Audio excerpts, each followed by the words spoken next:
Umpires Ian Blackwell and Hassan Adnan. Good morning and welcome from Headingley on day 4 of Yorkshire versus Glamorgan, this county championship Division 2 match, which sees Glamorgan in a seemingly unassailable lead of 491 runs with just 96 overs potentially possible for Yorkshire to knock those off, and a record chase in their history of just 406, I said just, but you know what I'm saying, against Leicestershire back in 2005, I believe. So a day where Yorkshire will be hoping to bat for the duration, and Glamorgan, well, they need to take 10 wickets, having set things up nicely over the last 3 days in the passages of play that have been possible. Nick Webb of BBC Radio Wales, myself, Jonathan Doidge, and David Townsend, your 3 commentators for the day. Good morning to you if you're watching on the streaming. And the players taken to the field, along with umpires Ian Blackwell at the Howard Stand end and Hassan Adnan at this Kirkstall Lane end of the ground. Lots of doom and gloom around as far as Yorkshire are concerned on the social media forums and all of that. And plenty of optimism, Nick Webb, for a Glamorgan win for the first time this century in Yorkshire. Indeed. It's not quite as significant as that would suggest, because they haven't played each other very often in first class cricket in this century, due to Glamorgan being in the second division for nearly all of it. Eddie Baton says sitting in the car in drizzle last night and seeing that scorecard warmed the cockles. Rob Hill, Labuschagne first class. Finn McCool reckoned Glamorgan declared too late. A lead of 350 would have been ample. I'm not quite sure about 350. 400 plus possibly, but the weather did close in as forecast, but Glamorgan reluctant to trust the forecasts entirely. Yeah, and the weather not only closed in during the afternoon, but there was plenty of rain around in the area last night, so a bit moist, as you can see out there if you're watching the streaming. If you can't, there are plenty of sawdust patches, particularly at this Kirkstall Lane end. Tim van der Hoogten for the first delivery of this Yorkshire second innings, right arm round the wicket to the left-handed Adam Lyth, who drops it into the offside. There's no run. We can surely expect very attacking fields throughout, and they've started here with 4 slips, a long leg, a man just in front of square on the leg side, gap through mid-wicket. There's a mid-on, and Kieran Carlson has gone in at a wide mid-off come extra cover, wicket ends, so fairly close in, plus that point. Van der Hoogten then in past umpire Adnan. And Lyth pushing into the offside, no run. Yorkshire really do need Adam Lyth to face up today, and well, all of them in fact, because given that they were shot out for 106 first time around, and in these conditions it feels like an onerous task. The forecast, albeit we have sort of cloudy skies overhead, it is overcast but plenty bright enough to play. Not a lot, if any, rain around during the day, so if you were clinging on to the hope of that from Yorkshire's point of view, then you can probably forget it. They're just going to have to bat extremely well, as Lyth's inside contact on this diverts it out towards mid-wicket, and there's no run. Yeah, there's 1 or 2 comments on the Have Your Say section of the BBC Match Report suggesting that Yorkshire didn't deserve help from the weather, but it's not inconceivable they could bat out the day. Glamorgan need to bowl as a unit, they say, and really back up these first 2, Van der Hoogten and Nisa, who've taken most of the wickets so far. Here is Van der Hoogten, and first runs of the day. Adam Lyth just angles his bat and places this wide of the cordon along the deck all the way. It's going to be reeled in a yard or so short from the Howard Stand boundary, but they're back through for 3 without loss. The academic vision on the scoreboard is of Yorkshire requiring 489 more runs to win. Great batting performance, said Wayne Walters on Twitter. If you want to contact us via Twitter, at Jonathan Doidge, at NickWebb2017. Edward Cooper reports he's on his way and sends a photograph of the Glamorgan team huddle celebrating a wicket during the other day of the game. 2 to come. Been on strike for the first time, solidly behind this Van der Hoogten delivery. Picks it up in his follow through. Yeah, I think Glamorgan will be relatively relieved that there's a string of left-handers in a row at the top of the Yorkshire order. They haven't always coped too well this season with the right-left combinations in terms of making sure their angles and lines of bowling are correct. Southwick Hill to come in at 3, David Millan at 4, Johnny Bairstow 5 as Van der Hoogten's final ball of the first over. Is the first one that causes a minor issue because Finlay Bean couldn't play it with that much precision. But dot ball, Z Thompson, good morning to you. She says, morning JD, hope the lads can hang on for a draw. We have David Coleman saying, not sure Jordan should do media interviews after Leeds United lost again. Yeah, Jordan spoke to me last night. If you haven't heard that, I know play is back underway now, but well worth 3 or 4 minutes of your time. Jordan certainly talking about the lack of belief among the bowling department at the moment, and clearly not good for Yorkshire supporters to hear, but being honest about things as ever.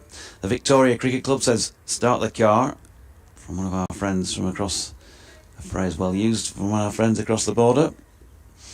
Well, Jamie McIlroy taking the new ball instead of Michael Neser. Very surprising. Very, very surprising. Neser fit? He's on there at slip. 4th slip. Well, there must be a theory here. Be interesting to hear what is about after the game. I'd already written down Neser in my notebook as bowling with Van der Hoogten. Here comes the left arm McIlroy then into bowl, and forward comes Lyth and defends back down the pitch. May well get a bit of swing, but you'd have thought that a man who took 7 for 32 bowling with the new ball in the first innings would bowl with the new ball in the second innings. I know they need to reduce his workload if possible, but today's not necessarily the day, as McIlroy bowls and Lyth is forward defending on the offside, and there is no run. You'd think, as I say, forecast is okay. Batting conditions will be at their trickiest in this morning session, so big job for these two to do to see off this new ball and try and negate whatever the conditions throw at them. As McIlroy is into bowl outside off stump and allowed to go through to Cook. I hope that McIlroy proves me entirely wrong and runs through the top order, but I'm absolutely amazed.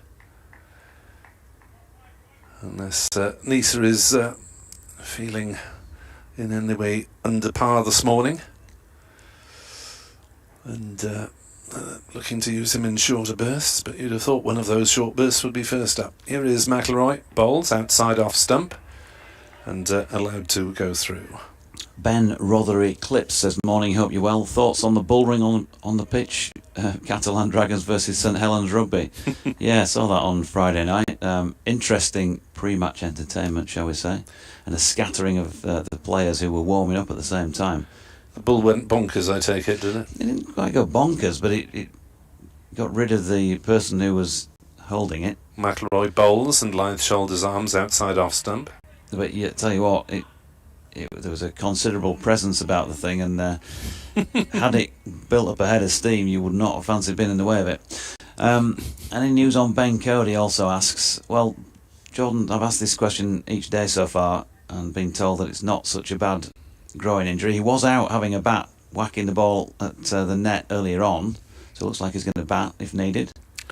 As that sees Lyth pushing forward into the gully area, and there is no run. But of course that's very different to stretching if you've got a groin issue and delivering a ball. So Jordan Thompson said on his interview last night, and again I'll point you back in the way of that on BBC West Yorkshire Sport on BBC Sounds to hear what Jordan had to say, but I can't remember his exact words, but the suggestion was that he thought Ben would probably miss the Durham match next week as a precaution, because of course there's a gap then between the next red ball game, and should he make the injury worse this coming week.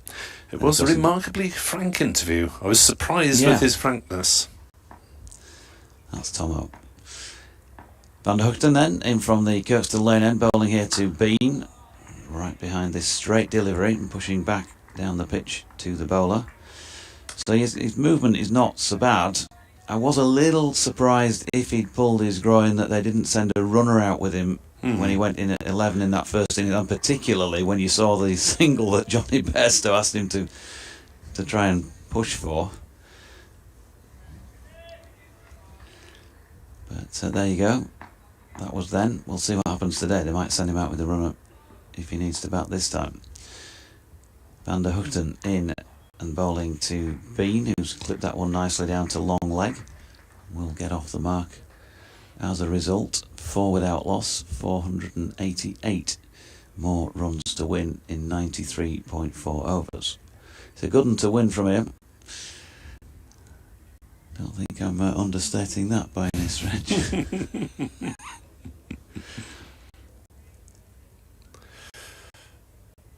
Yes, just reading through the public comments on the back of our match report last night. Gosh. Van der Hoogten again, good delivery. This time the first one that beats the bat in this Yorkshire second innings. Adam Lyth will say that knew what was going on there, played inside the line, but a little bit of deviation off the Headingley surface. There is an awful lot of Yorkshire doom and gloom around, along with a few people who are probably less keen observers of the county scene, wondering why Glamorgan have brought 2 Australians in to give them practice for the Ashes. Well, they've been here a couple of years already. Van der Hoogten in and bowling to Lyth, who plays into the onside no run. The sun's shining, that will help the batters out there, and they'll want it to be out for some time to ease any underlying moisture out of the surface, try and help their cause. One comment that Billy Root's chipping in for Glamorgan, but Yorkshire have Joe carrying drinks in the IPL. Yeah, Billy's saying that Joe's just spent 6 weeks in the nets, apparently. Van der Hoogten to Lyth, who pushes that to mid-on, and there is no run. So yeah, the BBC system this season is that you can add your comments to the bottom of our daily match reports on each county. So keep them clean and preferably constructive. Last ball of this third over of Yorkshire's second innings. The 4 without loss, Lyth on strike. Van der Hoogten still round the wicket, and this one wide of off stump, and an easy lead for the man from Whitby. So 4 without loss. As you say, Jordan Thompson's interview was pretty frank and talked about the lack of confidence, and not, as I don't suppose, in each other as a bowling unit, but just in themselves about where they're going to pick up their next wicket. They have Matt Milnes missing now for the rest of the season, by the looks of things. They've got Ben Code with a niggle here. And they need to be taking 20 wickets to win matches, so it's got to be a concern. The way that they've bowled so far this season, with the exception of the Sussex second innings a couple of weeks ago, has not been as good as they would have wanted. I think they've all accepted and agreed with that. Here comes McIlroy then from the football stand end, running towards us, and there's an appeal for leg before, not a hugely convincing one, has been pushed forward. No one was really interested in taking that appeal through. It was just more of an exclamation than anything else for Jamie McIlroy, playing just his 4th first-class match, and 2 of them have been at Headingley. He's had a successful little burst in the limited overs side last season. As he bowls, good carry that through to Chris Cook, but moving away outside off stump, and Bean does not have to play it. Nisa is stretching at slip, so it may be just an exploratory blast from the left armour. I'm just wondering whether there might be an element of creating a bit of rough outside the right-handers off stump for later in the day as well. as McIlroy bowls, and that's not taken clean there by Chris Cook. Didn't really go through with any great pace, and arrived at Cook, or bounced I think just before him, which is why he had to block it rather than take it cleanly. Yeah, it looks like he's caught him just above the top of the pad in that area around the kneecap, flexing that a bit. He's still doing it painful. now. That's painful. And you bend your leg and it gets the pad out of the way, in effect. 4 without loss, Yorkshire, as this is played on the leg side by Bean, straight to Carlson. 3 on that leg side. There are wide open spaces around the square leg area. This is a mid-on and mid-wicket and a fine leg. Powers of concentration have got to be right on the mark from these two for Yorkshire. Finley being showed with that massive score in second team cricket last year that he certainly has good powers of concentration. McIlroy in bowls, and been getting his bat out of the way right at the last moment, withdrawing it inside the line as it went through to Cook. Adam Lyth a bit up and down in that respect. Not as consistent as he once was, but he still very much has it in him on the day, and he played a tremendous knock here against Warwickshire last year in really difficult conditions, one of the best knocks you'll see at Headingley in tricky batting conditions, so it's still there if he can draw upon it. Here's McIlroy to aviation accompaniment, and Bean drives gently back to the bowler. There's no run, and McIlroy completes a second maiden from the football stand end, the Howard stand end, and Yorkshire 4 for naught after 4. Yep, so far so good, they'll be saying, and only one delivery really of any note so far in terms of asking a serious question of them, but they'll also know that it can change any delivery here. Van der Houten to continue from this Kirkstall Lane end of the ground, but Bean and Lyth hoping for the sun to shine. The reverse, I'm sure, for Glamorgan. What cloud cover as they can have to go with that moisture in the pitch. Not a bad delivery from Van der Houten, just strayed a little bit leg side-ish here, and Adam Lyth has just stepped across slightly to open up fine leg and clipped it away. You wouldn't say it was the worst ball in the world, but it's an excellent way of dealing with that by the Yorkshire opening batter, and he's got himself the first boundary of this second innings. 7 to him, 8 without loss. The cap has gone on, Mr. Webb. Yeah, it's getting a little bit bright, so not quite sunshades, but since the cap's here, might as well wear it. What cap saying? Club cap. Ah, Machen CC. Machen CC. 1878, were you around when the... No, I was came in a couple of years after that. Van der Houten to Lyth, solidly behind this one, pushing to Kieran Carlson. Sadly, my club mates have not had a chance to wear the cap on the field so far this season. That's a shocker, isn't it? That's first 2 competitive weekends and 2 weekends of friendlies rained off. Yes. 2 attempts to play a cup match have come to naught. There's talk of a twin cost, I think. Not been a great spring so far in that regard. Van der Houten bowling here to Lyth, who shoulders arms once again. Have a passing magpie. We've got a reasonable smattering of spectators, but probably the fewest in number in the match so far. Still 1 or 2 coming in and taking up their seats. Yes, not huge numbers here from Glamorgan or elsewhere in Wales, but a few, a faithful few. Van der Houten turns then. Number 64 on his back and runs away from our commentary position. Roundabout off stump, decent delivery.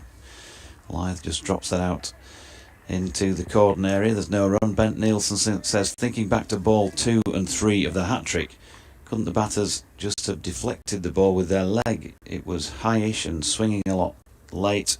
Doubt any umpire would give it as LBW. Even with DRS, it would have been umpire's call.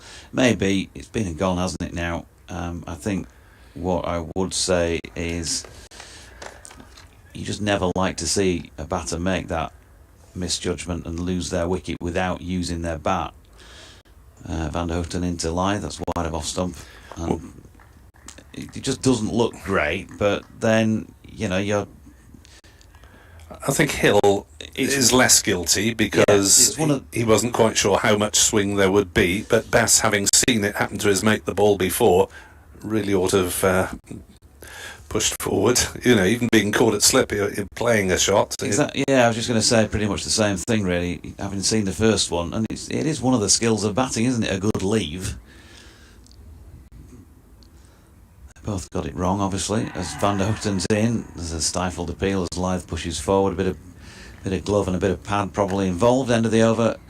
8 without loss after 5. But yeah, having seen the first one, you would think Dom Bess, and I've not spoken to Dom about it, but he'd be loath to leave a delivery that looked like it was something similar, and maybe as a supporter of Yorkshire, you might have thought, well, yeah, just have a push at that, and we can forgive you if you get caught at slip, because you'd seen the ball before and you feel like you've got to play at that. Whereas if you do leave it, then yeah, all the more reason for people to say, well, why would you do that when you've seen the ball before? Underway in all county matches by the look of it, as McIlroy bowls, and Bean will get a single. No, he won't. The total will get a single because there was no bat in it. This is a leg bias. It trickled down to short fine leg. Elsewhere in the second division, Worcestershire were 109 behind on first innings against Sussex after Pujara's marathon efforts, and Ollie Robinson has got a couple early on. In Worcestershire's second innings, they are 36 for 2. And Glamorgan could well be facing Ollie Robinson together with Steve Smith and Pujara in a couple of weeks' time. McIlroy in to bowl to Lythe, squirts one down into the gully. Oh, there's a mix-up, and Bean has enough time to get back. In fact, the throw on the turn from Salter was poor anyway. But for a moment, it looked as though they might be both shaking hands in mid-wicket. And that is the last thing you'd want as a start, isn't it? The first wicket. A run-out catastrophe. Bean probably got nearly halfway down. Lythe went about a quarter of the way down, then they went back whence they came. McIlroy in, bowls outside off stump. Lythe shoulders, arms. McIlroy needs to get a bit tighter to that off stump to force more shots. Derbyshire pressing for a potential innings win over Leicestershire, who've played obviously not as well as they did last week against Glamorgan. Leicestershire are 6 for 1 in their second innings, still 222 runs behind Derbyshire at Derby. McIlroy bowls down leg side. Has that taken anything on its way through to the boundary? No, it's straight 4 byes. There's a little bit of swing, but it didn't start in the right place. Just swung away from Chris Cook, and it's through for 4. And it is 13 without loss. McIlroy still hasn't conceded off the bat. Just misdirected, wasn't it? Down towards the ground staff, went down for 15-20 minutes and had a chat with Richard Robinson and co. a little bit earlier on. As McIlroy bowls, that is the first runs off the bat off McIlroy in very firm fashion as Lythe drives beautifully through point, racing away to the shorter side of the boundary. The ground for 4-17 without loss. Yeah, it latched onto that, didn't it? And hammered it away right over the top. Just a little bit too full. And with such an attacking field, there is many a gap to exploit. The 4 slips, forcing a single and a fine leg. Division 1 events, as McIlroy is in to finish his over, and Lythe shoulders arms. 17 for naught. It's Chelmsford, Essex 35 for 1 in their second innings. That is a lead of 109 over Surrey, so possibilities of a run chase there. At Southampton, Warwickshire grinding on. They're past the bonus points situation there, but Warwickshire batting on at 387 for 7, 158 ahead of Hampshire in first innings, and looking to put a bit of pressure on the home side in the second innings and the final afternoon. At Trent Bridge, Lancashire 232 for 6 against Notts, 197 in the lead. Bohan and Balderson both made 90s. No wickets for Mr. Broad. Van der Houten bowling here to Bean, who may have clipped that into his own foot pad, something like that. It has moved slowly out towards gully, and there is no run. They brought in a leg slip again here. Interesting, because it's a tactic that Ollie Robinson employed down at Hove a couple of weeks ago, and almost immediately drew a little flick off the hip by Bean, which was put down by Ali Orr, and fairly soon afterwards he put a second chance down as well. Van der Houten in again. This is a bit more off stumpish and unlikely to draw that sort of shot, but maybe they've already, the analysts have been working on that. They've seen him bat down in that Sussex innings, and they think they might be able to exploit an opportunity in that area. 17 without loss, been on 1 so far. 4 slips in place, plus that leg slip, wide-ish as Van der Houten's in again. Good delivery this, because Bean can't get forward to it. Passes him on the rise. Well, not that he had a particularly firm push at it. Graham Emerson, good morning to you, old boy. He says, not great at the moment, is it? Yorkshire, Rhinos and United. Graham, a fan of all three as well. Let's hope for a draw today. Need to keep Bean and Lythe in for as long as possible. Surely the first innings won't be repeated. Good to hear from you, Graham. Hope all's well. As Van der Houten is in, nicely driven here by Finlay Bean. He's not got it fully, because pretty obviously as it passed the bowler was not going to be boundary bound. Reeled in by Harris, and they've got back for 2, taking him on to 3 and 19 without loss. The only score we haven't given you at Taunton, Somerset pressing for a final day win there. Northampton 71 for 1 in their second innings, still 86 behind.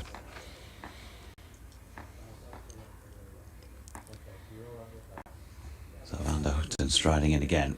Doesn't go quite so wide on the crease this time, and bowls a straight delivery, and again Bean just using the pace of the ball, nothing more than that, to lean on it. Van der Houten might be a little bit miffed that he didn't manage to pick that up himself, because it was almost straight, just past the stumps. They've got back for a couple. James Boswell says only 3 internationals for Glamorgan, but in the first 3 days they scored 279 runs and took 9 wickets. Yorkshire's 6 internationals managed 81 and 2. They can talk about confidence, but the senior players have to stand up. Van der Houten, good delivery this time. Finlay Bean is squared up slightly as a ball goes past him on the rise once again, through to Chris Cook. End of the over. That's a pretty good one, and probably the best of the 7 bowls so far. 4 overs, no maidens, none for 12. Yorkshire 21 without loss. Still needing just the 471 runs to win it. But on a happier note for the home side, just the 89 overs to survive, with still 10 wickets in hand. Just looking at the schedule, I mean, we've had 2 bank holidays in a row, and cricket administrators don't seem to take bank holidays into account these days, do they? You'd think they might have put a couple of weeks cricket from Friday to Monday instead of Thursday to Sunday. McIlroy is in to bowl outside off stump and allowed to go through by Lythe playing no shot. Yeah, great opportunity, really, isn't it, to stretch it out over a nice long weekend. Well, there are 3 Monday bank holidays in the space of 4 or 5 weeks, aren't there? And the first 2 certainly haven't been used. As in comes McIlroy, bowls, and Lyth has hammered that one through the offside. Nice shot. Whilst it was a poor delivery, wasn't it? Nice juicy half volley wide of off stump. Too good to miss out on those, Adam Lyth. And there is a yawning gap out in that area. So pretty much risk-free and tuck in. Looking at the final bank holiday of the month, I presume Monday the 29th is the bank holiday. Haven't checked it, but there are 5 T20 games scheduled for that day, but neither of these two counties involved. McIlroy into bowl, squirted off a thick edge there by Lyth, down past gully for a single, 26 for naught. Yeah, I think Yorkshire play on the Friday night, prior to that at Worcester. They do in the T20, and then they're here on Sunday the 28th against Durham. Double header that we'll be covering on BBC Radio Leeds, with the Diamonds playing first, the men playing second. You're right, it is spring bank holiday on the 29th. No game for Yorkshire. They're in action at Trent Bridge the following evening, Tuesday evening. 7 o'clock start must mean, inevitably, satellite television friends are involved. McIlroy into bowl to Bean, and don't think he got his bat out the way quite in time there, maybe just about as it went through to Chris Cook. Glamorgan start their T20 campaign with 3 away matches, rather strangely. Bristol on the Friday night, Taunton on the Sunday, and then up in some odd part of far-flung North London against Middlesex on the Wednesday. As that beats the batter, definitely this time, from McIlroy, jagging back in, and Bean is in a little bit of trouble. And Yorkshire start theirs, of course, with the blast-off at Edgbaston against Birmingham on the 20th of May. And they don't have a game for, till the following Friday, that game at Worcester.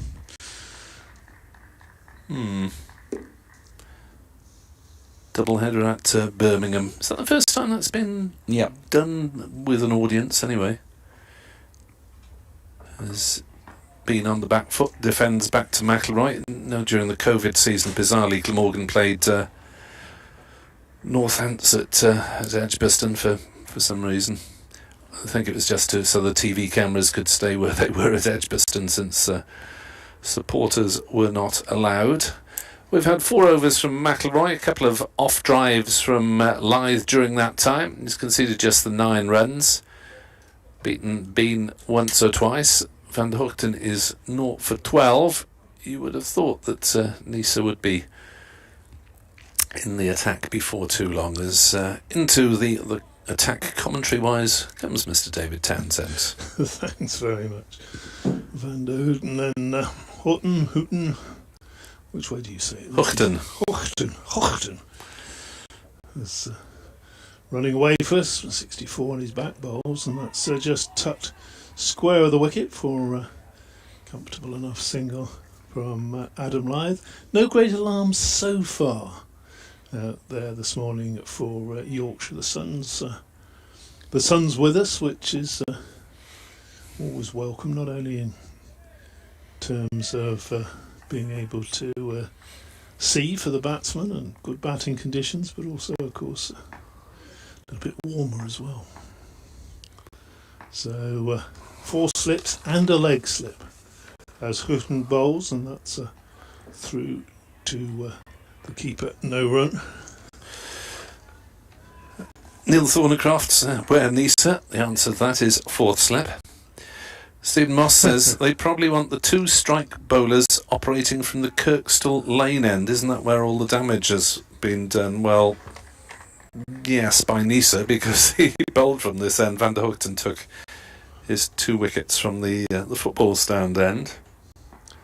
Van der Hoogten it is, who got the new cherry bowls, and that's gone through. That's what's that? The 4th one that we've seen this morning that's beaten the bat. That one appears to have just come back and beaten the bat on the inside edge there, as Finlay been pushed forward. Good delivery, encouragement for the bowler. Good take as well by Chris Cook.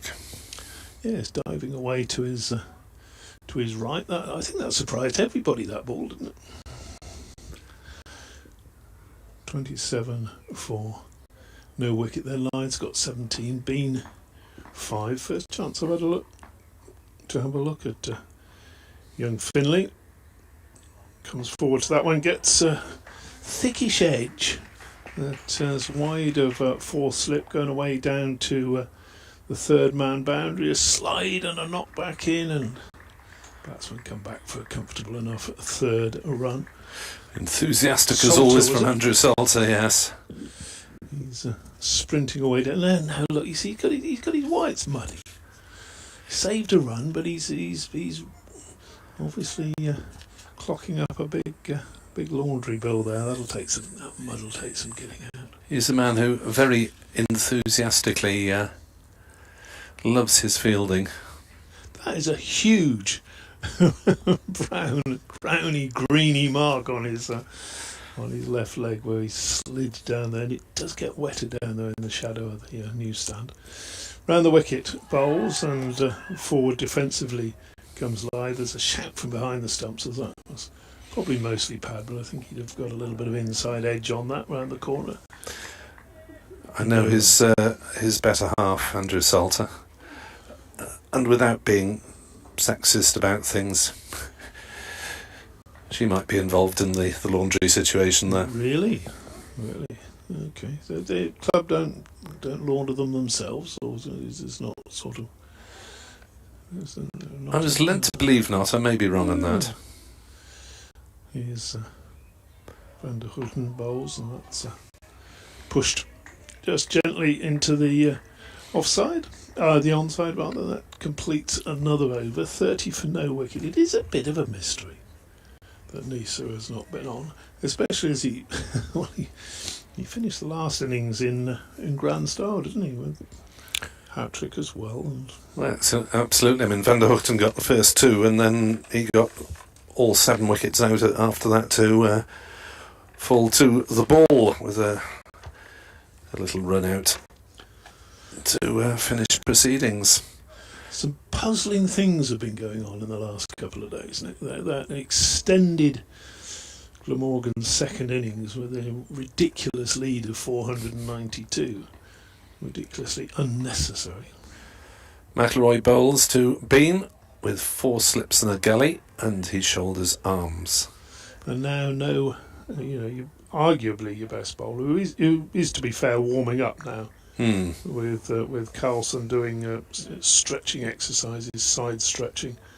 There, one of them's in the gully, Nessa's in the gully, and Carlson's at 4 slips and a gully.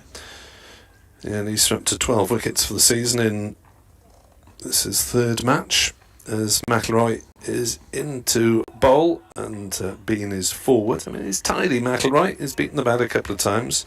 Van der Houten is on 17 wickets for the season, having played in all 4 games.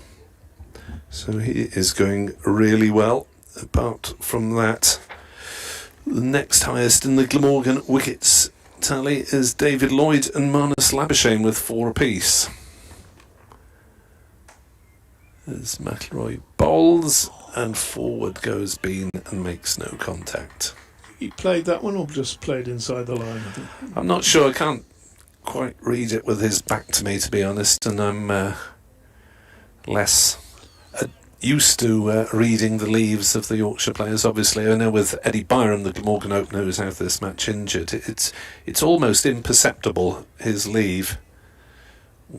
Well, the bat comes back in towards the body about 2 inches. McIlroy and bowl to Bean, and through it goes to Cook. You had the binoculars on that one, David, leaving them deliberately. I think he just pulled inside the line of that one, but whether he did so after the ball had beaten him or not, a little difficult to tell. Well, yes, it's the batter's other trick, isn't it? Besides bringing the bat away after the ball's passed, you to shuffle outside the line of the stumps after the ball's hit you plumb in front.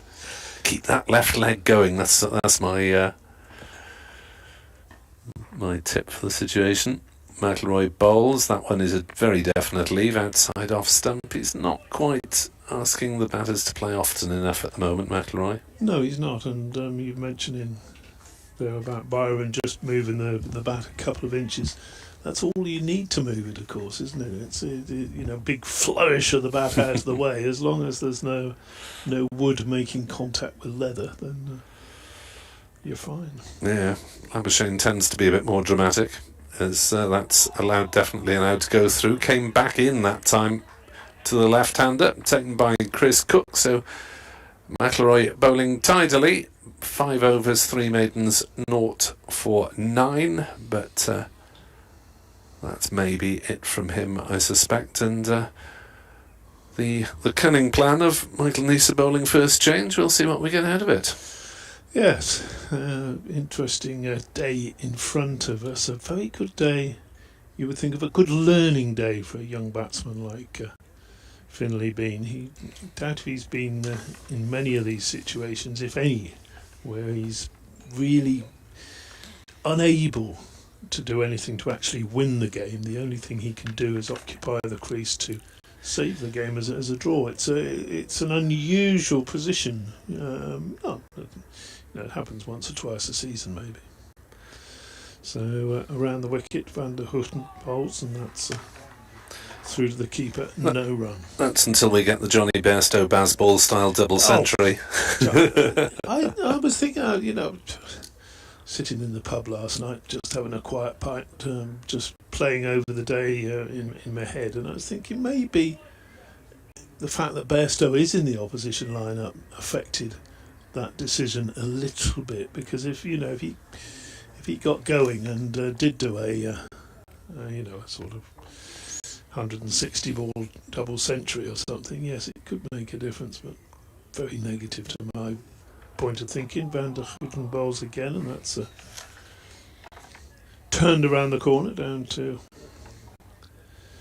It obviously came off the back 'cause it's gone a long way, but it's one of those that could have come off the pad as well in that direction down to long leg for a single. Well, there may be doom and gloom around in Yorkshire camp, but if you look at that top batting order, it's still pretty powerful, isn't it? With Lyth, Malan, Bairstow and Bass having England experience, and Shakil with Pakistan.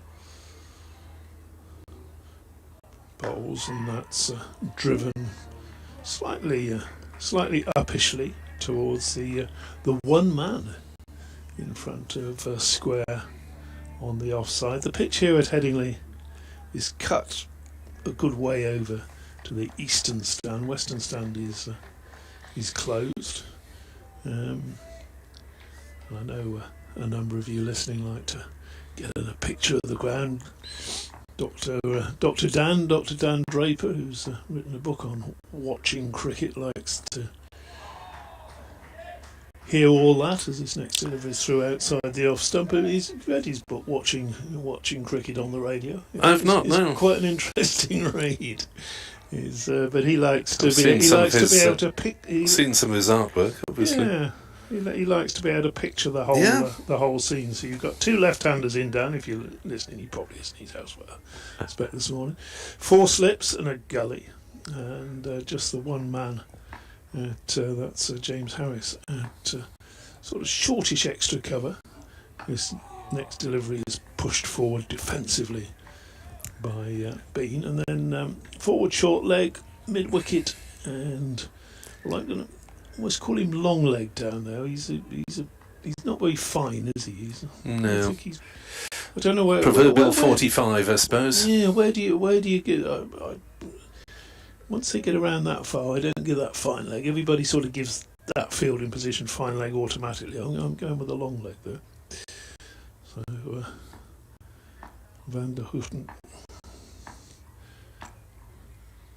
bowls and pushed firmly through mid-on for a single by Bean. That's all they're going to get. Could have been excited there for a minute and thought they might come back for 2, but Bean takes the single. He will keep the strike. That's the end of the over. 32 for no wicket. Yorkshire, they made a solid start here. There don't appear to be too many demons in the pitch. although we've seen one or two beat the bat. But you'd be happy, wouldn't you, if you were in the Yorkshire dressing room in that first 42 minutes of play? Absolutely. It's one occasion where the cliche of a big first hour is pretty valid, you would have thought, but Glamorgan have not made the breakthrough so far with the new ball. Jamie McIlroy will continue from the football stand end, as that one is driven back aerially, I think, past him, or was that on the bounce? I think that was a bump Ball.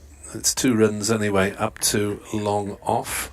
McIlroy went sprawling. Hands on head, so maybe it was in the air. The left-handers have their back to us in the commentary point, so it's quite difficult to pick out with the naked eye. 2 more runs to the Yorkshire total, 34 without loss. As McIlroy in, outside off stump, Bean allows it to go through. As far as it being a big hour, that was in the air. It was in the air. Yeah, you could do it. There's a little replay on our screen to our left. Just out of reach. So. As far as it being a big hour, Mr. Jason Gillespie, who of course has got connections to Glamorgan and Yorkshire, is always fond of saying the same size hour as all the others. McIlroy bowls, and Bean allows that one to go through. Which of course is technically correct, but we know what we mean when we say a big hour. Yes, when conditions for the bowlers you would have thought would be most advantageous in the first hour, with a bit of the overnight moisture still around, helping a little bit of swing, but as has been remarked, that the pitch doesn't seem to be causing any demons, as Bean shoulders arms through to Cook, and indeed it might be just flattening out a little bit rather than deteriorating as the game goes on. Certainly, and I had to make a decision last night, Nick, as to whether I was going to book an extra night in the hotel or not, or all right, try and catch the final train, which is about. When your car's on the blink, it's a nuisance, isn't it? Because you're sort of constrained by the. What time is your final train? At 5:30. Ah. McIlroy bowls, and that is allowed to go through by Bean to a chorus of oohs and ahs, but it wasn't that close. You see now why I was sort of a bit agitated yesterday afternoon when the declaration was happening. I was looking for entirely selfish motives. I was looking for 3 or 4 Yorkshire wickets, and I'd have been able to book that train and not spend another night in Headingley. Not that I mind at all spending a night in Headingley, because it's a splendid part of the world. Always enjoy trips up here. Here's McIlroy to Bean, who edges but short of Gully. Soft hands. And there's no run. Michael Nisa is the man who fielded that, and it is Michael Nisa who will take his cap off. And Stephen Moss is correct in that Glamorgan want to have both their most likely bowlers operating from this Kirkstall Lane end, because Nisa's going to come in for Van der Hocht, and Finn McCool says how to leave an opponent get off the hook. Well, not off the hook as yet, but with 12 overs bowled, Yorkshire no wickets down. They have done that 1/7 of their job. No, not quite, is it? Well, 1/8 of their job. It's what? It's a 1/6 of an hour, isn't it? 12. Is it a 1/6 of an hour? It's a 4/5. 12 times 8 is 96. 1/8 of the job. They have done 12.5% of the job. Without losing a wicket. Without of course, they've losing got a 10 wicket. wickets. So if they bat consistently like this through the day, then they should just survive, shouldn't they? But Nisa will be looking to will be looking to take that first wicket. Bowls down the leg side. Good pitched up delivery. Was there a little bit of swing there? It didn't matter anyway because Lythe was just flicking the bat at it, and Cook took it a long way down the leg side. But Nisa, like van der Horsten, bowling immediately around the wicket to the left-handers, not bothering with anything over. So here he comes, bowls again there, and again that one does swing, but it's down the leg side. And again, replay really of the first delivery of the over. And there's one theory from one listener that perhaps Glamorgan were thinking of left arm over to rough up the pitch a bit. Of course, both the right armers are bowling that side of the stumps as well. So there we are. Making a there might be work to, if Glamorgan get through the left-handers, the chunk of left-handers at the top of the order. There might be work for Andrew Salter to do against the right-handers later. Comes in, bowls to Lythe, and that's pushed defensively. Yes, but the right arm bowlers are doing the same job roughing the pitch as the left arm over. Yeah, 34 for no wicket. Nice sunny day. If you're in the area and you're thinking of what am I going to do today, bank holiday weekend, you don't really want to go out and do the garden, do you? You know, you've been promising yourself you will. Maybe you've been getting nagged a little bit, but come along, have a quiet pint, sit in the sunshine, watch a bit of cricket. Could be a good afternoon. Nisa bowls pitched up, driven firmly by Lythe, past the one man in front of square on the offside. He goes jogging after it.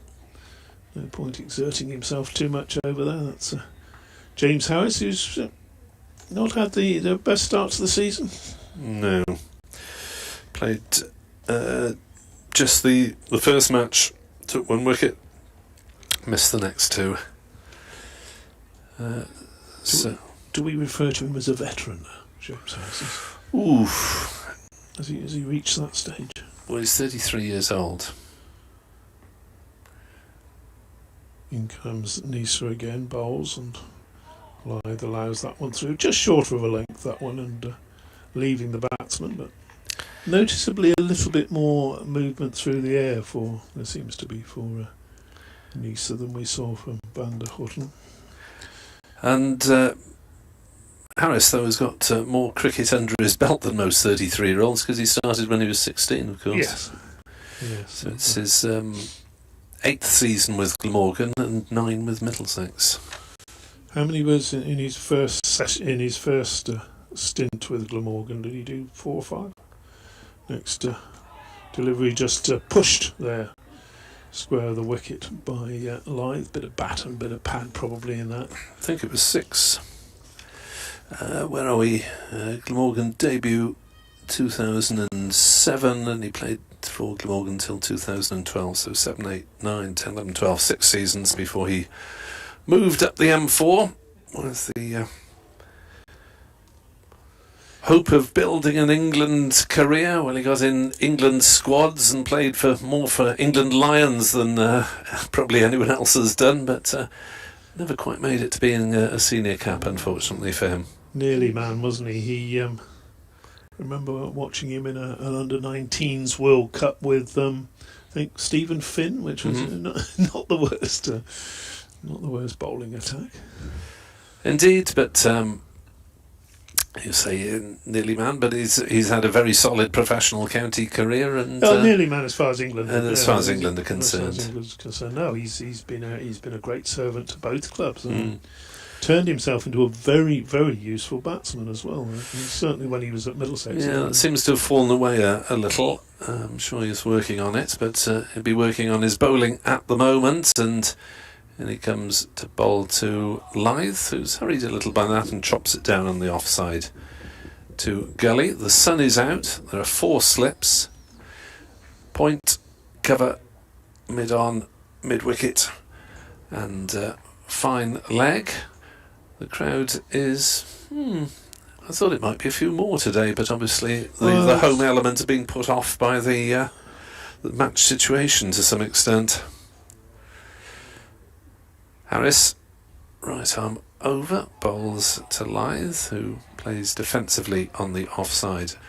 And there's no run. The giant football stand opposite us, housing those who prefer to stay in the shade at this juncture. Probably, 100 or so all up.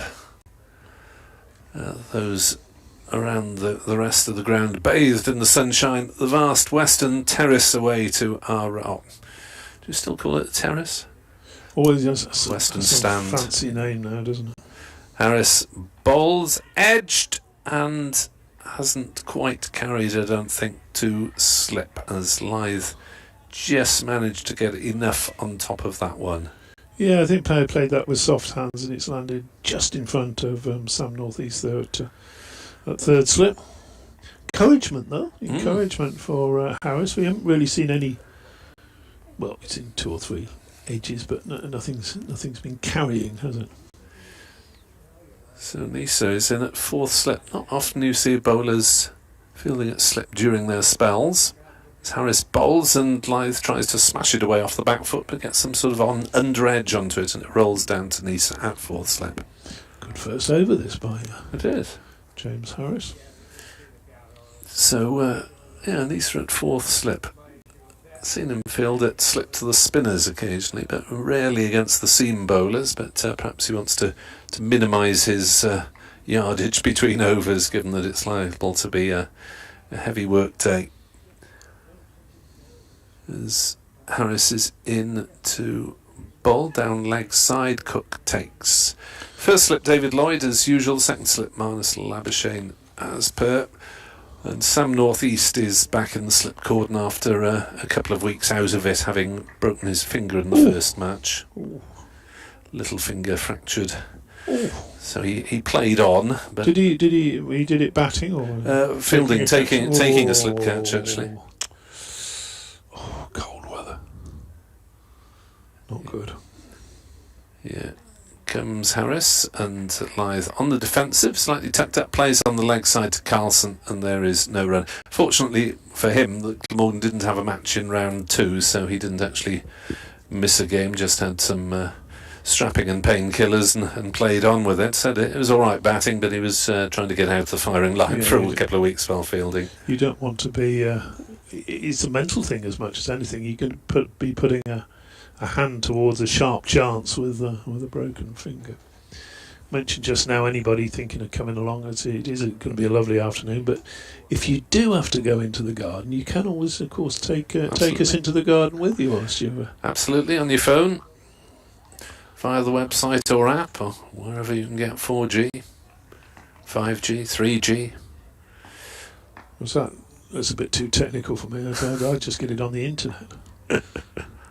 Start of a new over from Nisa, and that one's short of a length as into the thigh pad. Or Finley Bean looks to work it away, but it just drops by its feet. Oh, it's the lizards who control the world, you see, via the 5G towers. Is that what it is? It's all part of the mass conspiracy. Well, are we going to have 6G? Is it going to be a 6G afterwards? I've no idea. I don't even know what the G stands for. If anyone does understand these things, please tweet me. Next ball from Neeson, pitched up, doing nothing at all as Bean comes forward and plays it. I know it's. Is it just generation, maybe? Well, they're trying to get quicker and quicker and quicker, aren't they, with the internet? For me, the internet these days is quick enough. But they say, well, if you have 5G and 6G, then you'll be able to whiz around in driverless cars or whatever that'll be controlled from some satellite, and we'll all be much better off, or something. Nisa bowls, and that's through to the keeper, and there's no run. I don't like the idea of driverless cars, Nick. I mean, they're coming. There's no doubt about that. They're talking about taxi companies. They're already introducing them in Dubai and places like that, trialling them. I don't.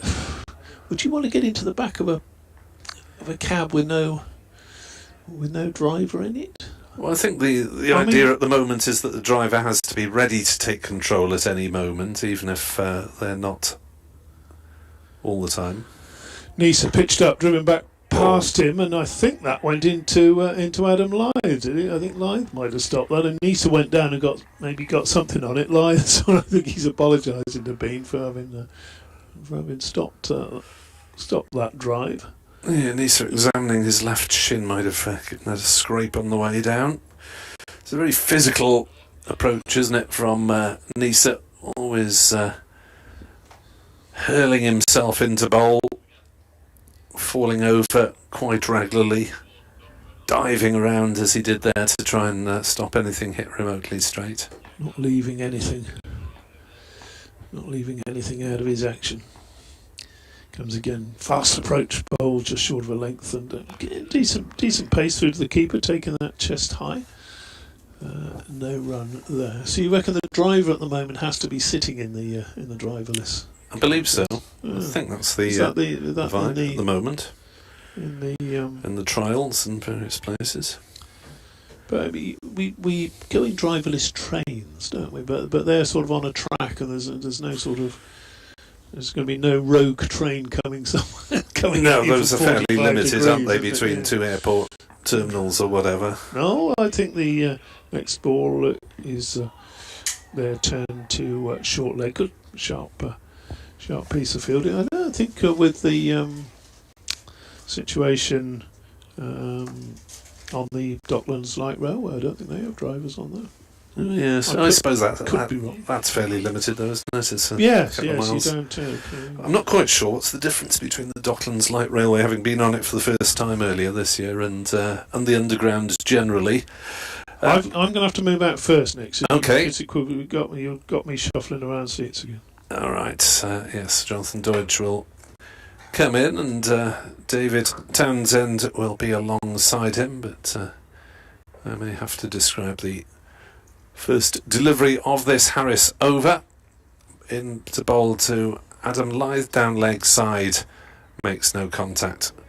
Through to Chris Cook, skipping merrily to his right to take it 39 without loss. Then Lyth has 23, Bean has 11. Crucially for Yorkshire, they have taken up 15.1 overs of the 96 they need to survive. Jonathan. Yeah, and they'll be pleased that the sun has shone for most of the last hour, because not only in terms of the aerial conditions, as Harris is into Lyth, who drops it into the leg side, no run, not only in terms of the conditions in the air, which a bit of cloud cover doesn't tend to do any harm with swing.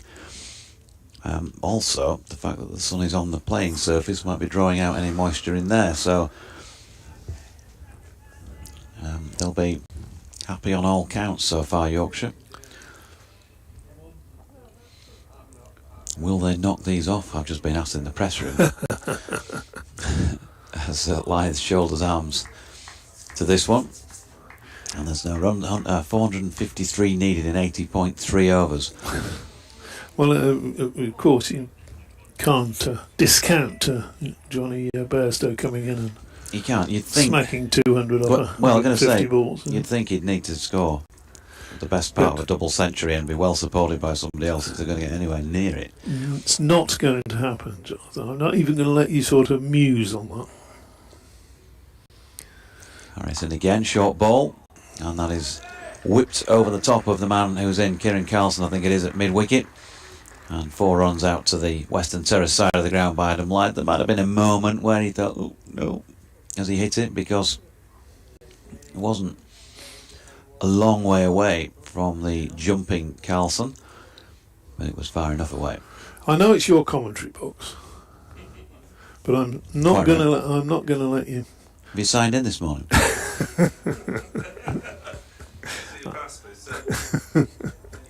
I'm not going to allow talk of Yorkshire chasing down 492 on the final day. Sorry. I was only telling you that the question had been asked in the press room. Harris to Lyth, beautiful shot. Adam Lyth, poor delivery, it has to be said, but that is a wonderful example of how to play a cover drive right over the top of it, over pitching, and it was over the east side boundary rope in no time. Having said that,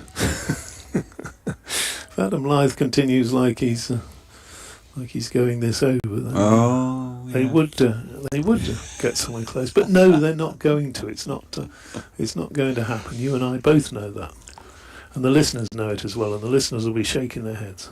Should they get there, David Townsend, I'll be the first one to throw an egg on your face. Harrison again, final ball of this is second over, and a good comeback with a Yorker attempt that Lyth digs out. He's going okay at the moment, Adam Lyth. 31 not out, Finley Bean 11. Haven't yet seen a boundary from the battle of Finley Bean, who's faced just 6 balls fewer than Lyth, but make much in the way of a difference, does it? They're just out there to bat as long as they can at the moment. They've seen off 16 overs. Yeah, I was saying earlier, it'll be very much a learning experience today for young Finley, who we doubted as many times will have had to bat a whole day to save a game. And it's a different approach, isn't it? It's a different mindset. Yeah, we keep going back to the 441 in the second team last year and the number of minutes, hours that he batted there. So, as I mentioned earlier, concentration-wise, don't think there's any question that he can get his head into it and do that. As Nice's first delivery is pushed back up the pitch into the offside, there's no run. Sorry, DT, that was yours, wasn't it? It was, but always happy to hand it over to you, Deutsche. It's in safe hands. If Peregrine Pocock says it's going to be a long day of graft. Yes, I certainly agree with that, Peregrine. Here's next delivery. That's shouts of catch it as it swung away down to fine leg by Bean, but he only gets a single there. Yeah, he tried to flick it around the corner, didn't he? It just got tightened up a little bit. Maybe wasn't as far leg-sided as he thought. They've been concentrating a little bit with that. Earlier there was a leg slip in for him, wasn't there? And wondering whether the coaches, opposition coaches, have perhaps seen maybe a little push to short leg that's in there now, and a little flick. Nice around the wicket poles again, and that's turned nicely into mid-wicket for a signal. Oohs and ahs, because that was in the air as it went past Carlson at short leg. Was it in the air, really? It was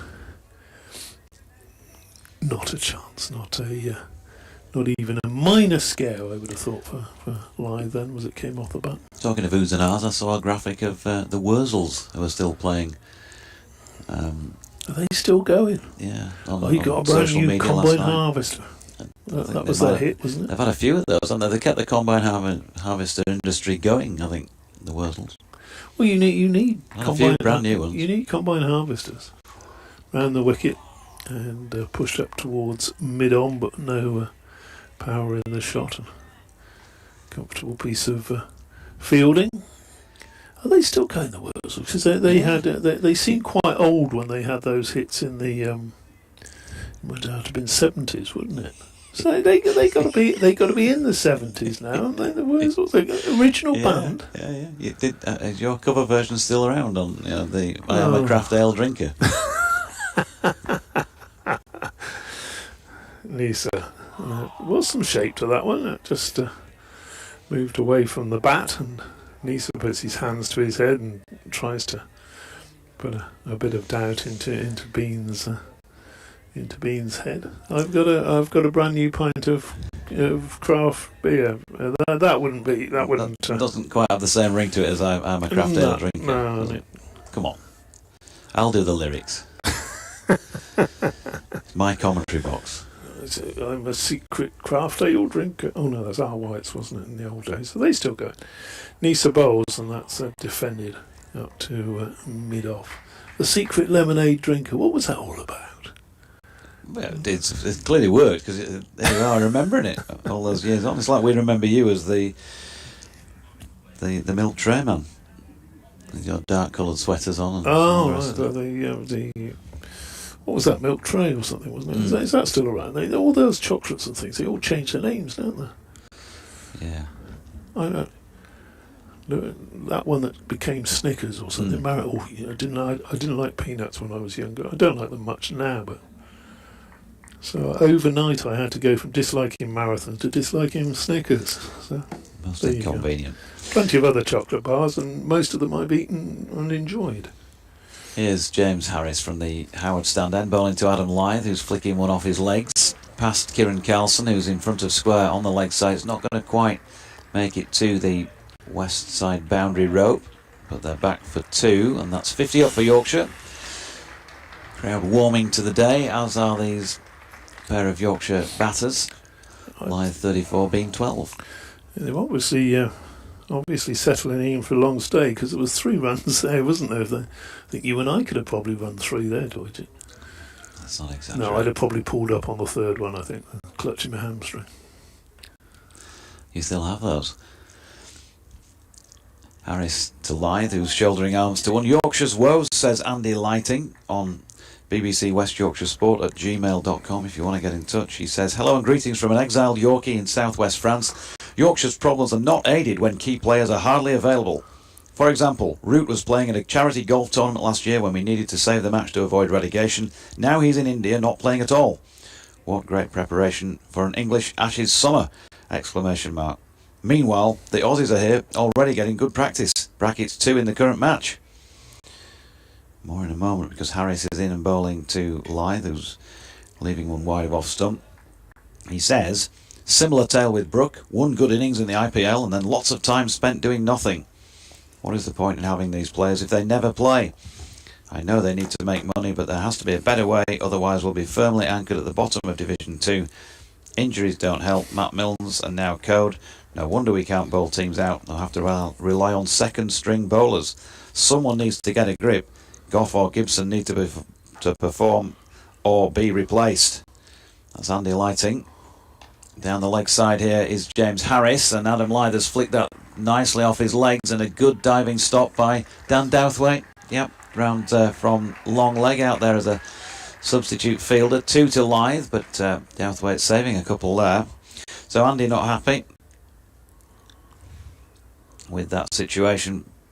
As I always say at times like this, Have you got another one there? let's not forget that particularly Joe Root is a centrally contracted player, so it's not in Yorkshire's hands in terms of whether he can play or not.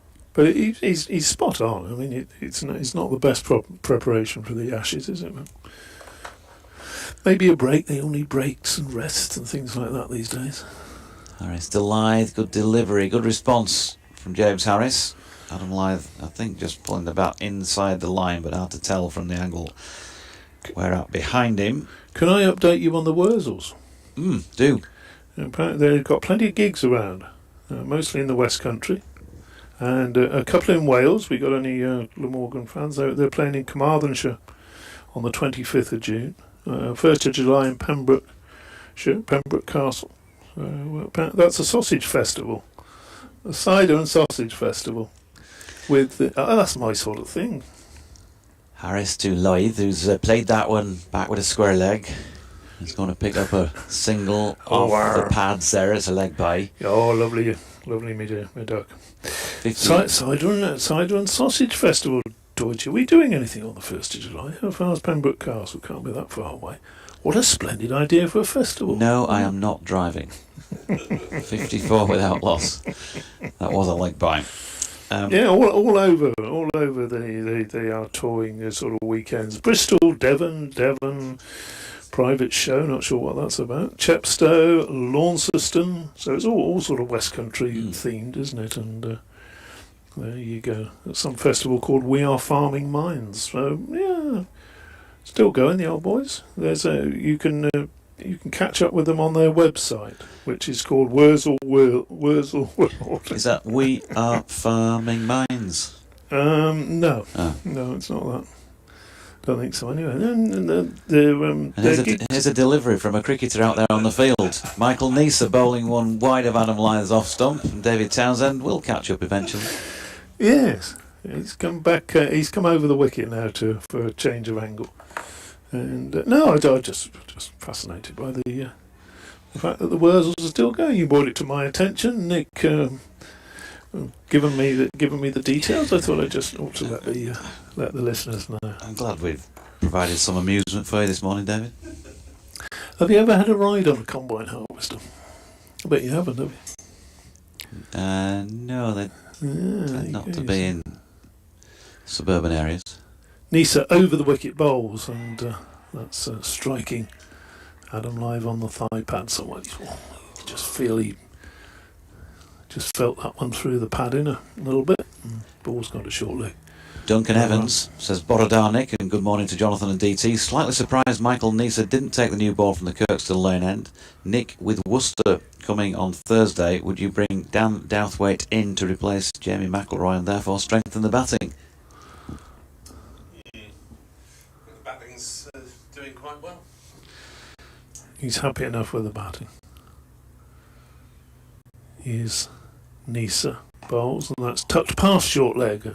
Despairing dive. There's going to be a couple of runs there as McElroy jogs around to do the fielding, and the score ticks over to 56 for no wicket. Malcolm Palmer's latest email is entitled Odd, and therefore could well be directed at you, but it does actually say hi DT and JD.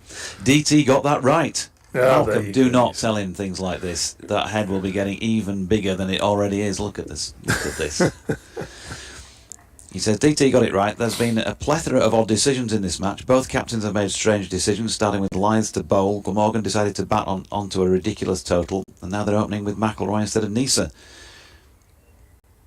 Nisa, who is on now, over the wicket bowls to Lyth, and there's a big appeal there. That's come off the pad and gone to second slip somehow. What on earth has gone on there? I think he's missed it and it's come off the pad, hasn't it? Umpire Hassan Adnan made an indication to one of the Glamorgan players, maybe it was Nisa himself, that he came off the thigh pad. Yeah, just good. A bit of excitement there for Glamorgan. They haven't had too much in this first hour and a quarter.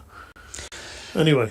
So he goes on, Malcolm. During the Glamorgan innings, it was an age before Don Best got a bowl, and so it goes on. Are there any more silly decisions to come? Hope so. It's fun. Could you read that bit out at the start again about DT was right? Nisa bowls. Pitched up, driven for 4. That was over pitched outside the off stump, and Adam Lyth was having some of that tucked into it. Yeah, scattered a couple of magpies in the process that have flown off away over the Kirkstall Lane end of the ground. Super shot again. It was just the same as he played from the other end, wasn't it, a couple of overs ago? Right over the top of it. The sort of thing that your coach as a young player will be saying, that's exactly how to play that. Get right over the top. Yeah. Lyth plays that shot well. Good example for any youngsters. Won't be too many in the crowd today. It's a day for the sort of devotee today. Devotee, isn't it? As Nisa short, and Lyth hooks that, and he's gone many a mile. That's he's got under that one and hooked it for 6.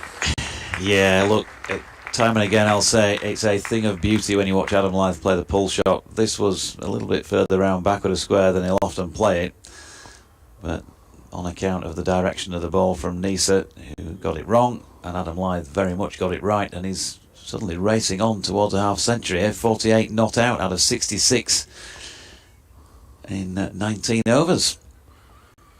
Going along very nicely.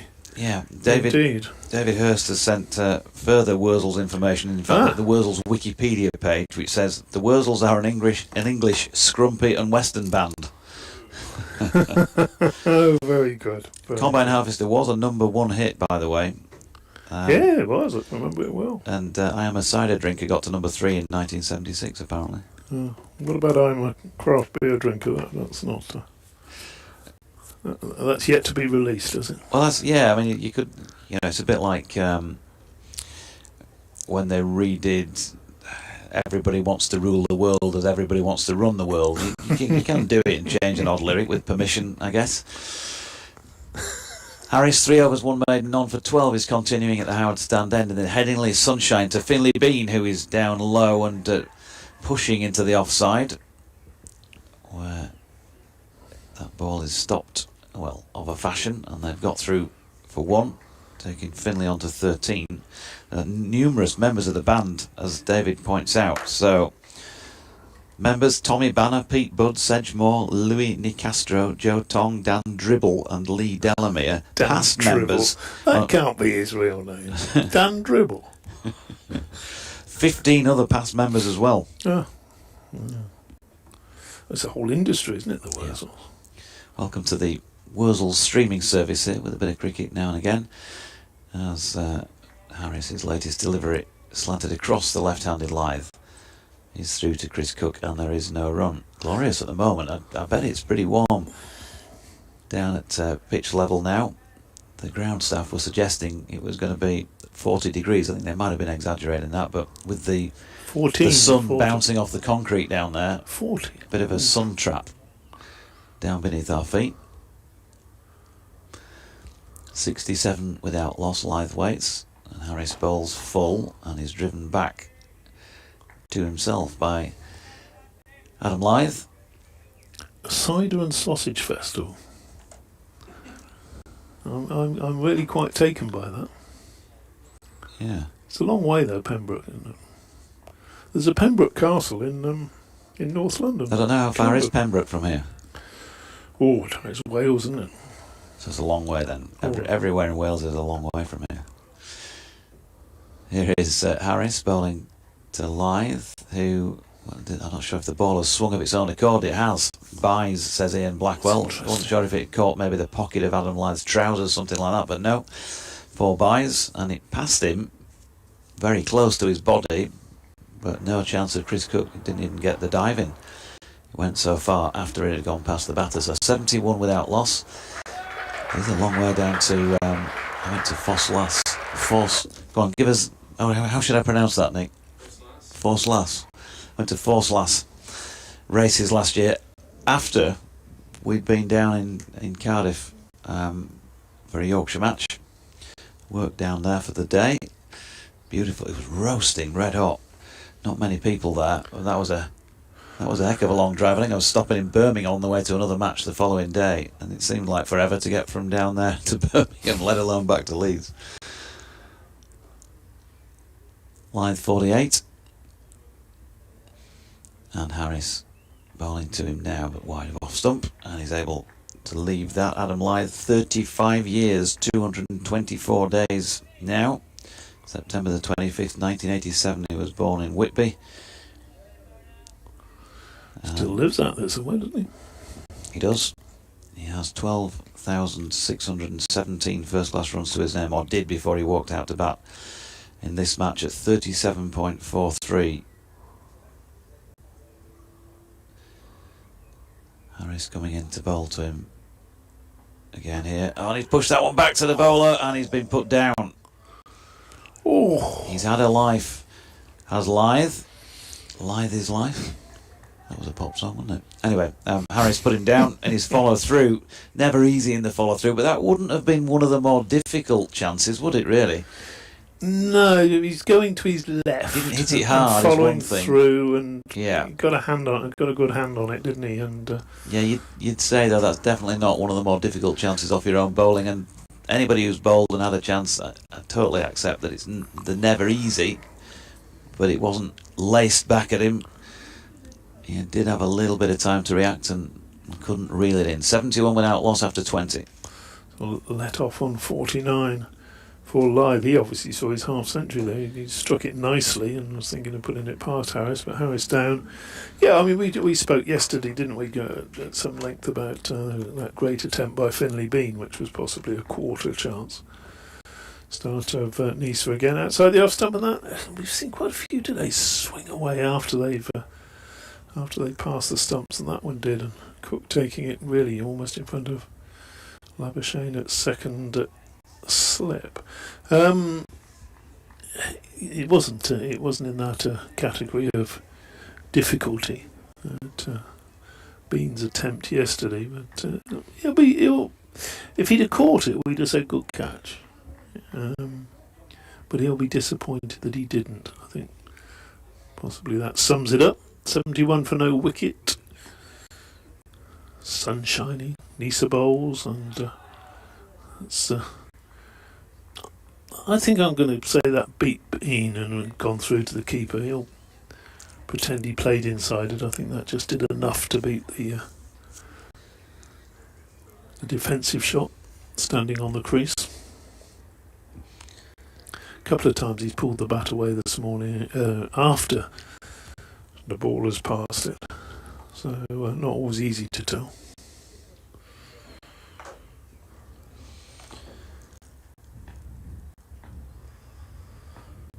Here he comes again. Nisa. Pitched up, driven, and doesn't get a touch on that. That looked for a minute, didn't it? As though he'd feathered one through to the keeper. He definitely didn't take his bat inside the line of that one. He was going after it and couldn't get a bat on it. Rupert says, listener poll. If Yorkshire were to replace their current coach, who should it be? Marcelo Bielsa, Big Sam, Anthony McGrath, Chris Silverwood, or ... I certainly don't see that happening before a season's end. Was this for Leeds United, or was this for... This was for the Yorkshire cricket. Okay. Okay. Marvellous.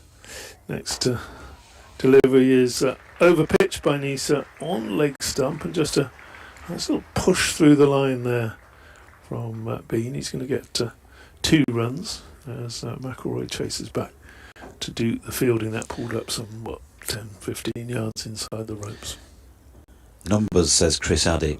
Lythe 100, Bean 100, Wurzels 70, job done. And the Labuschagne eulogy on Cricinfo put into context. Oh, I haven't read that yet, I've got to say, but might seek it out now. Marnus Labuschagne.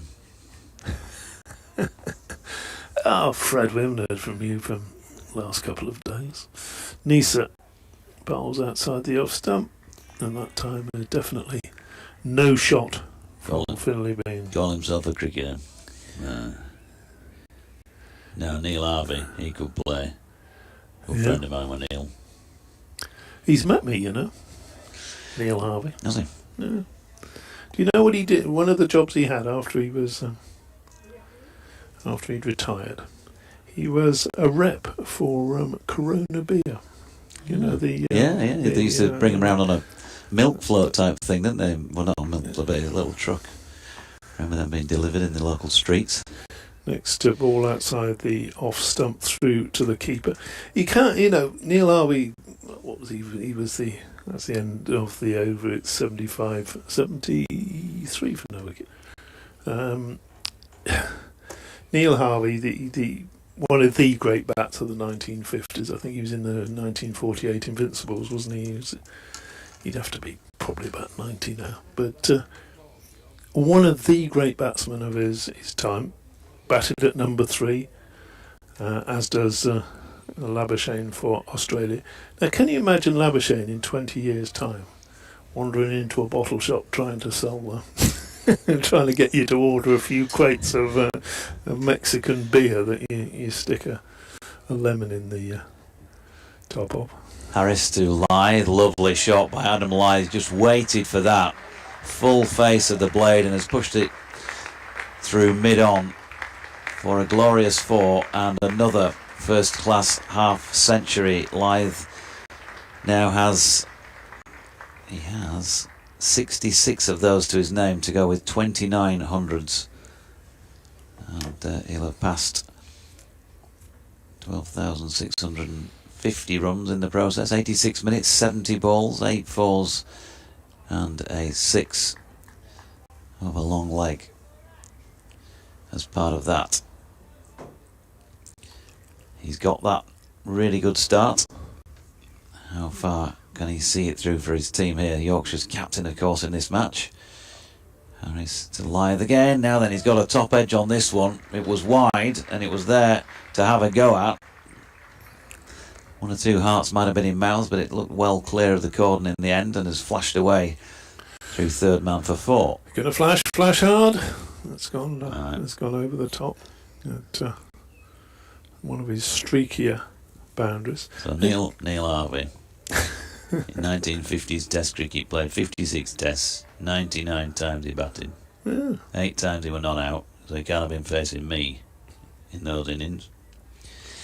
He got 4,500 runs with the highest of 205. It's just in the 50s alone, 15 Test centuries, miles clear of anybody else for Australia during that period. Harris to Lyth, who shoulders arms to 1. Quality batsman. And he averaged 50.25 during that period. Quality batsman, Neil Harvey. Next best, Lindsay Hassett, averaging 45.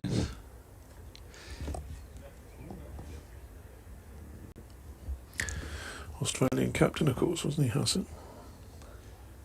Yeah, Harris to Lyth. Now then, there's a shout for LBW here.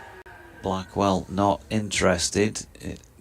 Difficult to tell precisely from where we're sitting, because we are about half a dozen strips away to the right. The leg side of Adam Lyth from behind him. It was one of those, if it had been given, you wouldn't have thought, oh, hold on, I'm not quite sure about that. It looked straight. Let's high, say maybe? no more than that. Still difficult, not easy to tell from the angle on the replay either, is it? Outside the line, or was there maybe inside contact onto his pad? Harris again, another straight delivery. Lyth this time does get the bat on it. Yeah, I think if he hadn't got the bat on that one, he would have been in trouble. 81 for no wicket. Very good start for Yorkshire, just ticking towards the hour and a half, the 90 minutes play.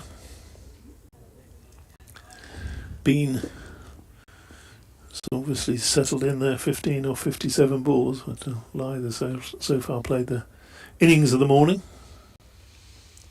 Lyth Harrison again. Lyth plays that one soft hands. It does reach the cordon, but after the bounce, it's the end of the 22nd over of Yorkshire's second innings then.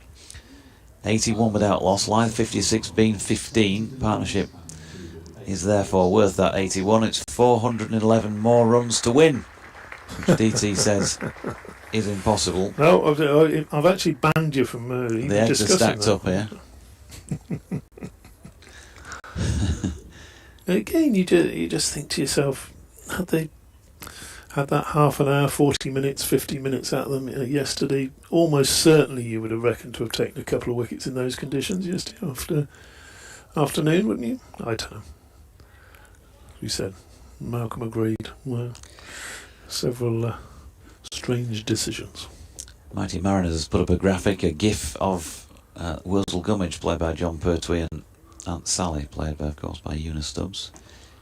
Never had a cup of tea and a slice of cake. Slice of cake and a cup of tea. Wurzels, I think, is probably the reference. Yeah, but they not. Don't think they were as authentic, were they, as the Wurzels.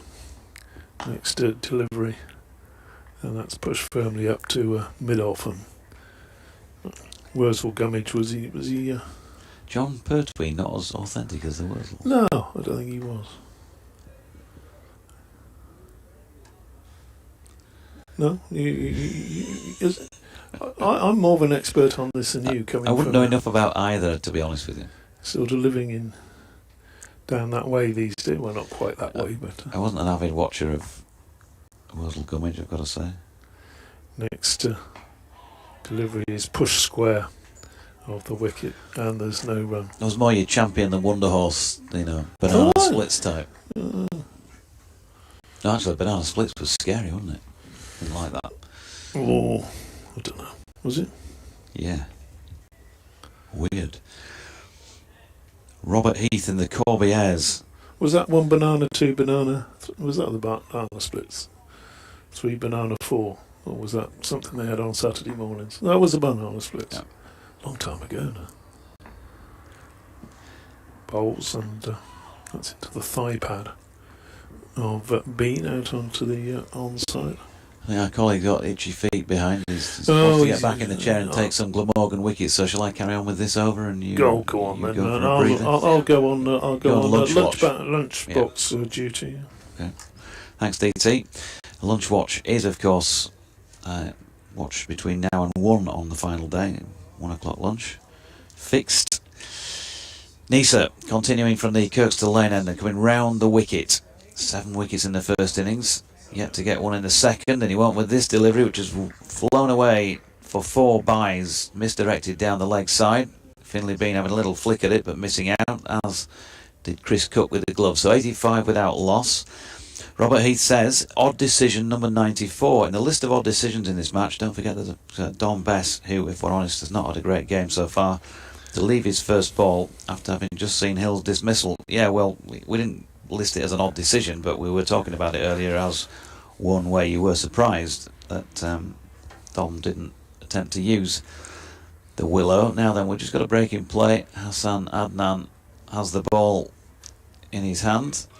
Dan Douthwaite is taking out a briefcase full of them, so Glamorgan are getting a ball change here by the looks of things after that one disappeared down the bottom end.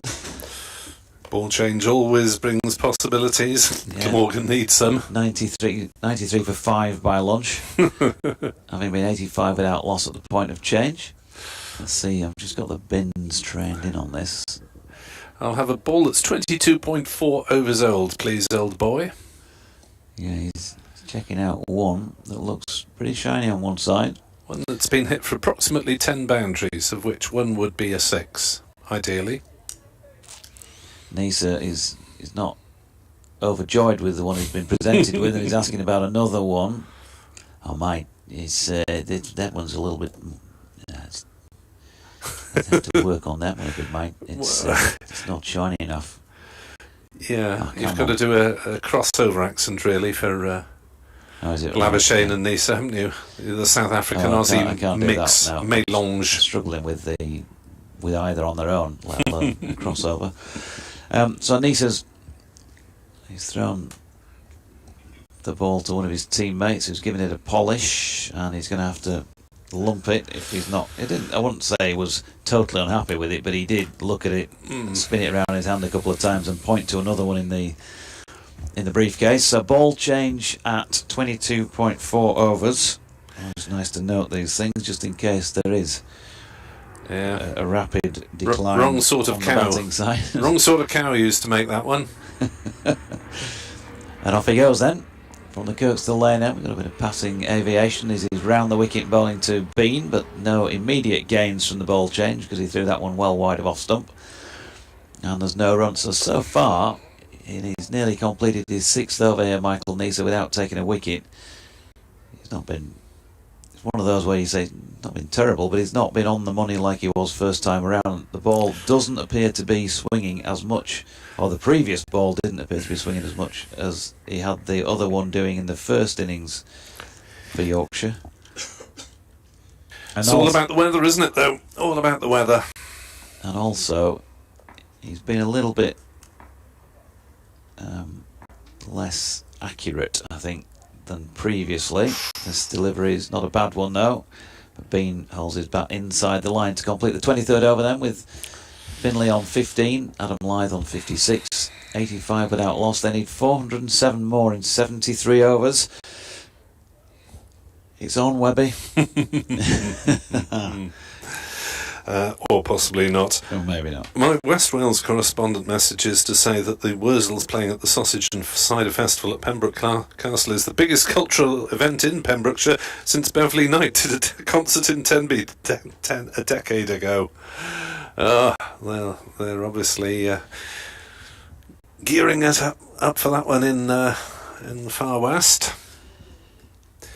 Well, the distance to Pembroke from here, it's even further than Forcelast, I can tell you that. Yeah, the shortcut, 250 miles, but I can imagine that's going to, well, it takes 5 hours, 15 minutes. Harris bowls and Lyth drives to mid-on, and there is no run. The long way round, which is via the motorways, you've got a choice of either 322 miles or 327, and that's 5.5 or 5 3/4 hours if you prefer it that way. Yes, those driving times are always optimistic, aren't they? Assuming that there is no traffic on the roads whatsoever and that you don't need to stop for any natural breaks. Harris into bowl, and a bit of bounce there for Harris. He's bowling with a little bit of zip this morning, but that dropped caught and bowled chance is about as good as it gets for Glamorgan. Yeah. Had one of those coming from Hove the other week. It was called off fairly late on the day, on the fourth day, rain, and when you'd done all your post-match stuff, set off back on the road. It's a lengthy drive anyway. Got about 10 minutes up the road on the A23, and then ping, the oil light came on. Oh no. Yeah.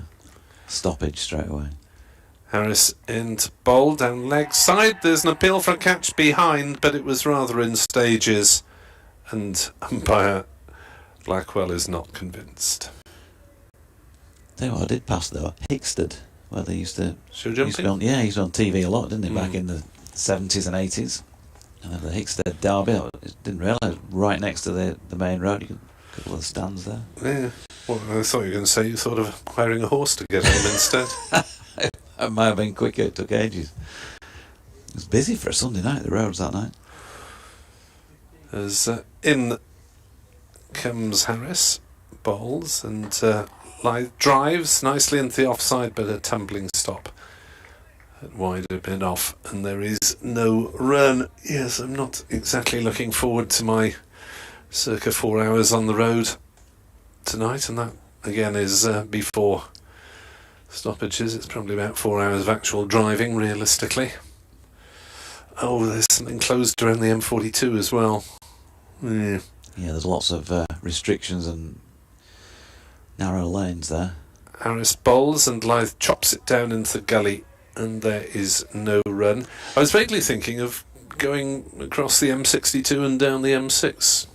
Yeah, you just get it's almost mandatory that once you're not too far north of Birmingham, you're also going to be a bit concertina-ish for a while. It took me going down that way 5 hours to get to Bristol for the game that was completely washed out the other week.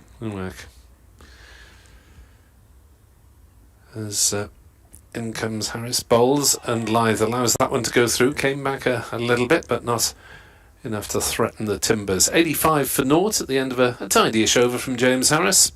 0 for 21 off 6, which is exactly what Nisa has next to his name. 6-2, 21 naught for both bowlers on the scoreboard. There's a bit more of a disparity in the batters. Lythe 56, Bean 15. 85 for naught, Sundries 14. Forgive me, JD, says Andy Walker. Affairs of state tore me away from your commentary yesterday. Well, that and the offer of a free samosa or two. It's the first time I've missed a day's play in 3 seasons. Oh. It's cracking the flags in Leeds. Come on, Yorkshire, we've got this, he says. Tim van der Hoogten coming back on from the Kirkstall Lane end. 3 wickets in the first innings. David Lloyd is winding at slip, the 5th seamer. I fancy a bit of Labuschagne. Just make something unusual happen. Talk him out. Since Labuschagne has bowled both leg breaks and off breaks this season, we don't know what's coming next. So the batter might not, yeah. Van der Hoogten in, and Bean with an easy leave. Tim, 6 overs. None for 18 in his first spell. Tidy enough, but... Yeah, Glamorgan needs more than tidy, don't they? They need threatening. Well, the pitch throughout, I think it's fair to say, even though wickets tumbled, not been zipping around off the seam, has it? There's been some movement, which you might expect with a little bit more grass on than the previous game. So there's been a little bit of assistance there, but it's been skyward that's been the issue for the batters, really. And some, obviously, as usual, errors themselves. Van der Hoogten's led his delivery wide of Beans off stump and there's no run. Yeah, if you look at the cloud well, first night it was horrible, wasn't it, really? Cloud conditions under the lights, and Nisa and Van der Hoogten causing all sorts of wreckage. Second morning, Nisa finished it off with a very fine spell. Yeah, usually there's an appreciable change in favour of the batters when the sun shines here in particular. Van der Hoogten in again, and that's been pulled by Finley Bean. Now he's not got it where he wanted it by any stretch of the imagination. It's a bit of a 9-iron, and not even got the legs to get to the boundary square on the leg side. It's a shot that he usually plays well, but he's mistimed that and got away with it because Glamorgan fielder James Harris, is it down there? Yeah. He must have had the better part of 35 yards to run to try and get to it. I think the ball plugged so much that it actually stopped by the time he got to it, which you don't often see on a cricket field. He got right under it. The fellow who used to commentate on the other side of the stadium, man, said it was an up and under.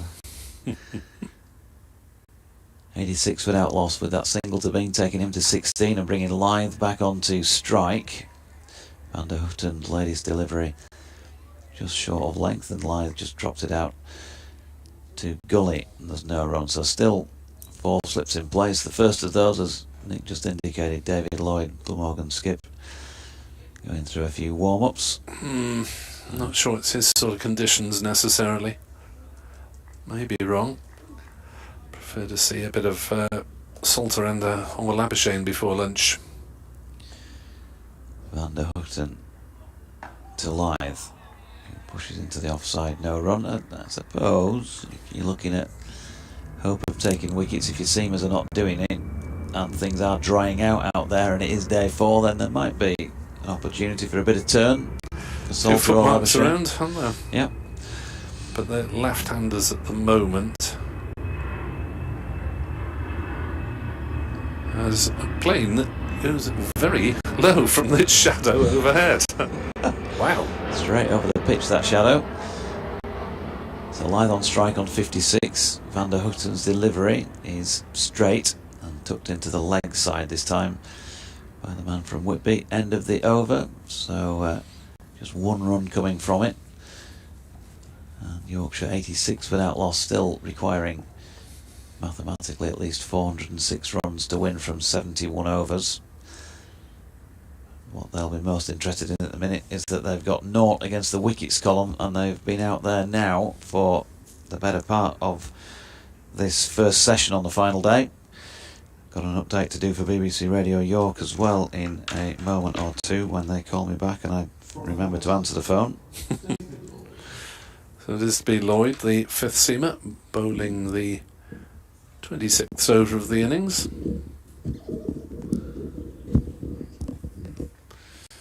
Just military medium, and 4 wickets, 5 wickets, sorry, 5 wickets, I did him wrong earlier on. 4 wickets in the Leicester match and 1 against Gloucestershire.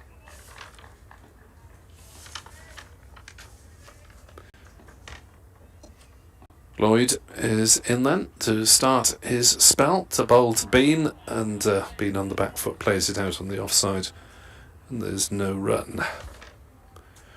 Lloyd last week 2 for 83 off 16 was expensive in the first innings at Leicester, and then 2 for 32 as Glamorgan toiled in vain on the final day, as they are at the moment. Lloyd into bowl. Oh, that's a furious slash by Bean and through to Cook. Update time for BBC Radio York.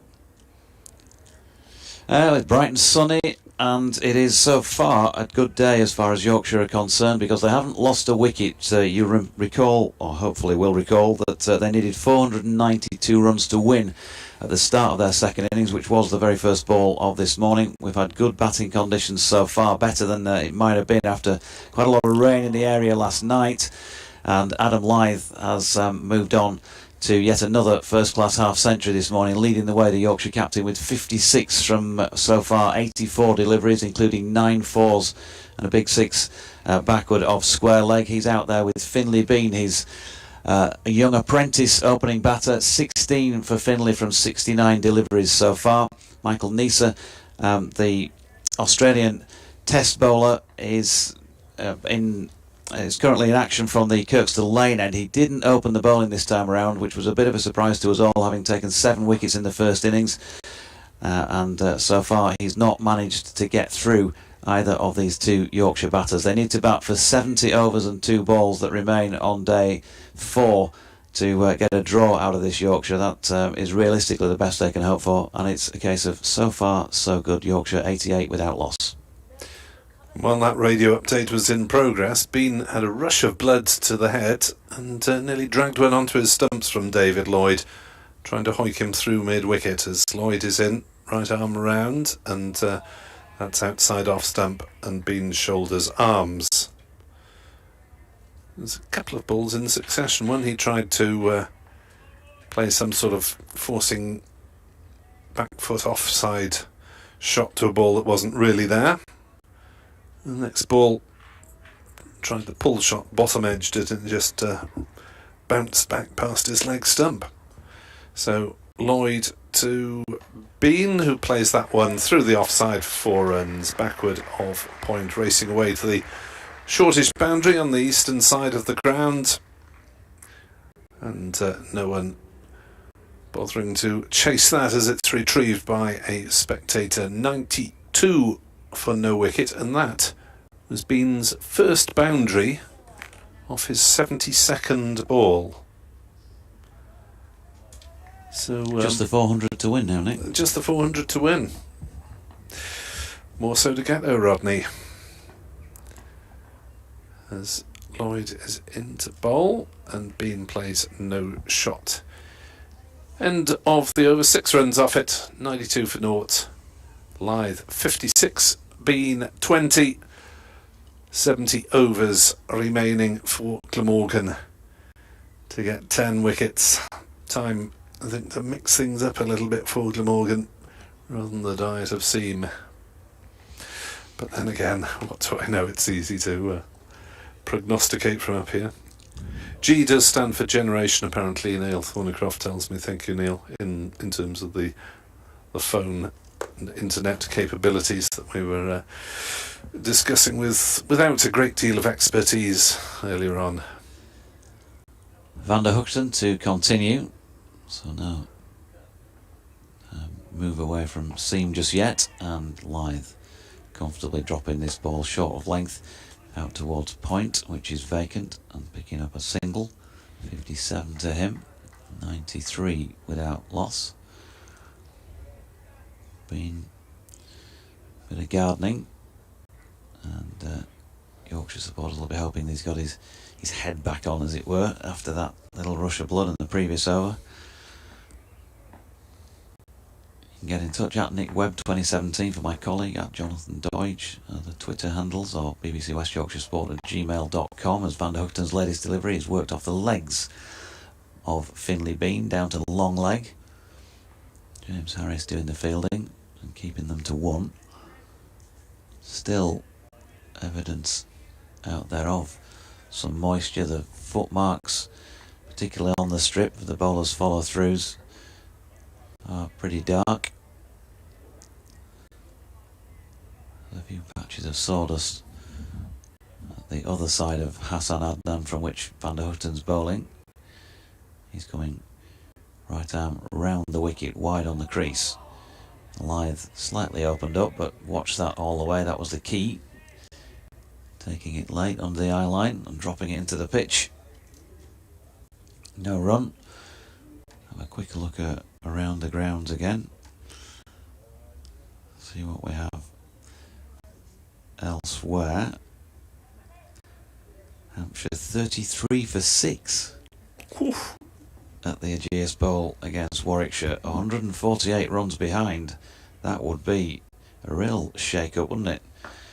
Champions a couple of years ago, Warwickshire, just avoiding the drop, of course, as Yorkshire know to their cost on the final day last season, as Lyth blocks another one. But could be a big win for them down at Southampton. Let's have a look at who's doing the damage. Rushworth In that one. Yeah, Chris Rushworth with 5 for 23. Wokes with 1 for 10.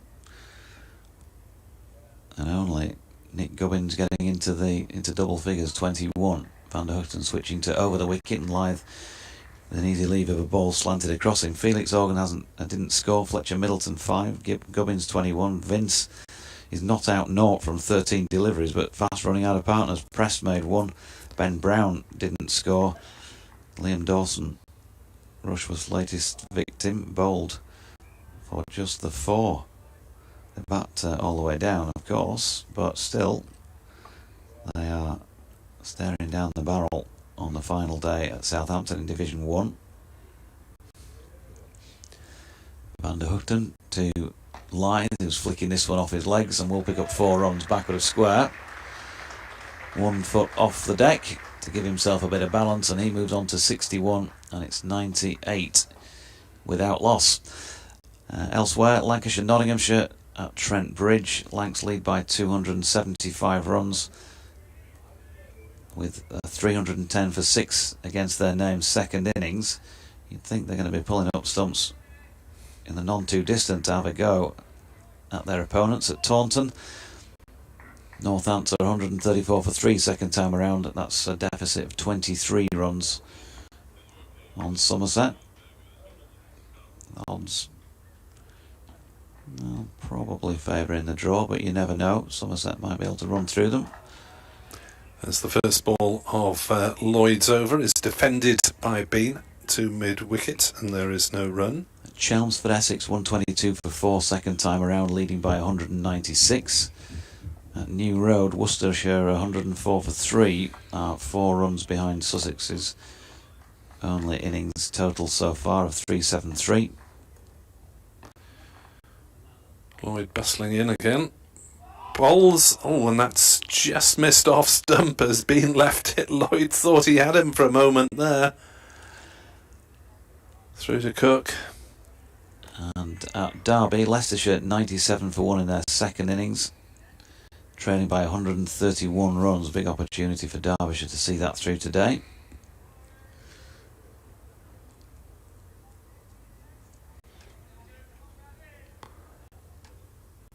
Former Glamorgan player Shubman Gill, 94 not out, off 51 for Gujarat Titans, 227 for 2 against Lucknow.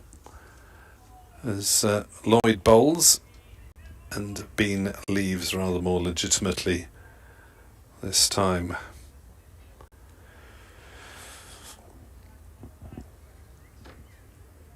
So there's a few games around where one side's battling to avoid defeat, and a couple where you could see declarations and run chases potentially developing in the afternoon. As Lloyd bowls and played by Bean hard down into the ground, bounces up to Salter at point, and there's no run. Glamorgan desperate to get something before lunch.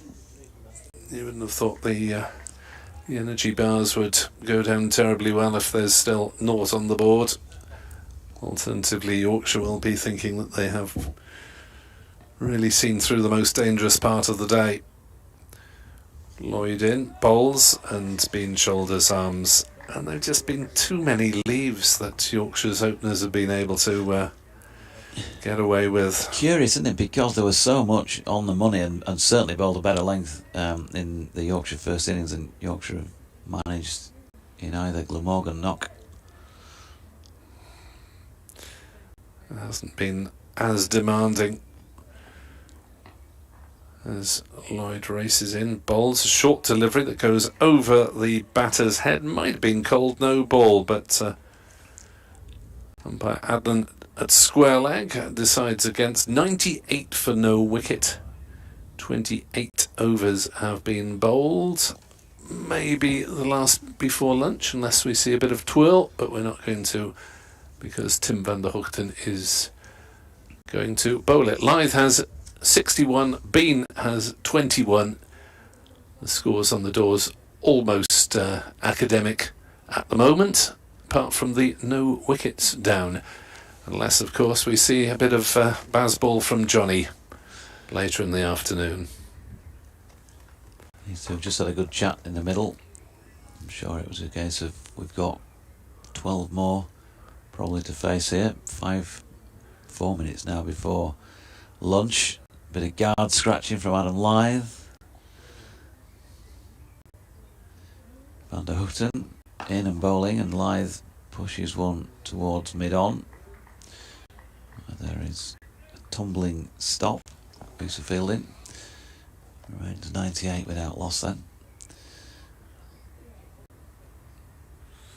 Still makes you smile, doesn't it, the amount of gardening that goes on between deliveries. Just seen a patch that I didn't see the ball before, so I better go and tap at that one. It's nowhere near where the ball landed, but never mind. Van der Hoogten in again.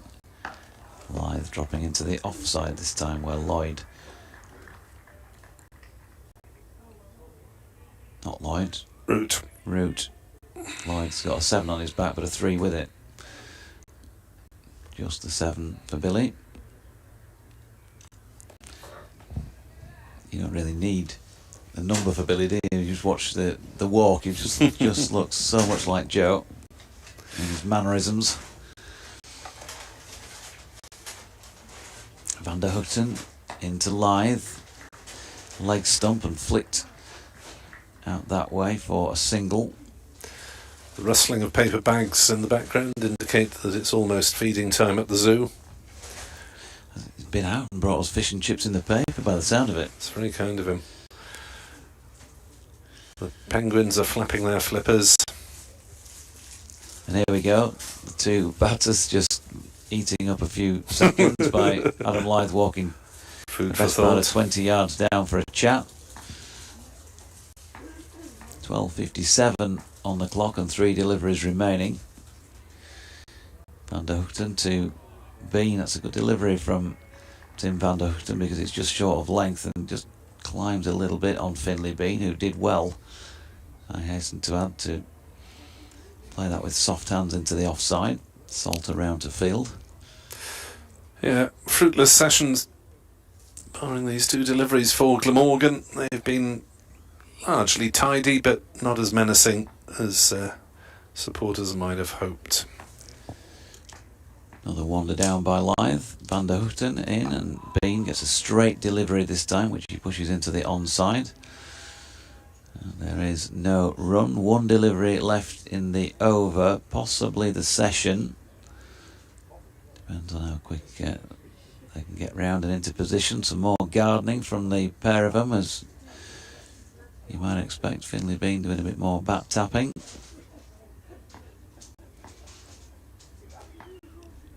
Van der Hoogten turns to come in past umpire Hassan Adnan. The sun's just gone in for the moment. Appeal for LBW here, and he's gone.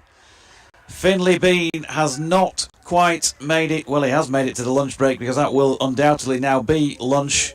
But with the final ball of the session, as it turns out, Bean has been trapped. LBW. It looked a pretty good shout. You always like to see him again. But Hassan Adnan had a little think and said, yes, away you go, sunshine. I'm afraid that is that. Slanted in towards and hitting him what probably looked like in front of about middle, maybe going on to hit middle and leg stump, something like that.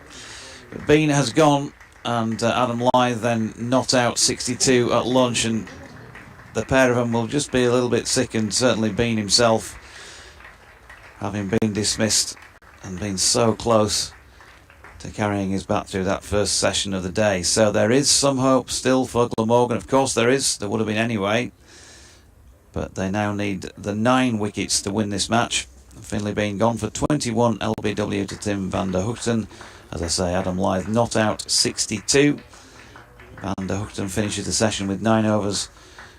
No maidens, 1 for 26 against his name. David Lloyd 2 overs, 1 maiden, none for 6. Yorkshire need 393 runs to win. Glamorgan need 9 wickets to win. The draw still the favourite just at this moment in time, but we shall see. A lot of cricket still to be played, so from the 3 of us for now, we'll go off and enjoy our lunches and hope that you do too.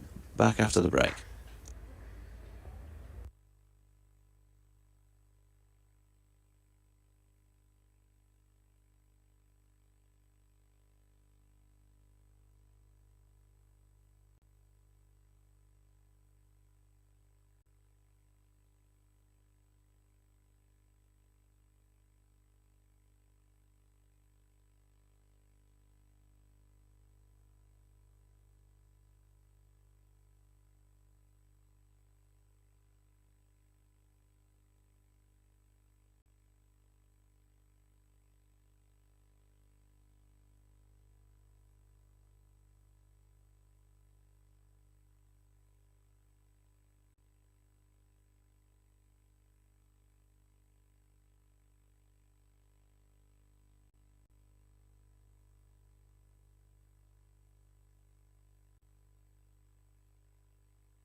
Very good afternoon and welcome back to Headingley for the afternoon session of the final day of this championship match between Yorkshire and Glamorgan, where Yorkshire at lunch are 99 for 1 in their second innings.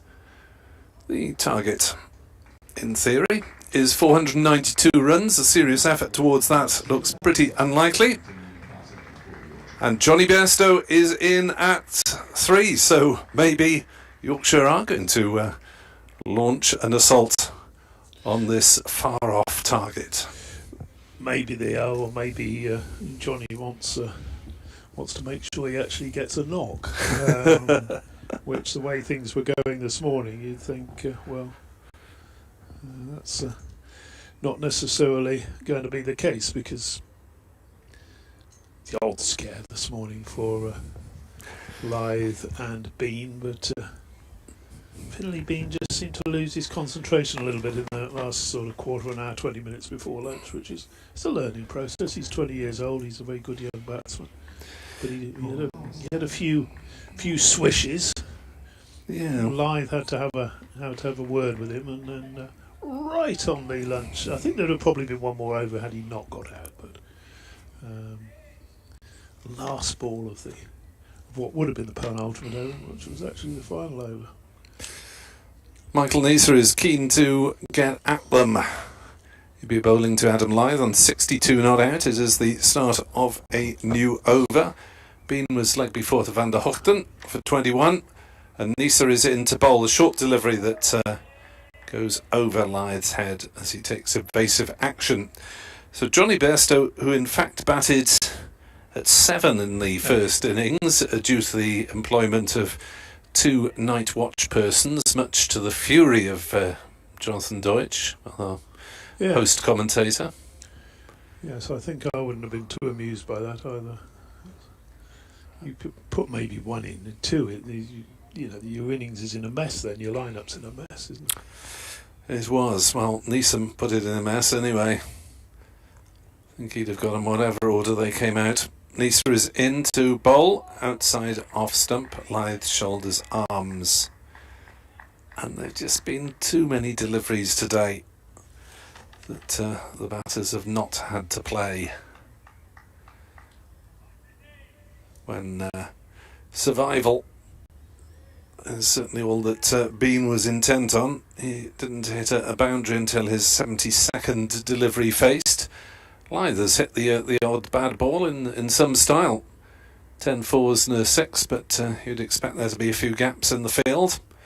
As Neser is in to bowl, and Lythe will get a single here as he deflects it away on the leg side fairly gently. And Johnny Bairstow's on strike. And the 100 up. 100 up. Not only that, but the first right-hander of the day, which... Yes, I thought if Bairstow were batting at 5, then we'd have the 4 left-handers in a row. But Bairstow is elevated. We had Shaquille at 3 and Milan at 4 in the first innings.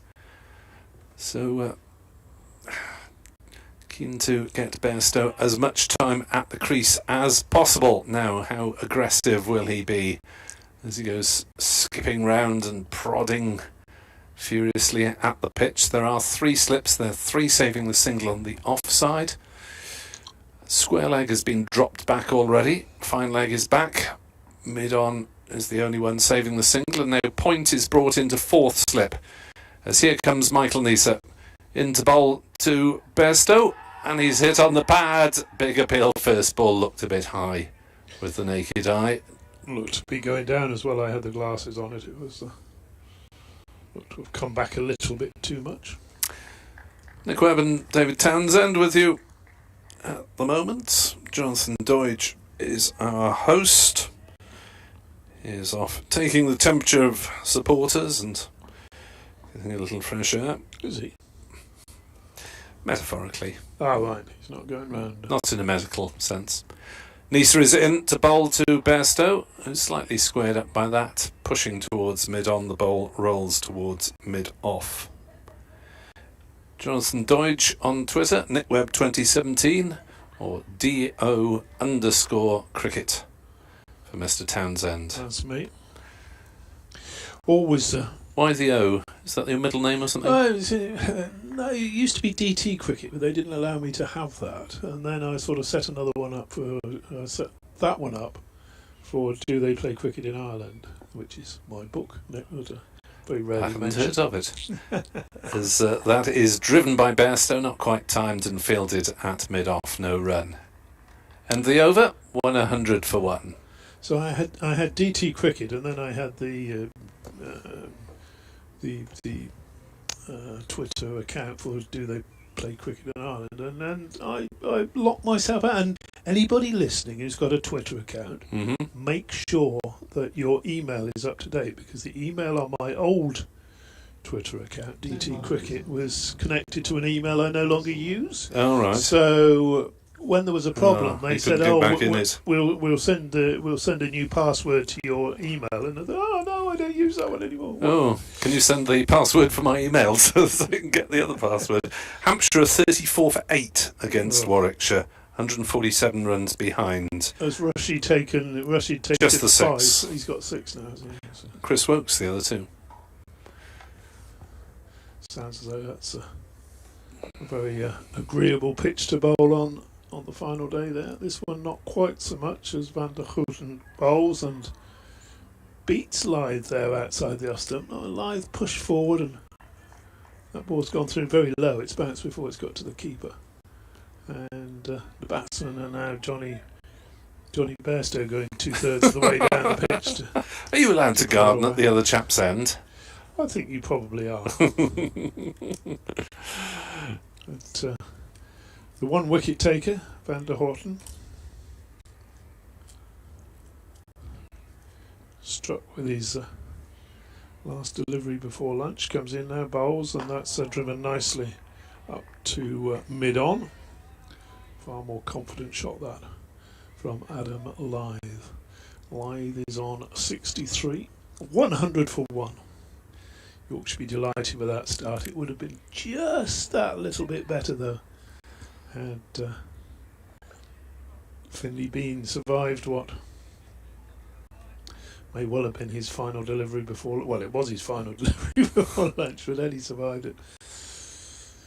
They'd have gone in without losing a wicket in that session. There's a big shout for LBW. Umpire signals that it was outside the off stump. I quite like that. It's it sort of gives us an indication of how he's seen it. Yes, it's outside off. And that shot being played. Yeah. Thank you, Mr. Adnan. Thank you, sir. Perhaps there ought to be a series of signals for. Well, it lets the audience, no, not just you and me up here, is useful for us. Van Houten bowls, pitched up and clipped away down to long leg by Adam Lythe for a single. That brings the right-handed Bairstow on, and the field changes round. It helps us. We can therefore pass that on to the listening and viewing audience. But it also helps people inside the ground and look at, oh, that must have been close. You know. And, oh, no, one passes outside off stump. You know, it brings the audience into the game a little bit more, brings the crowd into the game. Information, Nick. Absolutely. That's what it's all about, isn't it? We live in the information world, so we're told. Bairstow takes guard. Standing now, waiting for Van Houten. Bowls, drives, and misses. Hands on heads. Well, it's not so long ago that the players didn't have numbers on their backs, and in the championship game. Yes, I know. Remember the first championship commentary I was plunged into at fairly short notice, and the opposition were bowling and didn't have any numbers on, and hadn't seen much of them before. Bairstow's on strike again, and again he plays and misses, looking for a punch through the offside. It's no good pretending you didn't play for that, and Johnny, you did, and you were beaten, and it went through to wicket keeper Cook. I'll tell you what, one of the most difficult ones I've done, Nick, was the first year of cricket call back in the day, 1988. Sri Lanka. Oh, right. No numbers on their backs. Pretty unknown team in those days, with the different players. Yes. You can't always have Malinga bowling. No, Malinga wasn't. It was long before he was probably running around in short trousers. Malinga the slinger, with a very low arm action, identifiable very easly. Later 80s, but the fielding that day, I think Mendes and De Silva fielded nearly everything unless it went in the air. Absolutely. Got away with that one. Here comes Nisa into Lyth, who's defensive behind that one, pushing it back down the wicket. Nisa, who had his opening spell at this Kirkstall loan end, seems to be running in with just a touch more fury after lunch. Intention and the feeling that it's now or never in terms of Glamorgan knocking over a few top order wickets need to take. Perhaps Marnus has given him a couple of cups of coffee. Here comes the next delivery. It's short pitched and Lyth ducks underneath it. Yes, you were talking about earlier about a player who was purveying various ales a couple of decades after his retirement, and couldn't imagine. Well, Labuschagne might be purveying coffees in a couple of decades' time, I suspect. Might be advertising. You can see him advertising them, maybe, but very keen on his going from coffee shop to coffee shop, trying to sell. Nisa round the wicket, bowls, and Lyth drives fairly gently back to the bowler. It's even more gentle once Nisa's got her hands on this, and it runs up to mid-on. The Marnus blend. What do he likes his coffee? Pretty strong, you would imagine. Yeah. Adam Zampa, who came over briefly to play for Welsh Fire last summer, seemed as keen to talk about coffee as cricket. As Nisa is in bowls and Lyth defends up to mid-off, and there is mid-on and there's no run. Bowler in fact intercepts it before it gets to James Harris. Rugby players seem to be going down that route. A couple of the Cardiff players setting up a coffee business between them. Are you a coffee drinker? I am a coffee drinker, but not an aficionado. I'll drink virtually any blend of coffee. So, not really a specialist.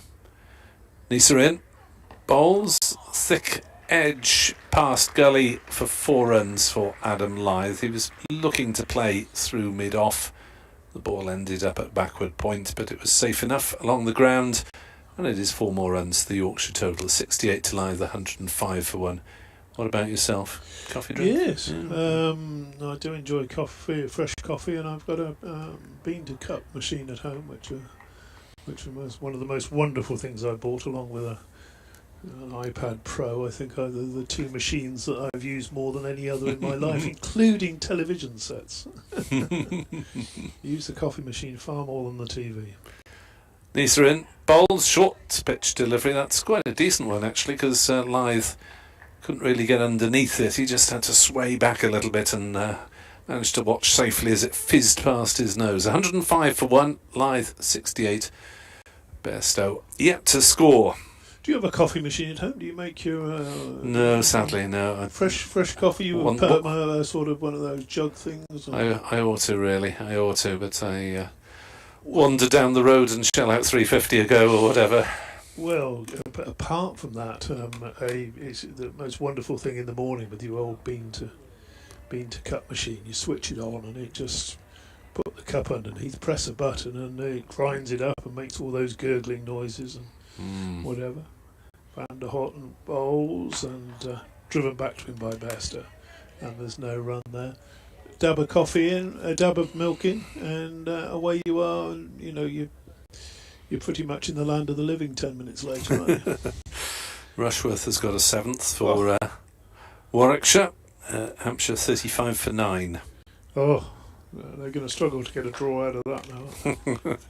Time for a bit of last wicket resistance. Wonder what Rush's best figures are. Is he taking an 8 for? That's a very good question.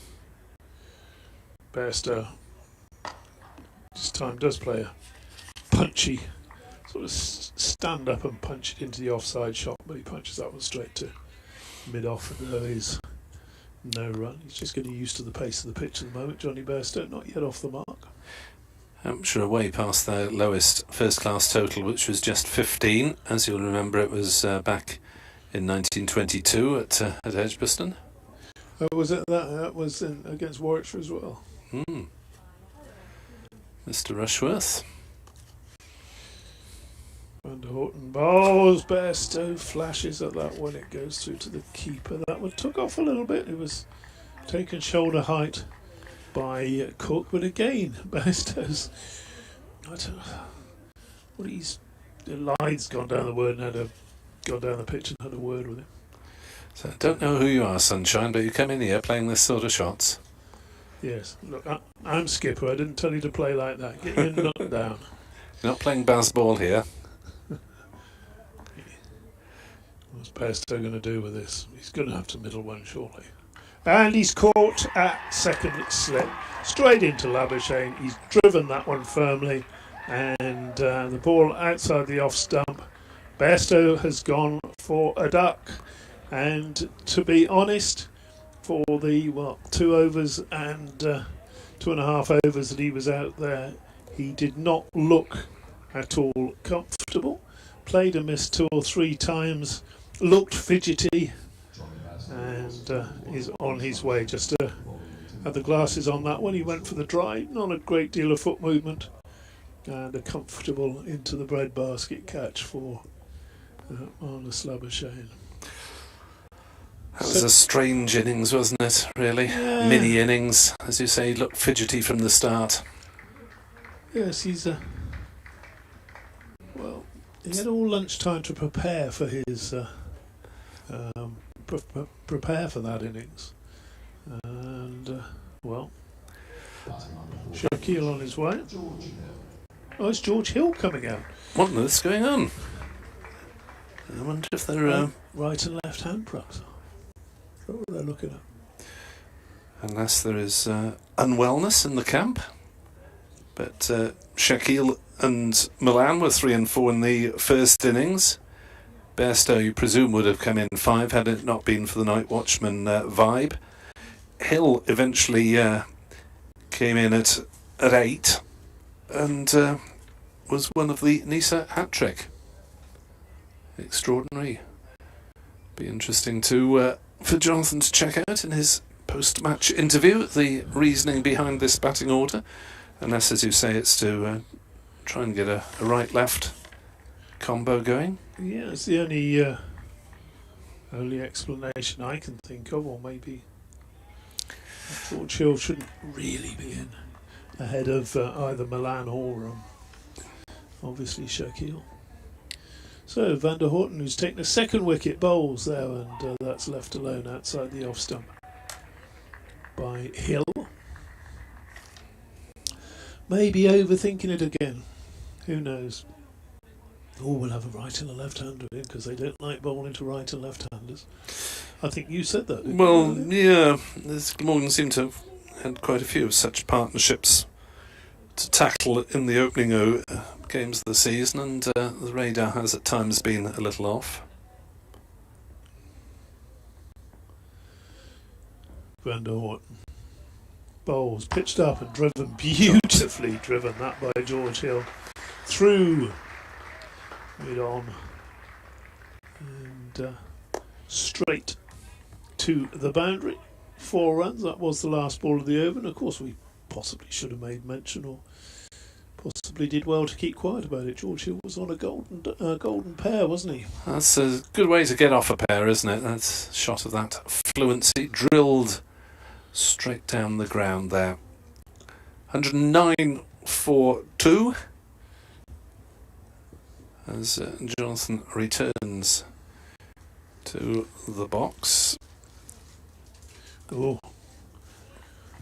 he's pulled out a large packet of roasted peanuts. So He's meaning business. Here's Nisa looking for his first wicket into ball to Lythe outside off stump. No shot played. I once used a large packet of roasted peanuts when I was umpiring to count the balls. Got to the end of the over, and in went 6 peanuts. So yeah, the problem would be if they were whole peanuts and they broke in half during the course of the over. You might have a 10 or 11 ball over then. I'll let Doidgy back in and come into your seat shortly. Nisa into bowl and Lythe defends up to mid-on, and there is no run. Oh, Mr. Deutsch definitely means business. The jumper is coming off, and it's getting warm here in the commentary box. Not quite sauna proportions as yet, but Jonathan will be able to report on the clemency or otherwise of conditions outside. As Glamorgan need 8 wickets to win. Nisa, who got 7 in the first innings, his career best, is in bowls, and Lythe pushes that one into a vacant gap on the offside. They amble through for a single, 110 for 2. Thanks, Nick. Yeah, halfway through his 34th over. Interesting call to put Johnny in at 3, having been 5 first time around. Definite reshuffle in the batting order with George Hill coming in at 4 now, and presumably, just seen him downstairs, David Milan to come in at 5. I say I've just seen him, not to panic you that he hasn't got his pads on. It was probably 20 minutes ago. Odd little innings that from Johnny, wasn't it? Nisa to Hill, who drops that out square on the leg side. No run. Yeah, just been having a chat with all the Yorkshire supporters, Jane and Mel Wiles, and Finley Bean's mum and dad sitting alongside them.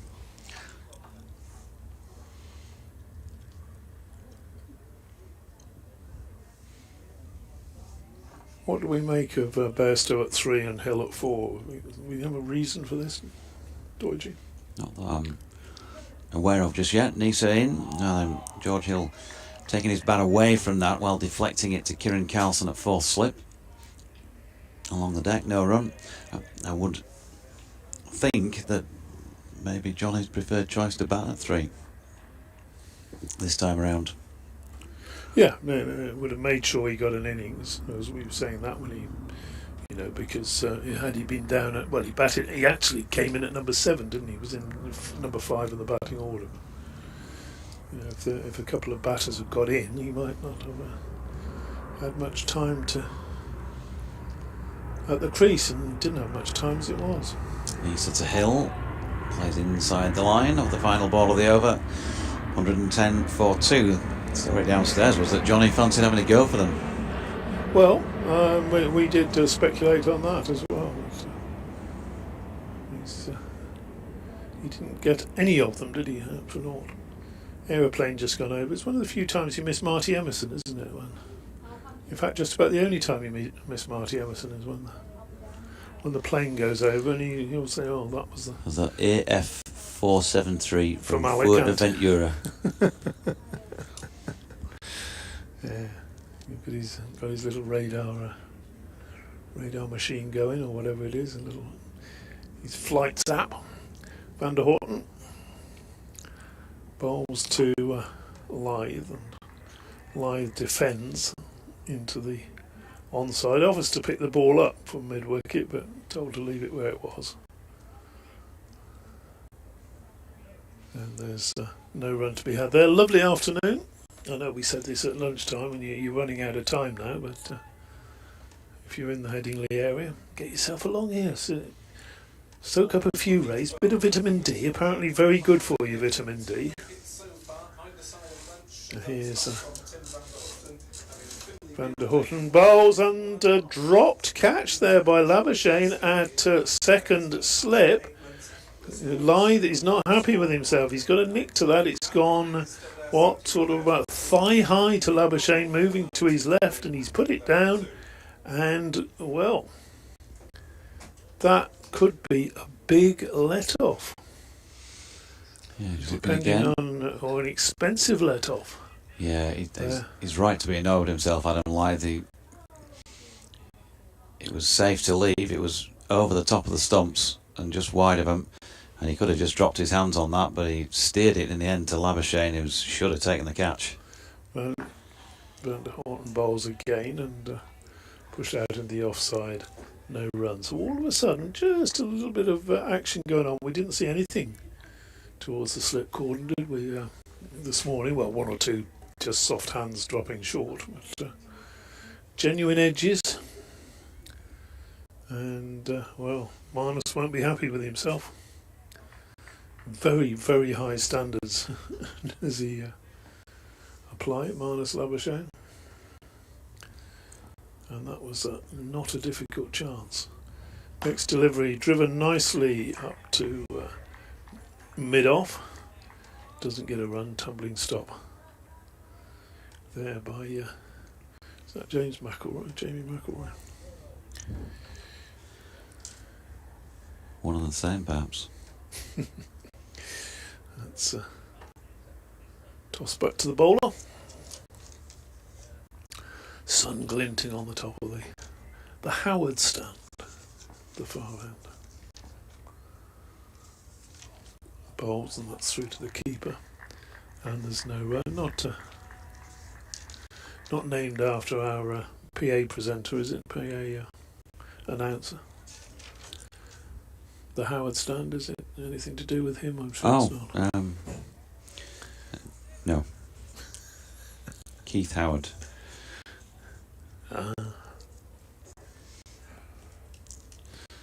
We have this most matches. We're not listening. Sorry? Van der Horten bowls to Hill, and that's clipped firmly, but well fielded at short leg. Certainly saved a chase back towards the boundary. Saved a couple of runs. Might have gone all the way. It was well timed by George Hill, who, I think it's fair to say, has not got going yet this season. What did he make in the first innings? A golden duck, of course. I think single figure scores all the way so far for George in the few knocks he's had. And we know he can do it. He knows he can do it. Just not happened for him just yet. So it's a big opportunity, isn't it? With 60 overs, 61 overs remaining on the last day. And a job to be done out there to do that job. If he can get himself in.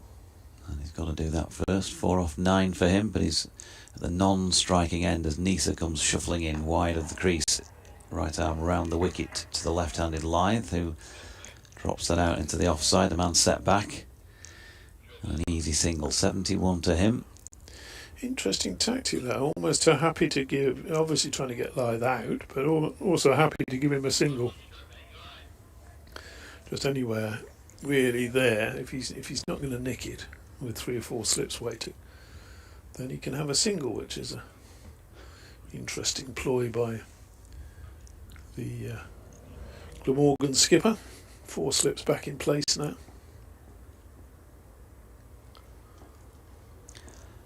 Nisa back over the wicket to the right-handed Hill, solidly behind that, pushing back in to the bowler's follow through. You can get in touch at DO_cricket for the old boy to my right, at Jonathan Doidge for yours truly, at Nick Webb 2017 for our colleague from BBC Wales, and of course BBC West Yorkshire Sport at gmail.com. The old boy. Term of endearment. As George Hill flashing at this one wide of off stump. That is aerial and over the cordon, wide of them as well, down towards the boundary at third man. They're going to get 3. David Lloyd picking the ball, which had stopped a couple of metres short, up and returns it. So Hill on to 7, 115 for 3, but slightly living Airy on shot, the dangerous side of things. Airy shot. David Townsend, who is living proof that age and sage don't always go together. Yeah, that's true. You know, the funniest time of me ever being called old boy, I'll tell you. He's around the wicket to Lythe, tucks him up slightly, but pushed back to the bowler. I had the joy a couple of years ago of interviewing Peter Parfitt Oh, yeah. from the 1960s, who's got connections around this area. He had a pub, didn't he, after he stopped playing, and played for Middlesex for years. He was my hero when I was about 7 or 8 years old, all through to when he retired when I'd been about 14, 15. Marnus playing Peter Parfitt, one of my good friends as well. He Peter. was Fred. Certainly He was one of your very good friends, Fred. And yes, he was referring to me as old boy. Sneezer bowls to Lythe. Good delivery as well. This angled in, holds its line off the seam through to Chris Cook. Yeah, more than happy to talk to you, old boy. Come to the house, old boy. Old boy? I was about 8 when you were my hero. Lovely, lovely man. Lovely man. Marvellous player. Yeah. Not as good as Trevor Bailey, obviously. Well, He's got the third of all time, the third best conversion rate for 50s into Test match 50s into hundreds. After? I think the Don was number 1. I can't remember who's number 2. So Dizzy, probably. There's Nisa to Lythe, who pushes that square on the offside, and they don't take a single. 1-1-5 for 2 at the end of the 36th. it was. I think there was a sort of qualifying number of 50s to go to 100. But he was a delight to talk to. Plenty of stories, and when you look, you've got to think the bloke was unlucky to have actually been around when he was around. With that England middle order in the 60s, when you got Cowdrey, Yeah. Graveney, Barrington, the all-time, arguably the all-time best middle order England have ever had. Would that be an exaggeration? Van der Horten bowls, and Hill again looks for the drive, again loose, and he's going to get 4 runs there, but he was reaching for that, and a thickish edge between backward point and gully, and it runs away for 4. His first double-figure score of the season then for George, so although he's certainly not playing confidently out there, You'll feel better he's for that. riding his luck at the moment, and maybe that's what he needs, just a bit of luck on his side today. You'll feel better for that. And of course, Jeffrey and John Edrich out in the batting. This is very difficult to get into that lineup. Yeah, you're not prone to exaggeration, apart from with respect to your own abilities as a third voice. Van der Horten bowls, and that hit, there's a shout there for something or other as that ball's ballooned to gully. I think he's just come off the pad. Umpire's not interested at all. Yeah, it was. Of course, later on you had D'Oliveira sort of coming in at 6 as well, didn't you? It was a very strong batting lineup. And he told me how he found out that he was going to go on his first tour and play for England, which was an interesting one as well. How things were done in those days. Van der Horten bowls and Hill defends. Well done. I can finish this story. Was it by telegram or something? No. He scored 100 against Surrey at the Oval. Yeah. And at the end of the session, he was sitting in the dressing room, and Peter May, who was the Surrey captain, stuck his head round the door and said, "You're going to score a lot of runs in India and Pakistan this winter." So that would have been quite confidence giving, wouldn't it? Van der Horten bowls and through to the keeper. No run to be had there. And that was in the day when the likes of Peter May would have just opted out of that tour. A lot of them would, I say a lot of them, but several players would say, I don't fancy touring this winter, So. Yeah, and then when it started again, that sort of thing, in the 80s, and certain players, the higher echelons, sort of looked like they were picking and choosing. They were pilloried for that, weren't they? Yeah. It's more of an amateur game back in the early 60s, wasn't it?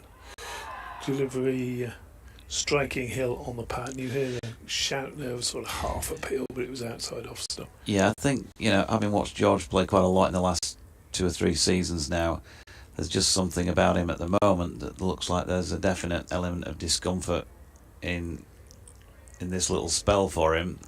He's got a good temperament. Needs to just play his way through it. Yeah. It's actually showing since lunch just how well Finley Bean batted this morning. Was still just a little bit there for the bowlers. Van der Horten bowls and left alone very late by Hill, and that's through to the keeper. No run, 119 for 2. You'd also say, I think, that Glamorgan's bowling has tightened in the, what is it now, half hour, 35 minutes since they went back out there. It has been a little bit more on the money. Asking a few questions. Already drawn the wicket of Johnny Bairstow and a dropped chance off Adam Lythe when he was on 69 just a couple of runs ago. That was a couple of overs or so ago. So he's at the non-striking end. I mentioned Dizzy, by the way. I'm going to mention a do that I'm involved in with Dizzy that you know about, DT, but not many others may do. As Nisa comes into bowl to Lythe, who gets an edge on this one. He played it soft hands though and into the ground, so credit him for that, but good delivery as well by Nisa. 72 for Lythe with that single, 120 for 2. But Jason Dizzy Gillespie went to Rawdon Cricket Club to do an evening with. I'll be putting a few questions his way. DT will no doubt load me with some other information that might get some laughs from the audience. £20 for a place. I shall be there, George. You know the points of contact to get hold of me if you want to be involved that night. We'd love to see you at Rawdon CC, and it'd be great to do an evening with Jason Gillespie. That's on Saturday the 24th of June. Nisa bowling here to Hill, who pushes out into the offside, and there is no run. But give us a shout if you'd like to reserve a place, or preferably 10, something like that. You might even get to meet get a DT. discount. I mean, get a discount for 10. Well, you can buy him a pint or something like that if you like. The club needs all the money you can get. Yeah. No, it'll be a cracking evening, that. Saturday, 24th of June, 7:30 after the Rawdon first have played against whoever it is they're playing that day. Look forward to your company if you can make it. Nisa bowling to Hill, who's got underneath this one again. It's not a confident shot at all. It's something like a pitching wedge is that one, and just holds up a few metres after it bounces, doesn't it? Almost plugs. Spooned it over that sort of shortish extra cover. So just an interesting shot. 2 to George Hill onto 13, 122 for 2, but as I say, it just looks like he's going through it at the moment out there. George is not timing it anything like as well as he can do, but he's still there. That's the important thing from Yorkshire's point of view, having faced 19 deliveries now in the 20 minutes he's been out there since Bairstow was out. Another edgy shot. He's going to pick up 4 here between 3rd and 4th slip along the deck. It wasn't a chance, but Michael Nisa will feel like he's got a strong chance of picking up a wicket at this moment in time, because he's on top out there. George Hill surviving at the moment, and has survived to the extent of 17 now. I found his pub, Peter Parfitt. The Tempest Arms. Marvellous pub. Tempest Arms, Elslack? Elslack, is that what it's here? How would you pronounce it? Elslack. Elslack or something. Where is it? E-L-S-L-A-C-K. Probably Elslack, I would think. As Hill pushes up to mid-on, there's no run. It's in Yorkshire. Oh, marvellous. Lovely pint there. A few puffs on my pipe. Pint with Peter. So, what was his... Reminded him how good I was. I'm sure if there's anyone listening who's had a pint there, they'll let us know. What was your at Jonathan Doidge? Is it yours? Is yes, at Jonathan Doidge. Michael Nisa bowling here to George Hill, who's that's better, George. Dropping that out into the offside more confidently this time to complete that over at 126 for 2. Yorkshire requiring just the 366 runs to win from 58 overs. It's not going to happen, DT said to us a long time ago. Banned. Talk of it is banned. Glamorgan need 8 wickets to win. Yeah, you can obviously mention that. Yorkshire need to find a way to get through 58 overs or the better part thereof to finish this match in a draw. They haven't won, I think I wrote in my piece last night, it's 17 matches now since they last had a win. That was the first game of last season against Gloucestershire. Went winless for the rest of the campaign, and this is game 4 this time around, so I'll make that 17. Van der Horten around the wicket. The left-handed Lyth bowls, and Lyth just drops that into the offside. Jogs through for a single. He's playing the old pro party, isn't he? I'll take a single, let the lad take the strike. 73 to Lyth, 17 to Hill. 127 for 2. So the runs don't really matter. Well, they'll matter to Adam Lyth if he gets to his 100, of course. And also Hill, but they don't really matter in the context of the result of the game. Van der Horten bowls and Hill nicely across and just plays that confidently down to short leg. What are you going to say? You got that look on your face, is that you're going to come out with some little gem about the Wurzels or something?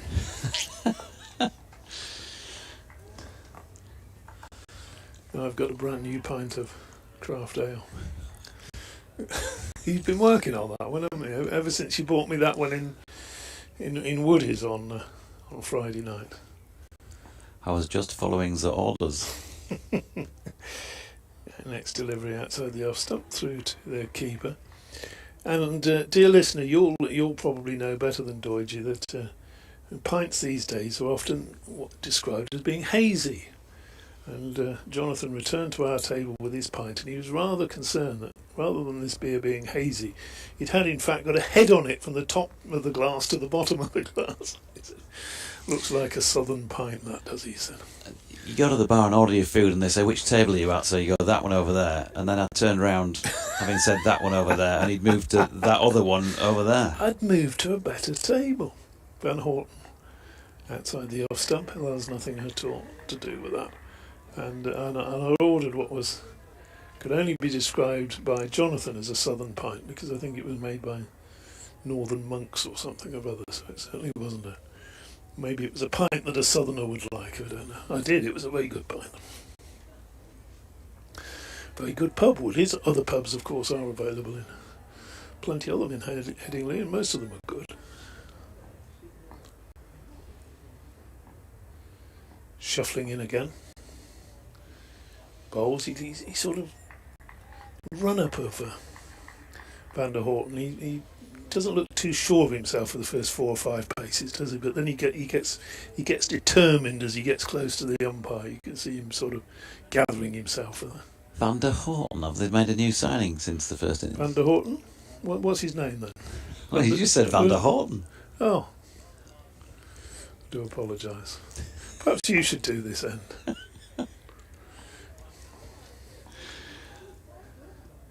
In he comes, the Dutch international. Bowls, and that's played down into the gully. No run. Yes, the Tangerine Dream.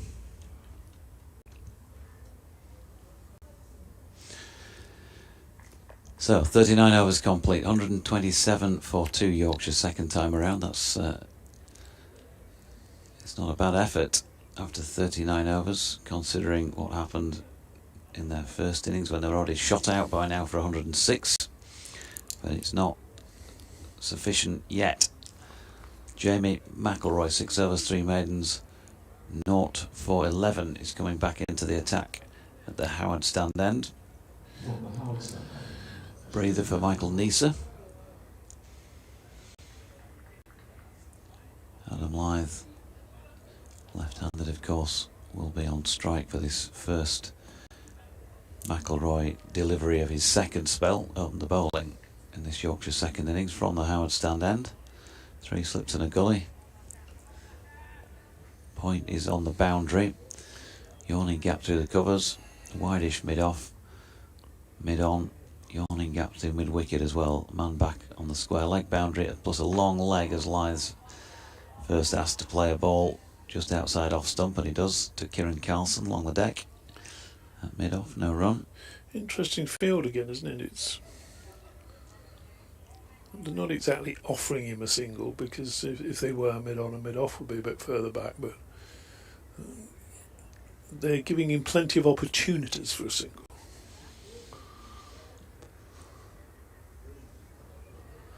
Sun shining. Looks great, the ground, doesn't it? Resplendent. LS6 in the sunshine as this latest delivery by McIlroy is wide of off stump, an easy leave for Lythe. Harris just getting warmed up down to our right as well. One of the sweaters, in fact both sweaters, I think.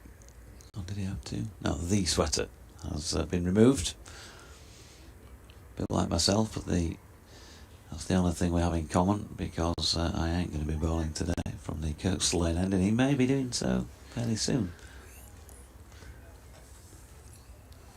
Here's McIlroy again, good delivery this time, angled in towards the lefty, who was tempted to play at that, did drop his hands eventually. A little bit of extra bounce. Thought about it, didn't he?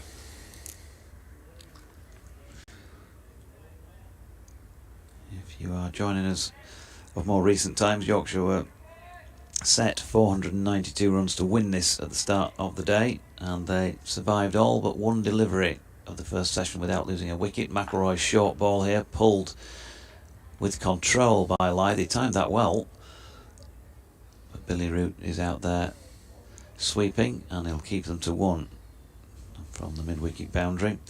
So Finlay being LBW to Tim van der Hoogten on the final ball of the morning session for 21, faced 83 deliveries, shared in a 99 run opening stand with Adam Lythe, who was 62 not out at the break and has added a further 12 to that tally since, during which time he's lost Johnny Bairstow, who in the second innings went out at number 3, having been out there at number 5 first time around, and ran out of partners. Hill shouldering arms to a ball slanted across him here.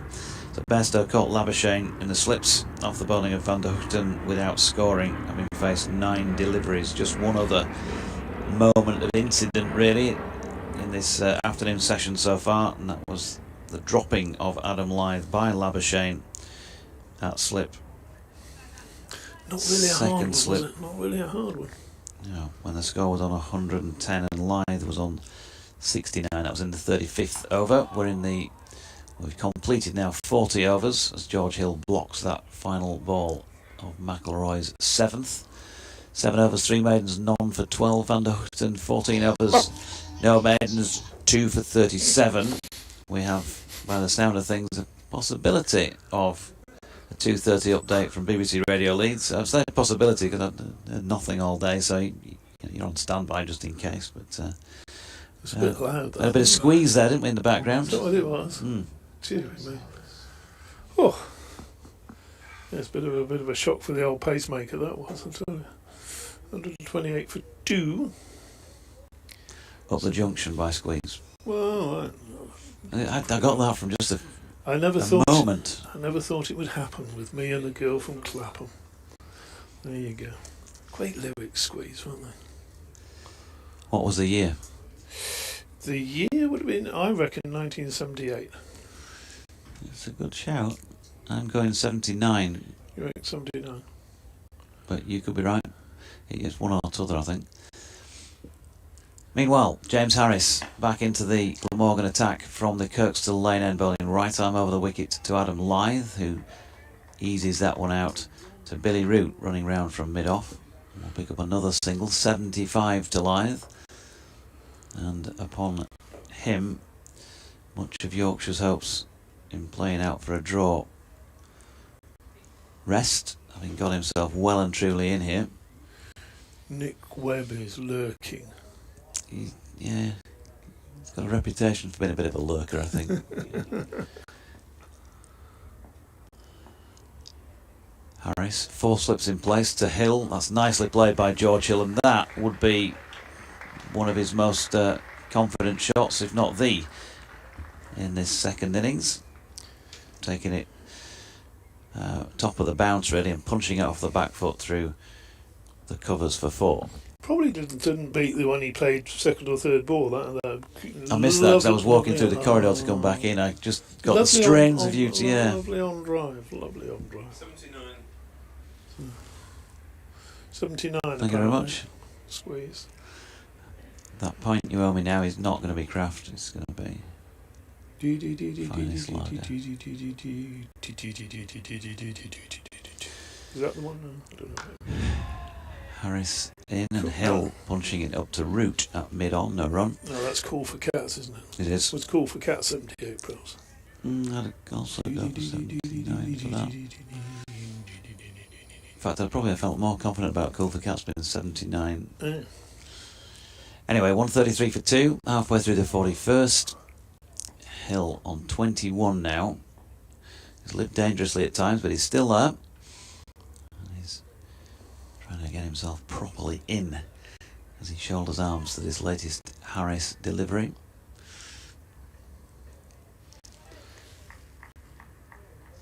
Jules Holland, he was in the original Squeeze, wasn't he? He was. Chris Difford and Glenn Tilbrook did most of the lyric writing, did they not? I went out with his cousin back in the day. Jules Holland. That's the closest I ever got to pop Holland. fame. Oh. And probably to Holland as well. Harris in again, it's wide of off stump and cut by George Hill. That was easy meat, even when you're not in the best of form, and the sort of delivery that you want when things are not really flowing for you, because it wasn't the best, it wasn't the most elegant of shots, but he just smacking that to the boundary, and that was where it went. Right, I'll let Mr. Nick Webb in, and you can continue talks about 1970s pub rock. Thank you, DT.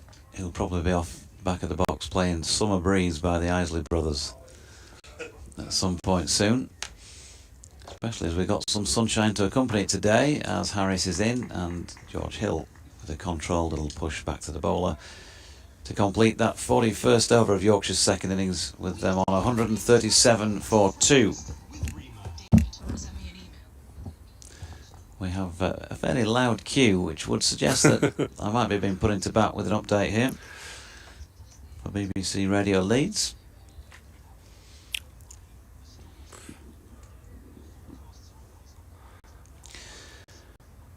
It's going to be McIlroy to continue at the Howard stand end, and he's going to come round the wicket right arm to the left-handed Adam Lyth.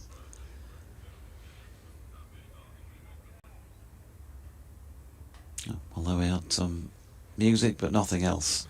McIlroy bowls down leg side, and Cook gets a glove on it. He'll run away to the boundary though for 4 byes.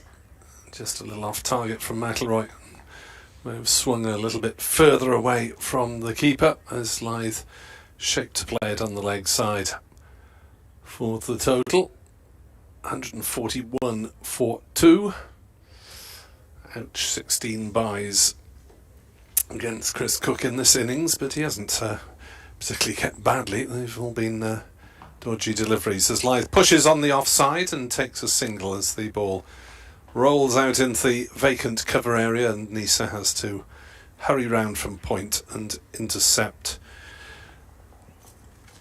Do you know the pub triv question about Up the Junction and Virginia Plain by Roxy Music?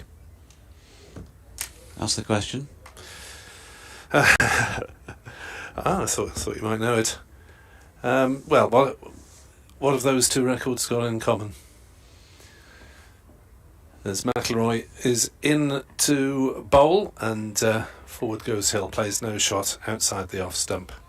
Up the Junction by Squeeze, Virginia Plain by Roxy Music have something in common. Stage plays. Up the Junction. Wasn't the answer I was looking for. Just think about the lyrics. McIlroy is in bowls and Hill is forward, pushing to mid-on. There's no run. Lyrics. Let me just check the Virginia playing lyrics out. I have seen Roxy Music live in Manchester a few years ago, yeah. Oh gosh, I wish I had. All but there was no Eno for obvious reasons. I did. Most of the original lineup on stage. I did seriously think about. Didn't they do a few gigs last year? As that's through outside off stump and no shot played by Hill again. Yes, I did seriously think of going there, but they weren't very convenient dates, and they weren't anywhere near me at the time. But I did think of making the effort, but sounds though we may well be in danger of a BBC Radio Leeds update. To the sound of the Jackson 5. 142 for 2, McIlroy bowls, defended by Hill.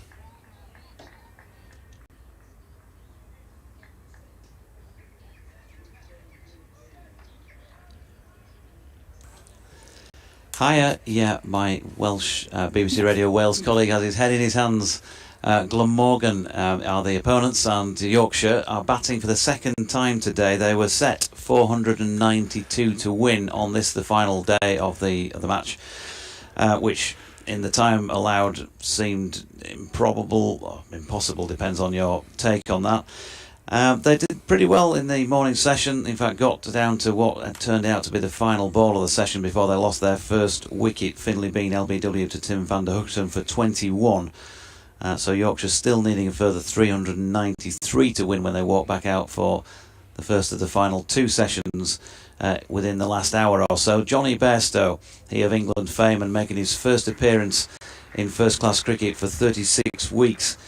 Well, he made 20 not out in the first innings. He went out on number 3 in the second innings, but this time failed to put a single run on the board. Unfortunately, he was caught at slip by Marnus Labuschagne off Tim van der Hoogten, so duck from 9 deliveries for him. Adam Lyth is still out there, Yorkshire's captain, 80 not out, having just clipped a 4 off his legs, to go with 25 from George Hill. Lyth has been dropped by Labuschagne at second slip as well since that Johnny Bairstow wicket, so they're holding on at the moment. Glamorgan need 8 wickets to win the match. Yorkshire need to bat for 50-some overs if they are to force a draw in a game which, to be fair, yesterday looked like it was very much heading for a defeat. We'll see how they come out of it, but at the moment they're 146 for 2 in their second innings.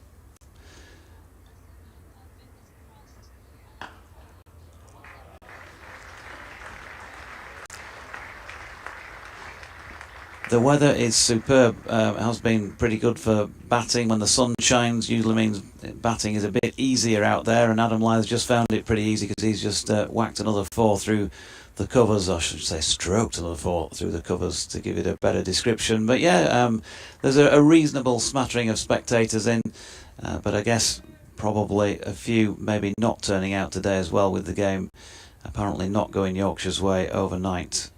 They might still have a little bit of something to cheer as the day goes on, and who knows, Adam Lyth's in the 80s now, so I'm not going to try and tempt fate any further than saying that, but he's on strike and just pushing another single into the offside to take his team to 151 for 2.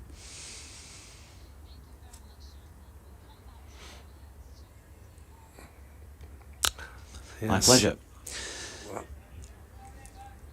So it is James Harris continuing halfway through this, his 8th over.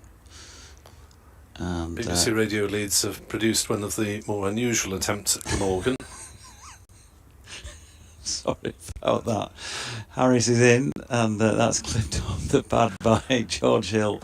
Bat onto pad by George Hill, and there's no run.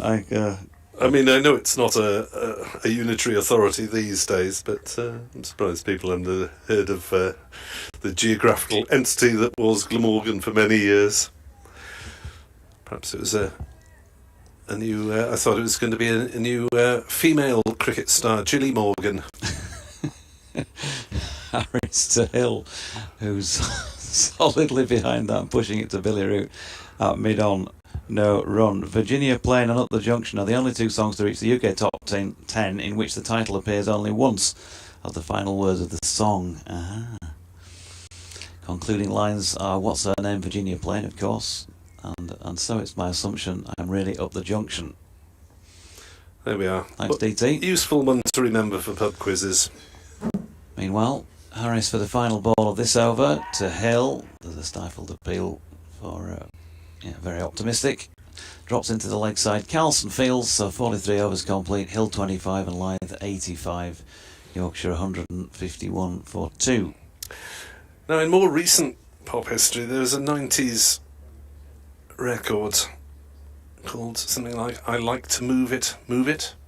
Do you remember that? Mm-hmm. I can't remember who it was by. There was a Glamorgan version done of I Like Glamorgan, Morgan that used to pound over the speakers in the 90s at one-day matches in particular.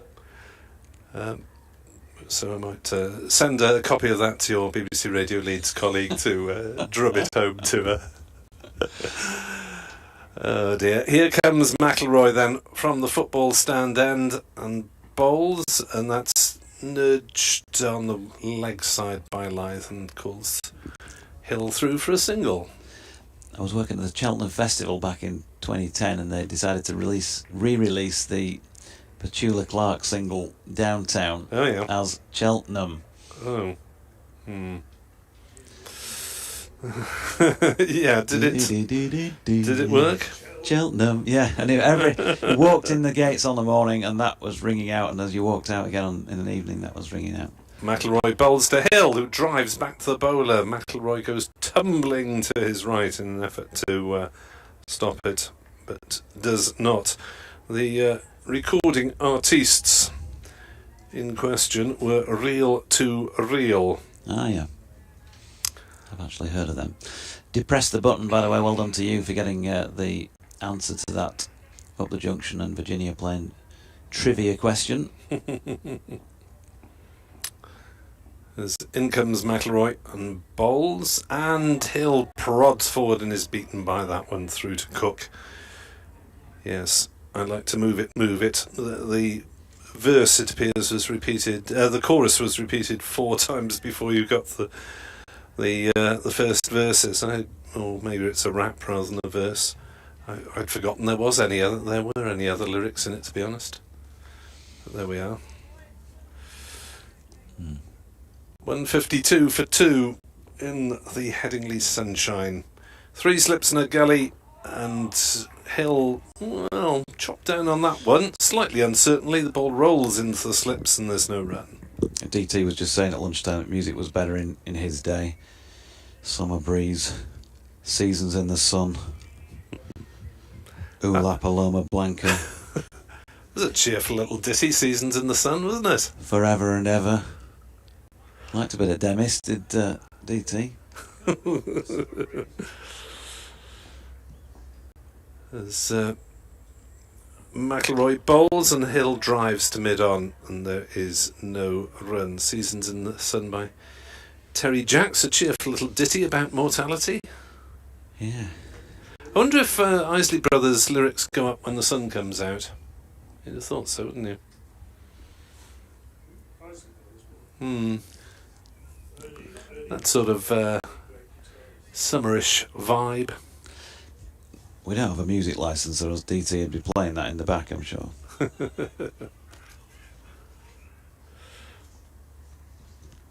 You might just sing it instead. Gosh. Oh, here we go.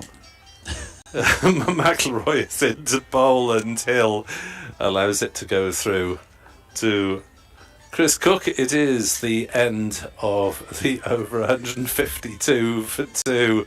Lythe has 86. Hill has 25. Yorkshire feeling fine. And the wonderful sound of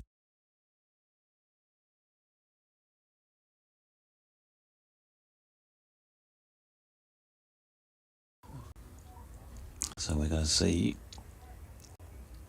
a change of bowling again here at the Kirkstall Lane end. The James Harris experiment has not lasted long, and David Lloyd is saying, "Phew, I'll have a go. Goodness me, boys, I'll show you how it's done." I'm not sure if you can speak in a Yorkshire accent, but If he could, maybe he might have said it that way. Out now, the new single by the James Harris Experiment on Deutsche Records. And now it's From the Kirkstall Lane End by David Lloyd Harvest. None off. So Lythe on 86 and David Lloyd to bowl to him, and that's going to be 4 more to that 86. That's a beautiful shot by Adam Lythe. It's a little bit loose from Lloyd, as you might expect. First up, width, and brilliant execution by Lythe to get it away back at a point, and that is a no ball as well. So an extra couple. 158 for 2, Lythe on to 90.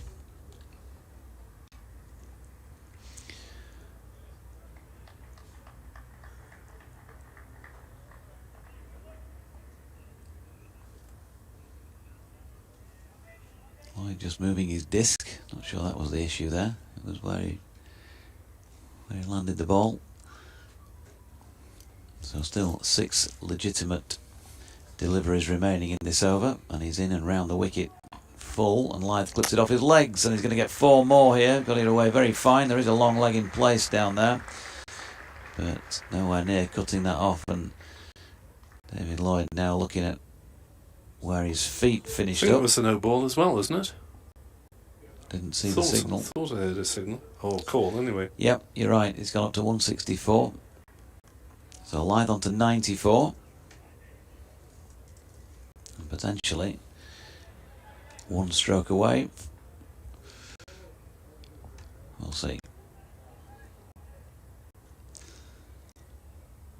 Lloyd then, can he get it right this time and bowl a legit ball? Yes, he can, and Adam Lythe falls over it, and I think he's taken that on the not quite so padded bit just above the knee roll. So that'll be giving him a little bit of grief. There's a stifled appeal from behind him. There is exciting news from Jaipur. Joe Root is playing. He's actually playing. He is playing a cricket game for the Rajasthan Royals against the Sunrisers of Hyderabad. So 2 Yorkshire players in opposition if Harry has made the cut. No. He hasn't. No. So Harry left out for the first time, I think, by the Sunrisers Hyderabad. Got that ton, but he's had a tough time of it otherwise, Harry Brook, in that competition. Adam Lythe on 94, Yorkshire on 164 for 2, and David Lloyd, captain bowling to captain here. The latter, the Yorkshire version, just pushing that to Billy Root. Sunrisers Hyderabad include the well-known Welsh fireman Glenn Phillips.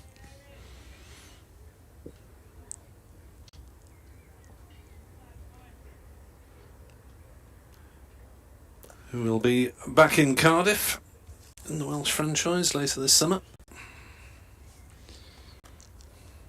Lloyd to Lythe, it's straight, it's clipped off the legs again, it's 4 more for Adam Lythe. So David Lloyd very much helping Adam Lythe's cause here, and Yorkshire's. Going wide one side of the wicket and short, being cut away for 4 and then strained down the leg side twice and being clipped fine for 2 further boundaries.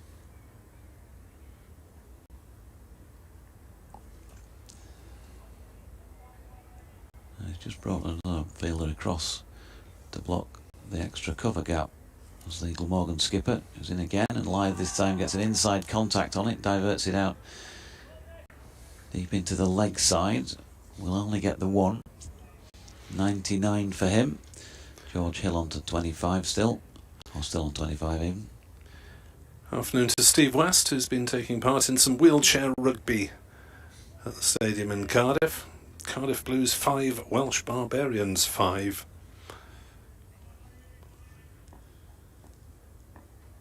Hope the wheelchairs survived it. It's a vicious sport, that.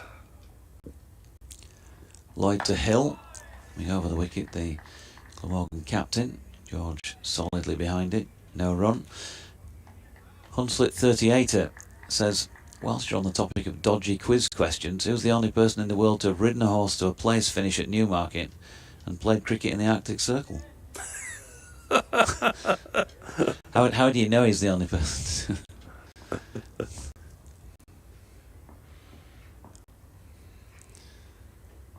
Lloyd in, and Hill solidly behind that and punched up to root at mid-on. End of the over, 45 complete. Yorkshire 169 for 2. And with Adam Lyth on the brink, I'll just keep going for the moment.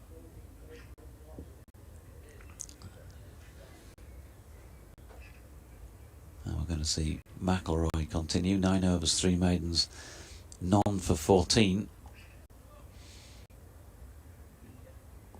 3 slips, a gully, point coming in on the 1. Just trying to squeeze Adam Lyth, add a bit of extra pressure. Square leg also coming up on the 1. So field now pretty much ringed with the exception of Harris at long leg down to our right.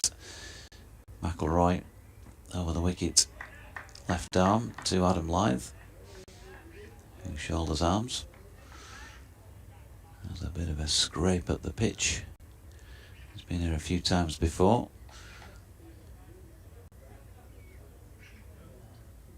And he'll be waiting, be hoping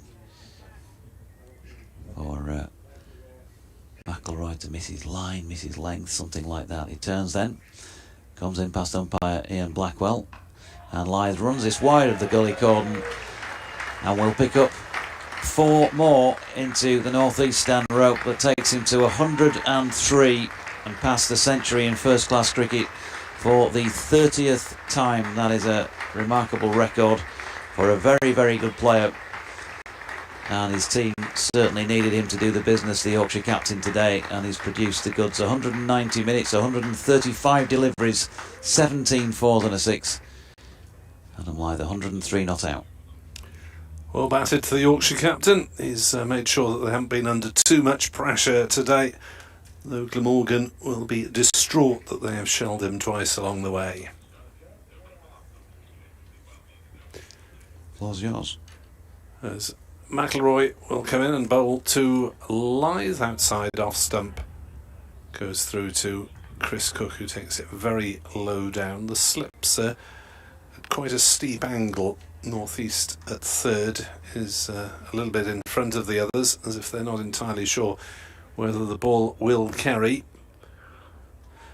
So these two eventually calming any nerves that there might have been, with Bairstow going just after lunch. McIlroy bowls, driven back to him by Lyth, fielded in his follow-through. Fair to say though, Nick, when you look at the board, 45 bowled, 50 remain, that the job is nowhere near done yet, so Adam Lyth needs to maintain this concentration now, not let it slip that he's got another tick in the 3-figure box. Yes, it's more that he's soaked up just over 3 hours of pressure, really. McIlroy in to bowl to Lyth, who drives on the leg side and will pick up at least 1 to wide mid-on. They'll just settle for the single, 174 for 2. The run accumulation is nice, but it's not the main point as far as Yorkshire are concerned, so they're not going to take any chances on the running. Hill 25 off 48 deliveries. Slightly fidgety start, but he's overcome that, and as we've been saying, has got some useful runs. Just his second innings of significance so far this season, as he is forward playing an orthodox defensive push to cover, and there is no run. A very pleasant vista in front of us now after the heavy rain that put paid to chunks of days 2 and 3, and the rather murky conditions on the first night when Yorkshire's first innings was falling apart as the PA announces the details of that Lythe century. 135 deliveries. 17 fours and a 6, as Jonathan mentioned. David Lloyd will continue, having made a fairly awful start to that last over. Can he get his radar straight away as Lythe just takes a little drink? 12th man chugs off. And 3 slips still for Glamorgan. No, 2 slips and a gully it is for the medium pace of Lloyd.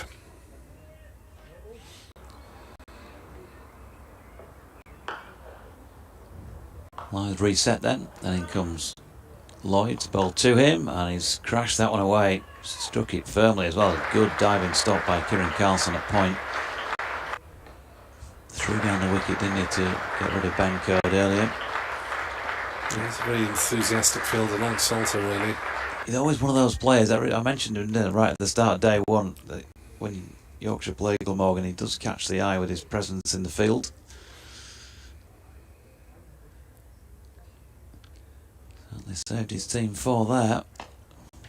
And Lythe this time receiving a Lloyd delivery on leg stump, which he flicks away to the sweeper on the square leg boundary for another one. Yeah, with Carlson and Salter, if they're fielding next to each other on a cold day, I've known them both chase the same ball to the boundary just to get the exercise and a bit of intra-team competition to see who can get to a loose ball first.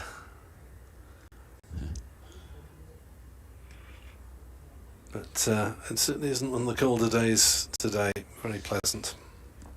Yeah, lovely.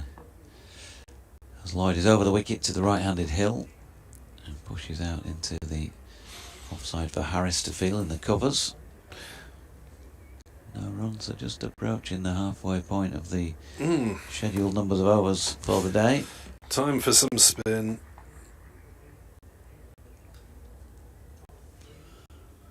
Lloyd gone for a few so far.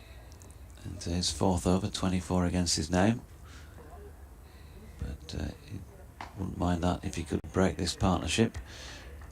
Hill pushing into the offside from his latest delivery. Partnership now worth 70. Hampshire's 10th wicket is still hanging on. 89 for 9. Partnership of 54 for the 10th wicket. Dominated by James Vince. Tail wagged down there against Yorkshire last year, I seem to recall. As Hill gets over the top of this latest Lloyd delivery, round about off stump. Just drops it into the offside. Who did Glamorgan play next week? The pairs, Worcestershire at home. Worcestershire, since you ask, 154, 8 for 4 in their second innings, 49 runs ahead of Sussex, who are Glamorgan's opponents the following week.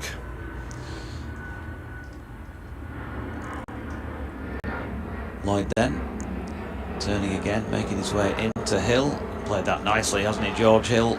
Full face of the blade, just angles it out through the covers, and nothing more than a little punch. Pleasantly done for 4 runs. 29 to him, 179 for 2. Yorkshire up at Chestler Street this coming week. What's the approximate distance between Leeds and Chestler Street? I usually clock at about 90-ish, yeah, something like that. Yeah, it's always a subject of amazement to me. How much more further there is to go when you get, you get to the heart of Yorkshire, you think, oh, you're nearly there. And you're not. No, I'm not on a mileage rate, Mr. Townsend. So no game the following week for Yorkshire because of that you're lucky, blast really. off. So You're lucky. You've got time to prepare properly for the T20 blast for Yorkshire then. McIlroy runs towards us and bowls, and that's defended by Lythe on the offside. They've already done some white ball practice anyway last week, I think. It is the ideal week to have off the championship round, isn't it? Although it's about 6 days, as you say, with the Sunday fixture, but it's better than nothing. But why I was raising my eyebrows was they've already had a week off anyway. Ah. So Last week was the week off. So does that mean that Yorkshire will have played fewer than everyone else in the first block? They should have played. This is game 4. Yeah, I mean, even notwithstanding the Gloucestershire debacle, as Lyth plays another one very nicely off the back foot through the covers. Nice firm punch. Ball sitting up for him. McIlroy perspiring away in vain. 183 for 2. Yeah, so this is match 4, including that washed out match. So 5 next week against Durham. That'll be it. 5 out of 7 weeks for Yorkshire in the I first thought everyone played 6 out of 7. draft. So presumably Yorkshire Perhaps you must won't play get one again in the summer when you're not. Well, yes, or perhaps Or September. 4 in September rather than 3. As McIlroy charges in towards us, bowls, and that one goes in the same direction from Lyth, but not struck quite as firmly, and this time it's just a single as Salter chases it back. Yeah, 4 in September. Also playing next month against Derbyshire at Chesterfield, mid-June. Got a fixture then? Probably, but good luck at Chesterfield. It was horrible the only time I've been there, weather-wise that was. Yes, Maggie Maytime, late September, and he really should be back in school, and the championship still's going on. I've got to do a radio update, so I'll be back shortly. Okay. 3 to come in. This McIlroy over, ball into Hill, who pushes out into the offside. No run.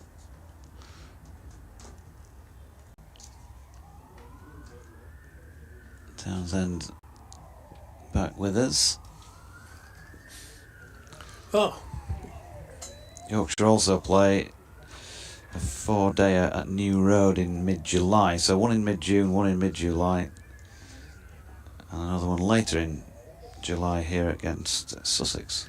McIlroy bowls to Hill with change in the field. Is it interesting?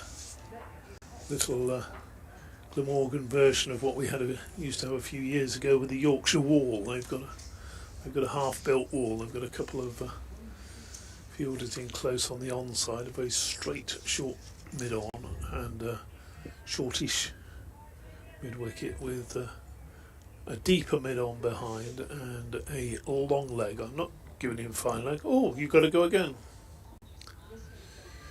McIlroy bowls, and that's clipped away nicely, square of the wicket, long legs after it, dives, and good effort down there by, is that Salter in the, no, he would have muddier whites if it was Salter. Yeah, so I don't think I've written all the fixtures in the diary, but I don't think I'd consciously clocked the fact that, yeah, there's 1 in June, but then there are 3 fixtures in July. So obviously there's always plenty of talk that there's not enough fixtures in the summer. 3 successive weeks of Championship cricket in July, then of course the break for the you-know-what. Does that include going down to Cheltenham? Are you at Cheltenham this year or not? Cheltenham cricket-wise? Or horse racing? Sorry, saying that to a racing man. I know Cheltenham horse racing is in March each year, but no, Cheltenham Festival. Cheltenham School. No. Because they often sort of mess things around a little and sort of rearrange so that they can. It's the oldest cricket festival Well, don't forget, in the world, apparently. lest you forget that Yorkshire have already been to play their away fixture against Gloucestershire. That was at Bristol, which was I didn't think they totally played washed that. out. So 186 for 2, and there is going to be a change of bowling, and it is going to be a bit of a tweak from the Kirkstall Lane end. We have the left-handed Adam Lyth on strike and Andrew Salter. He's going to bowl. They're sorting the field out now with a few players jogging to various different positions. They're going with a slip, short leg, sweeper out in the covers, man backward of point, short extra cover, mid-off, mid-on, straight mid-wicket, and a deep backward, quite backward square leg. Salter's first delivery. See Lyth just have a look and push it back.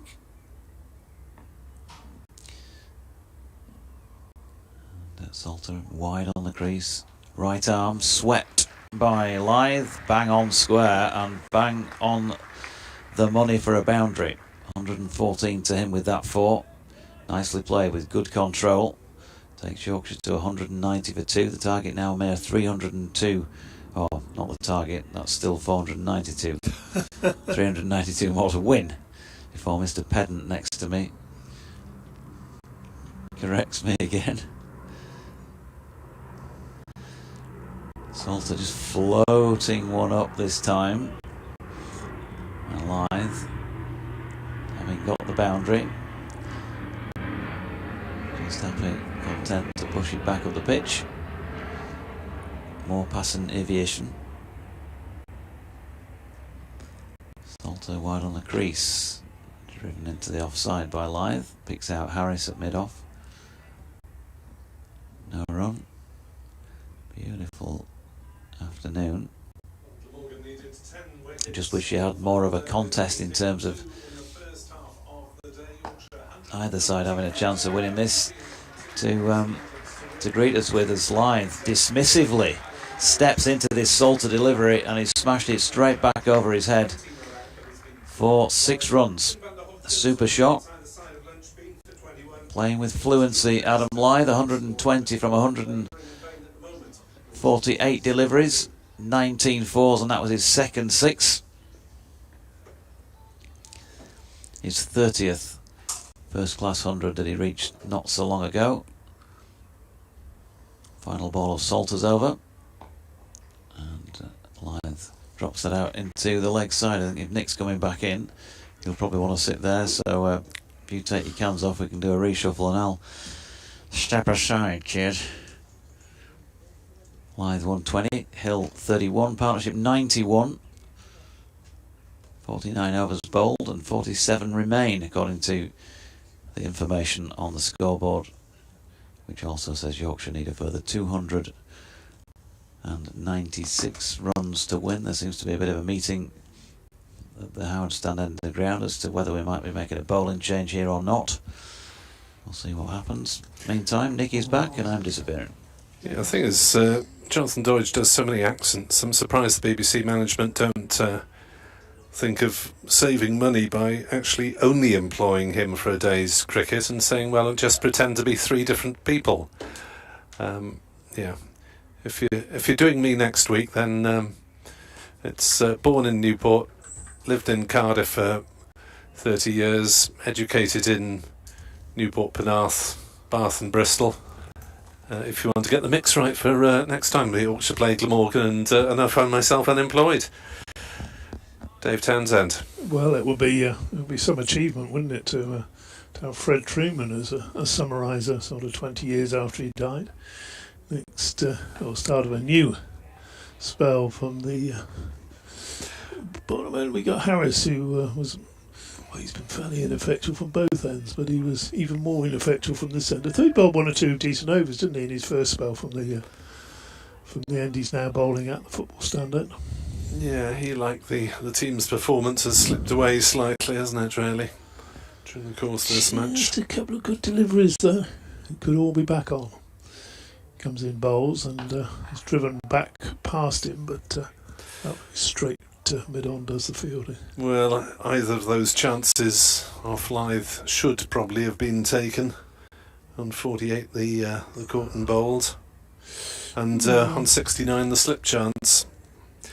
Yes, I mean the slip chance was a full chance, whereas the Courton bowled was more than half a chance. Harris, who dropped the more than half a chance bowls, and it's just pushed square. Neil G on Twitter says, "Come on, Glammy, let's roll them over. 1 brings 5."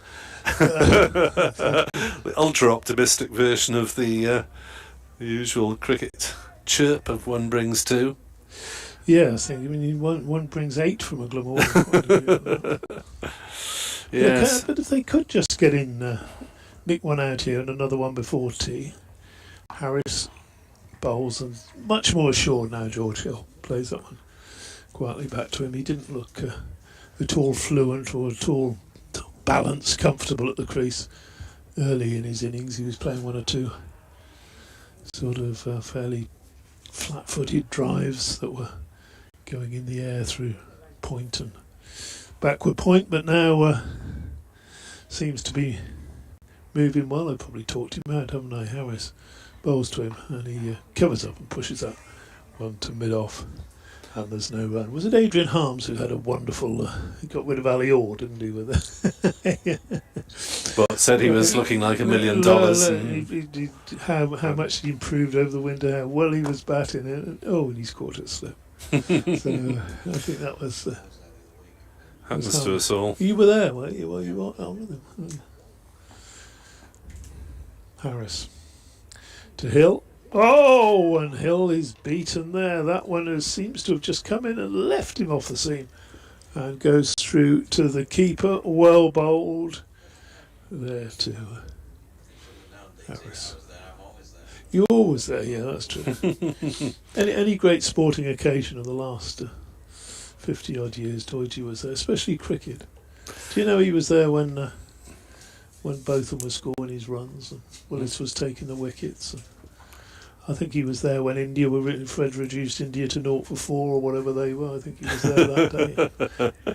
Anything that's happened at a great occasion at Headingley, Doidge was there. Stokes, of course, a few years ago. Yeah, well, he'd have had a fair chance of being there for the 81 Ashes as a young man. Yeah, he was very young man at that stage. Probably, I think probably on a half-price ticket as well. I think he was here the night that they dug up the pitch in 1975. George Davis. Andrew Salter to continue from the Kirkstall lone end, floats one up, driven into covers and very well fielded by Marnus Labuschagne, who throws it on the run back to Chris Cook, just to make sure that the batter's not wandering around. 120 to Lyth now. 31 to Hill as Salter bowls, driven into the offside. This time it has beaten Labuschagne, and they will take a single out to Tim van der Hoogten, who is sweeping the vast open steps of ground away to our right. I've given up trying to pronounce his name. He's just the Dutch international to me. To me. Sydney born, Dutch father. Plays a little bit for New South Wales. Maybe an update for BBC Radio Leeds to come. I doubt it. Doidge's disappeared. They just play that in our ears sometimes. Here comes Salter, and that's bounced off something down towards fine leg. Lyth calls Hill through for a single. He eventually responds, and it is just the bye. It came off the keeper's gloves. So Chris Cook having one of his less excellent It behind the stumps. Yeah. So Salter looking to get into that rough, and Lyth having nothing to do with it as he smashes one through leg side for 4, down on one knee. Slog sweep and dispatched contemptuously to the mid-wicket boundary for 4. 125 for Lyth, and that brings up the 200 for Yorkshire, and they need a further 290 for victory in 45 overs. He's just lining up anything outside off stump, isn't he, for that slog sweep, which of course with the off spinner bowling round the wicket is a pretty safe shot, because the ball's not going to come back into the stumps from there. It spins away.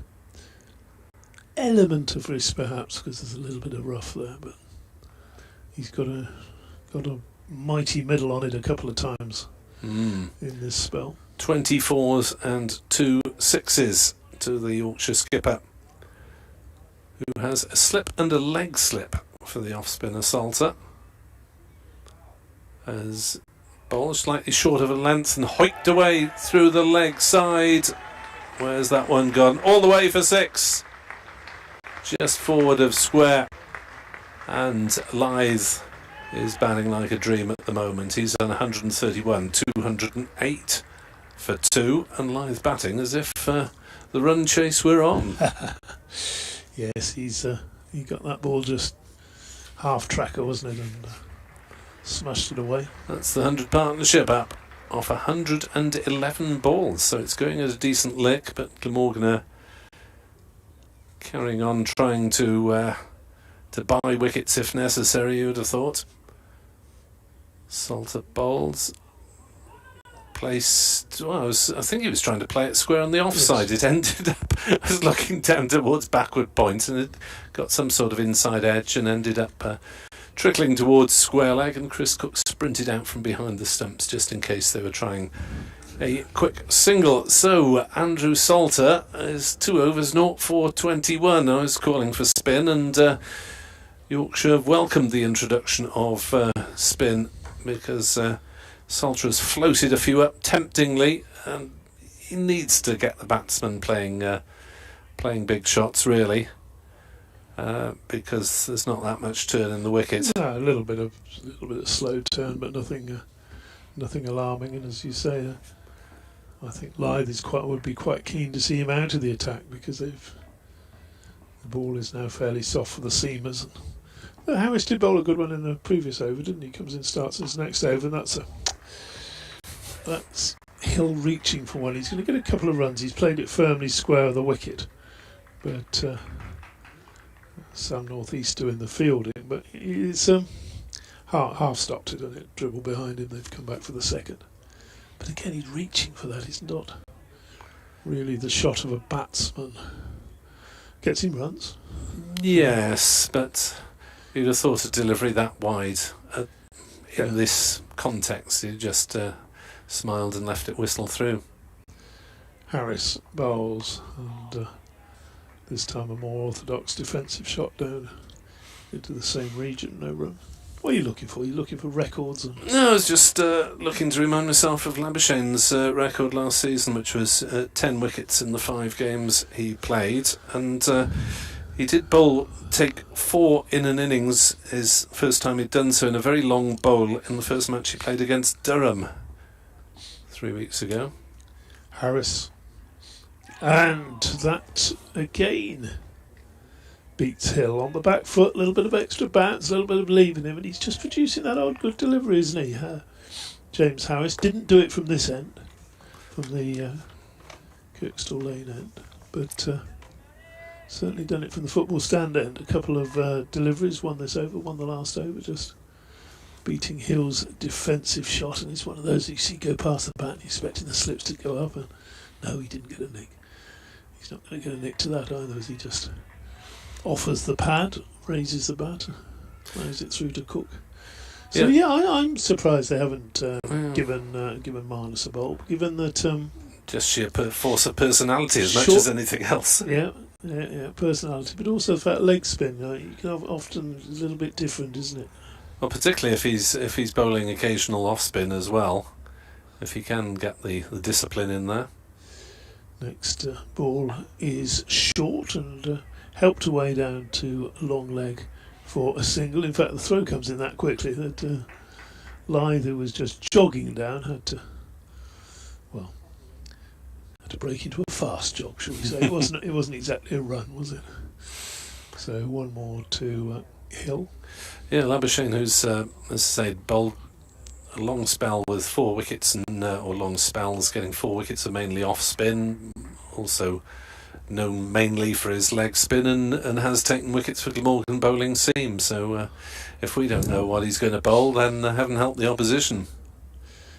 Here's Harris to complete his over, beautifully driven by Lyth, but into the ground and fielded there at cover. That's the end of Harris's over. Oh, it's the end of Salter by the look of it, because he fielded that ball and he is wandering off. Not grumpily, because he's not that sort of man, but looking slightly disconsolate after 2 overs had been smashed to all parts of whatever the Leeds postcode is. It's LS6 here. Michael Neese is going to have another blast. Nisa, how many's bowled? 11 overs so far. I suspect possibly his penultimate spell of the day. No wickets in this innings to his magnificent 7 in the first innings, career best. I see what you did there with the magnificent 7, Nick. It might have gone over the listeners' heads, but Nisa is in to bowl, turned on the leg side by Hill to root at shortish mid-wicket, and there is no run.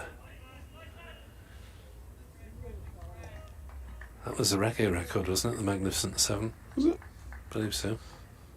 Okay. Or am I confusing it with 007? which was definitely a reggae record. Desmond Decker, I believe. 007. 211 for 2. Some 23 minutes to go to tea. As Nisa bowls and gets a foot to that one, possibly involuntarily in his follow-through, but no ill effects. So it's very firmly driven back to him by Hill and then skewed off at an angle towards mid-on. It was a dot ball.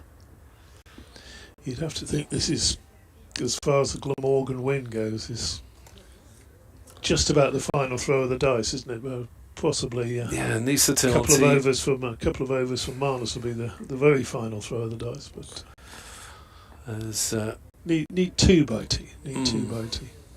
Yeah, 4 down at tea would be a minimum you would have thought for Glamorgan to have any sort of outside hopes, as Nisa bowls a short delivery that Hill ducks underneath. Quite well directed bouncer, forced him to get out of the way. Kieran Carlson might have a bowl. His occasional off spin had a long bowl in the first game of the season.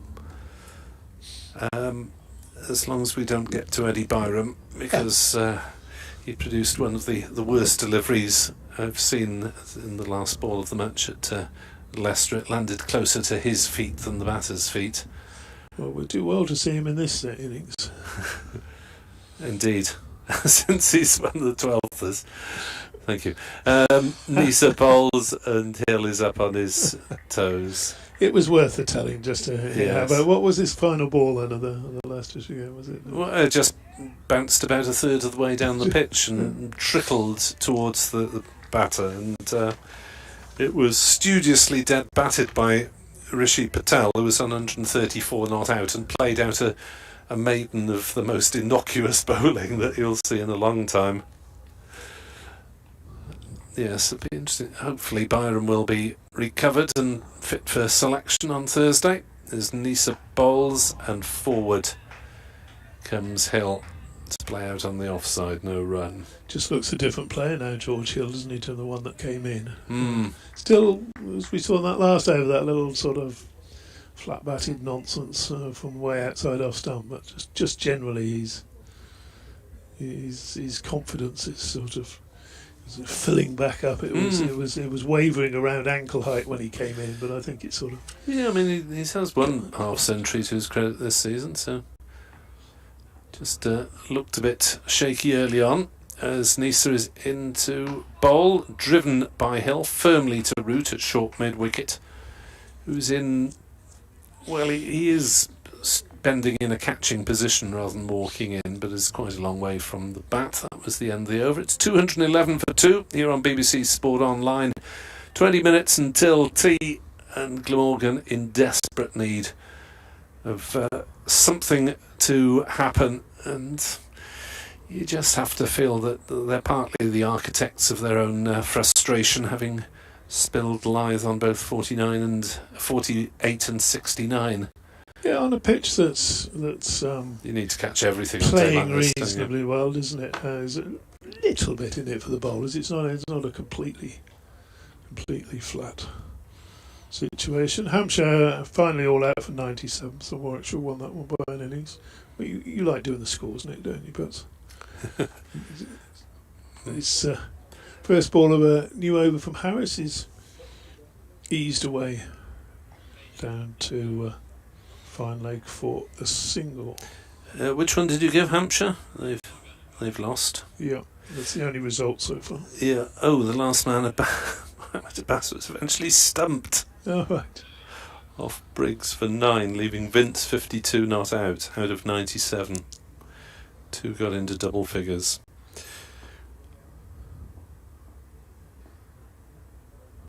As Next delivery is just edged by Hill past a diving gully for a single. Carson chasing back. What do we reckon? Are we going to get any other results anywhere? Not 61 for 6. Needing 234 to win, so could be victory there for Lancashire. Only 1 wicket for Jimmy Anderson, 3 for Balderson as Nottinghamshire collapsed. That's a favourite Lancashire victory there, I would have thought. Harris again to Hill, defends. I wonder if it's going to be an interesting run chase at Chelmsford. Surrey are 23 for 1, needing 250 more runs to beat Essex. Could be, couldn't it? He may go for it. Favour a draw there. Will Northants hold on? Northants 75 ahead down at Taunton against Somerset, but 7 wickets down, 232 for 7. So yeah, skipper Sam Whiteman's still there and 104. Next delivery turned quietly down to fine leg by Hill for a single. He moves to 30. Has it ticked over yet? 38, 39. In fact, 36 would be a better. In the late and 30s. A 37, and a 37 as it ticks over. So we did all of the late 30s there. Leicestershire might hold on against Derbyshire. They're 4 down, still 62 behind, looking to bat out the day in their second innings. Harris to the left-handed Lythe bowls, and that's short, and Lythe just swings that one away, controlled little pull shot down there to McElroy for a single down to fine leg. Worcestershire might hold out against Sussex, 179 for 5. They lead by 70 now, with Azhar Ali still there, 66 not out. Yeah, you'd think, never really gets the praise he deserves as an overseas pro, does he, Azhar Ali? He's been around for ages, and he always does the job for you. He's always very, very steady, consistent player. And up on his toes, Hill just pushes that one through the covers. He's going to pick up 2 runs. Again, Carson chasing it out there. Gujarat Through the over. beat Lucknow by 56 runs in the IPL. And, Joe Root is waiting his turn because Joss Butler is at the crease alongside his fellow opener Jaiswal for Rajasthan Royals, who are 46 for naught after 4.1 against Hyderabad. Who's that going to Indian Premier League? Will it have finished before it starts again? I don't know. Another couple of 3 weeks left and then the finals. Gujarat going well, though. The Titans, well, they would do, of course, because they've got an Irishman playing for them. So, played 11, won 8. Good heavens. And one of the ones they lost, did you see that ridiculous finish? I don't normally follow these things. Nisa bowls and a big swing of the bat from Lythe there. He's just chopped it onto his pad, though. Did you see them getting 38 off the last 8 balls? No, I didn't. They lost. Josh Little bowled 2 of them. He bowled, which went for 4 and a 6. I think they needed 28 off the last over, and got them with a ball to spare. Was it 5, 6? It's something ridiculous like that. In one day international, New Zealand made 299 all out against Pakistan. Nice round figure to win there. Yeah. Nisa bowls, and that one is an excellent delivery. It's beaten Lythe, propping forward through to the keeper. 3 wickets for Shaheen Shah Afridi, who will be strutting his stuff briefly in Cardiff later this summer. Yeah. Yeah, if you look at that Indian Premier League table, it's Gujarat Titans at the top, 16 from 11, and Chennai 13, and the rest 11 and downwards. So almost guaranteed a place in the playoffs. Nisa bowls, allowed to go through by Lyth. No shot played. Close to off stump, but safe enough. Headingley bathed in sunshine, and the supporters of a Yorkshire persuasion bathed in the knowledge that they are heading towards the same match points collection as Glamorgan. It will be 8 apiece, with just bowling points garnered by both sides. It seems to go with the 5 for a draw. It's not done yet. It's not done yet, but it's probable. Nisa in bowls, and that one has again gone through Lyth. Well, Nisa finding a little extra something from somewhere. That really was a good delivery, as Lyth was beaten by it. There's a bit of movement, possibly still around for Nisa. Looked to, thought for a moment he might have taken a little edge, but through to Chris Cook it went with nothing intervening. Yes, a couple of very good balls this over. He's just in that little groove, isn't he, outside? One outside off stump. And he comes, bowls, and Lyth has to hurry his defensive shot there and play it out on the offside. Well, with an oldish ball and in hot conditions, Nisa has somehow summoned up a little bit of mojo from somewhere, and he's just bowled 3 excellent deliveries in a row. Yes, and that was the 3-card trick, wasn't it? The two that had gone away. That one just arrowing into the stumps. There would have been an almighty appeal for LBW had the bat not come down on that one. Or perhaps there wouldn't. In fact, there would have been just an that's out appeal for LBW. Nisa bowls again. That's driven by Lyth away towards deep point. Kieran Carlson is the boundary rider in front of that empty western terrace, and a single is taken. The end of a good over from Michael Nisa, but he remains wicketless in this innings, with Tim van der Hoogten the only man in the wickets column. He got one either side of lunch, but since then the difficulties of Glamorgan's seam attack this season are making themselves felt. They haven't quite got the penetration they need, and although they've bowled mostly pretty tidily, chances have not been as great as they would have wanted. Harris bowls, and that's pushed back past the bowler. It would have got to mid-off, except mid-on came across to do the fielding. Should there be a BBC Radio Leeds update, I'll do my best to sound like Jonathan.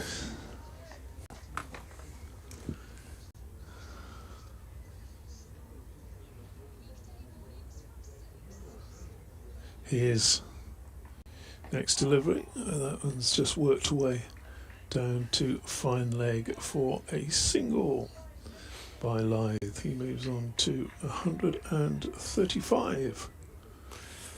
So 220 for 2.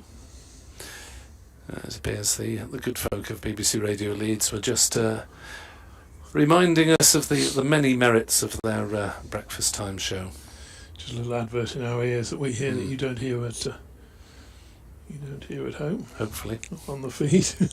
Harris bowls and driven up to mid-off. And no run there, fielded by North East. 220 for 2. Crowd has built up, I think, during the day a bit, hasn't it? Well, it's probably that appeal I put out before lunch. Absolutely. So forget about the gardening this afternoon. gardens all over the Leeds area being left untended. It's good for nature. Increase the pollinators. Here's Harris, and that's played firmly back to him. Could do without a lot of that pollen, being a hay fever sufferer himself. Oh, yes. So seems to have come a bit early this year. It's normally the middle of May to the middle of July for me. But well stocked up with Loratadine or whatever it is. Is it called Loratadine? Something like that. The generic drug. Here comes Harris, and again Hill not just playing that quite where he wanted it, so looked to play it perhaps towards mid-on and squirts out wide of mid-off. It's something that you shouldn't complain too much about, because a lot of people suffer from far more serious ailments. It's a nuisance, hay fever, I say. It's the old itchy eyes and the sneezing and the runny nose. I'll take your word for it. Do without it. The next delivery from Harris is played beautifully. That's one of the shots of the day, because there's a short, straightish mid-wicket in, and he's clipped it past him and wide to the right hand off mid-on, and that's raced away for 4 runs. Beautifully timed shot takes Hill into the 40s, 43 to him. And Yorkshire chugging along nicely, 224 for 2. Now, some people will be saying, you see, DT, that is why they didn't declare early last night, because Yorkshire would have knocked off 400. But had they have declared a little bit earlier, Yorkshire in those conditions last night would almost certainly have lost a couple of wickets in my book, and well, we wouldn't have seen this fine century from Lyth. Yeah, conditions would have been more difficult certainly yesterday afternoon, as Nisa will try and make them difficult now and bowls a full length ball that Lyth manages to dig out. Lyth still has got 2 slips lurking behind him, ought to have been caught at second slip by Labuschagne off Van der Hugten for 69, but as it is, he has been able to survive and prosper, live long and prosper maybe. As Nisa bowling round the wicket, the left-hander is in, and forward comes Lyth, defending back to the bowler, as well as the 2 slips. Northeast is at gully. Billy Root is at cover. There is a mid-on, mid-off, mid-on, deep square leg and a long leg. There's just a sort of resigned air about the body language at the moment with Glamorgan, isn't there? If you look around the field, there's a sort of when's tea? Nisa bowls, and it's driven to mid-on by Lyth. It's a decent spell, this, by Nisa, but even this is not getting any life, and well, Glamorgan's seamers have not taken wickets consistently, apart from Nisa and Van der Hugten this season. More aviation across the nation, and the chirp has disappeared from the Glamorgan infield to a certain extent, and they tend to be a fairly chirpy side. As Lyth plays one into the offsides, it's being hurried by Nisa, who is getting a bit of pace. Except for Labuschagne, of course, he's still he's still chirping. He's like one of those sort of big enthusiastic puppies, isn't he? So, oh, come on, Skip. One of those adverts Give me a for bowl. long-lasting batteries, maybe. Yeah. Labuschagne lasts longer. Is Nisa in to bowl outside off stump, and Lyth plays no shot this time. Sam Northeast said Well, it's a bit ominous for England, said Sam Northeast. Labuschagne's form in this match. Yeah, that's true. But he Lyth will actually be in the doghouse, of course, having dropped that catch at second slip. Would it have made a difference? We don't know. Lyth is calling for something. Cream before jam, or jam before cream on his tea time scone. We got just over 4 minutes. Seems not really worth causing. We can't really spin this out, and I'm sure we'll see Labuschagne for the last over before tea, won't we? As that is allowed to go through by Lyth outside off stump.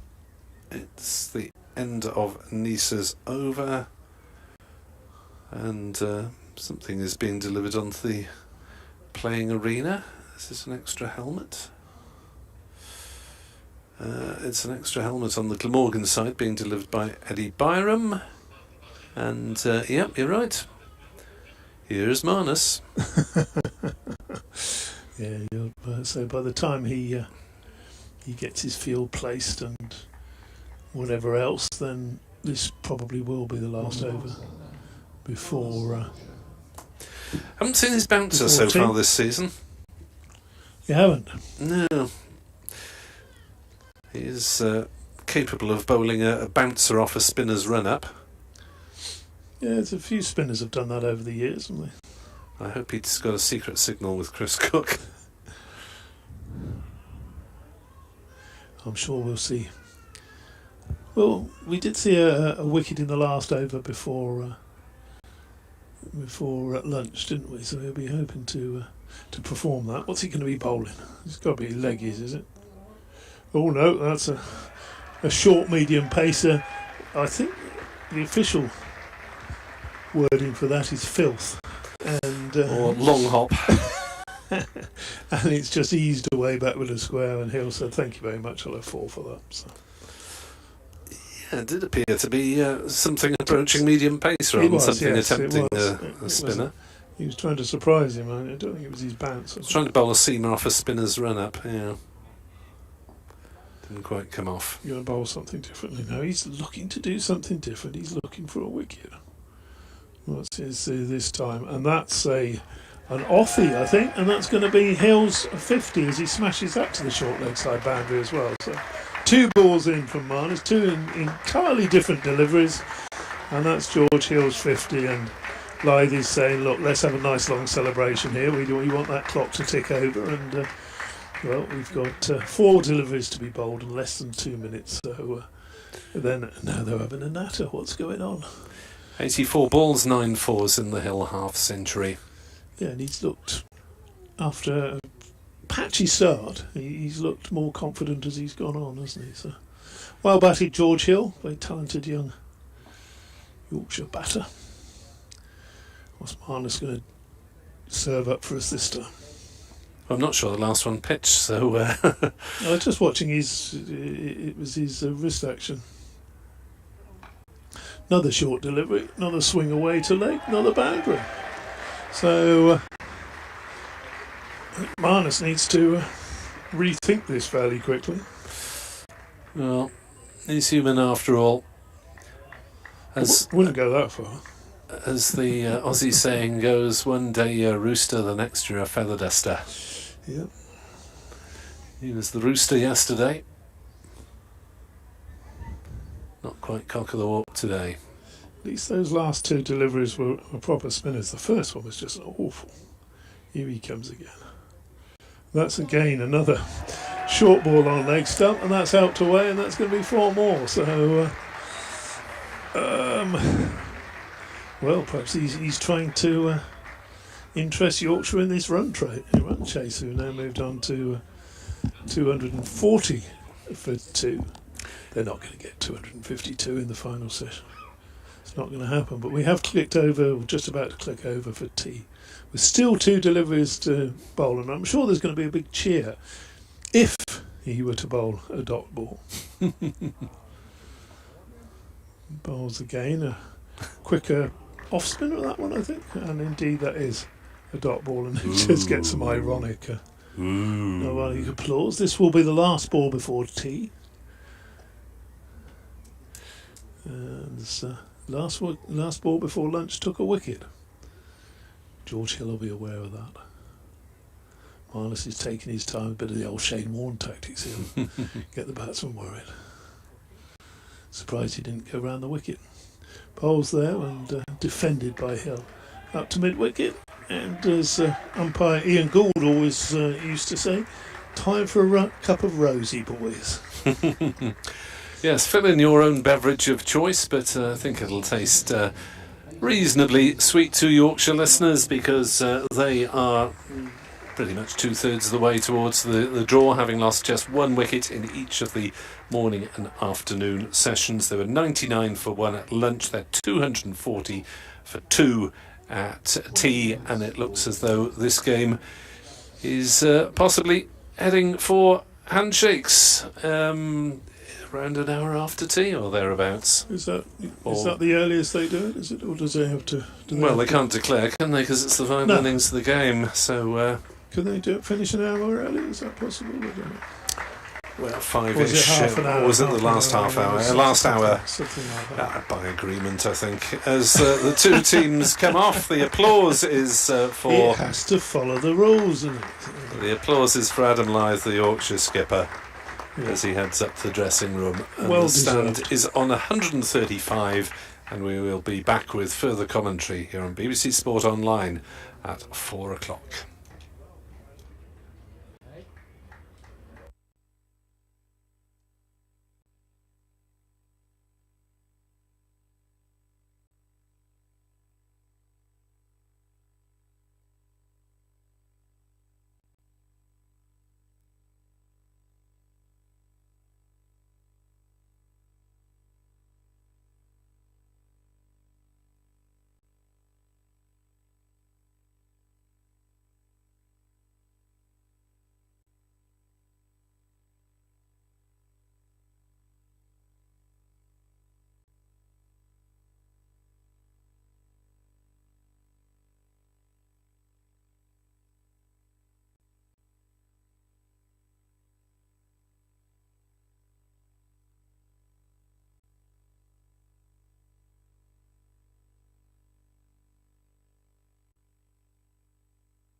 Good afternoon, welcome back from Headingley for the final act of this County Championship Division 2 game then. Yorkshire, 252 required from 38 overs, it says on the board. Glamorgan, 8 wickets required. The draw looking very much the favourite of the 4 possible results as Adam Lyth flicks that down to fine leg from Tim van der Hoogten. First ball of the final session to add to his 135 at the tea break with an extra single. And that was a bit of fun before tea. Seeing Yorkshire have a crack. George Hill with those 4 successive boundaries off Marnus. That was a shame, I think he should be called after that over. As Van der Hoogten over the wicket and doing a bit of Ed Bevan there. Sorry Ed for nicking your words. And that's pushed down into the offside by George Hill, who went through a few struggles, didn't he, for the first 20-30 minutes he was out there. Was very much playing himself in with a little bit of luck on his side, but got to take those opportunities, and he's done that with his first half century of the season to his name. Van der Hoogten in, and Hill cutting this one, but straight to point. No run still. And a few remain to see what will happen in these closing stages. Very much a definite no from DT as to Yorkshire getting remotely close to this, and he may still be proven right. A couple of wickets would probably just see them playing out time, but if there's any loose stuff, who knows, they might crack a few boundaries early on and raise some people's hopes. Hill pushes into the offside and there is no run. You with us, DT? I am. Just checking on my calculator.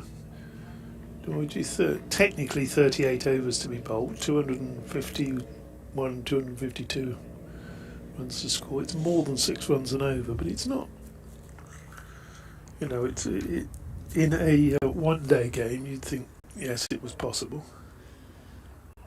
Van der Hoogten in, it's wide of off stump and Hill shoulders arms. But Milan to come in next. We regularly see T20 scores over 200 these days, don't we? But it won't happen. 241 for 2. They require a further 251 for victory in 37 overs. So, yeah, I mean, we're talking with Nick before tea and saying that the Glamorgan dressing room will be saying, well, this is why we didn't declare earlier. But then again, you know, if they'd declared earlier, they could have had 2 or 3 wickets last night.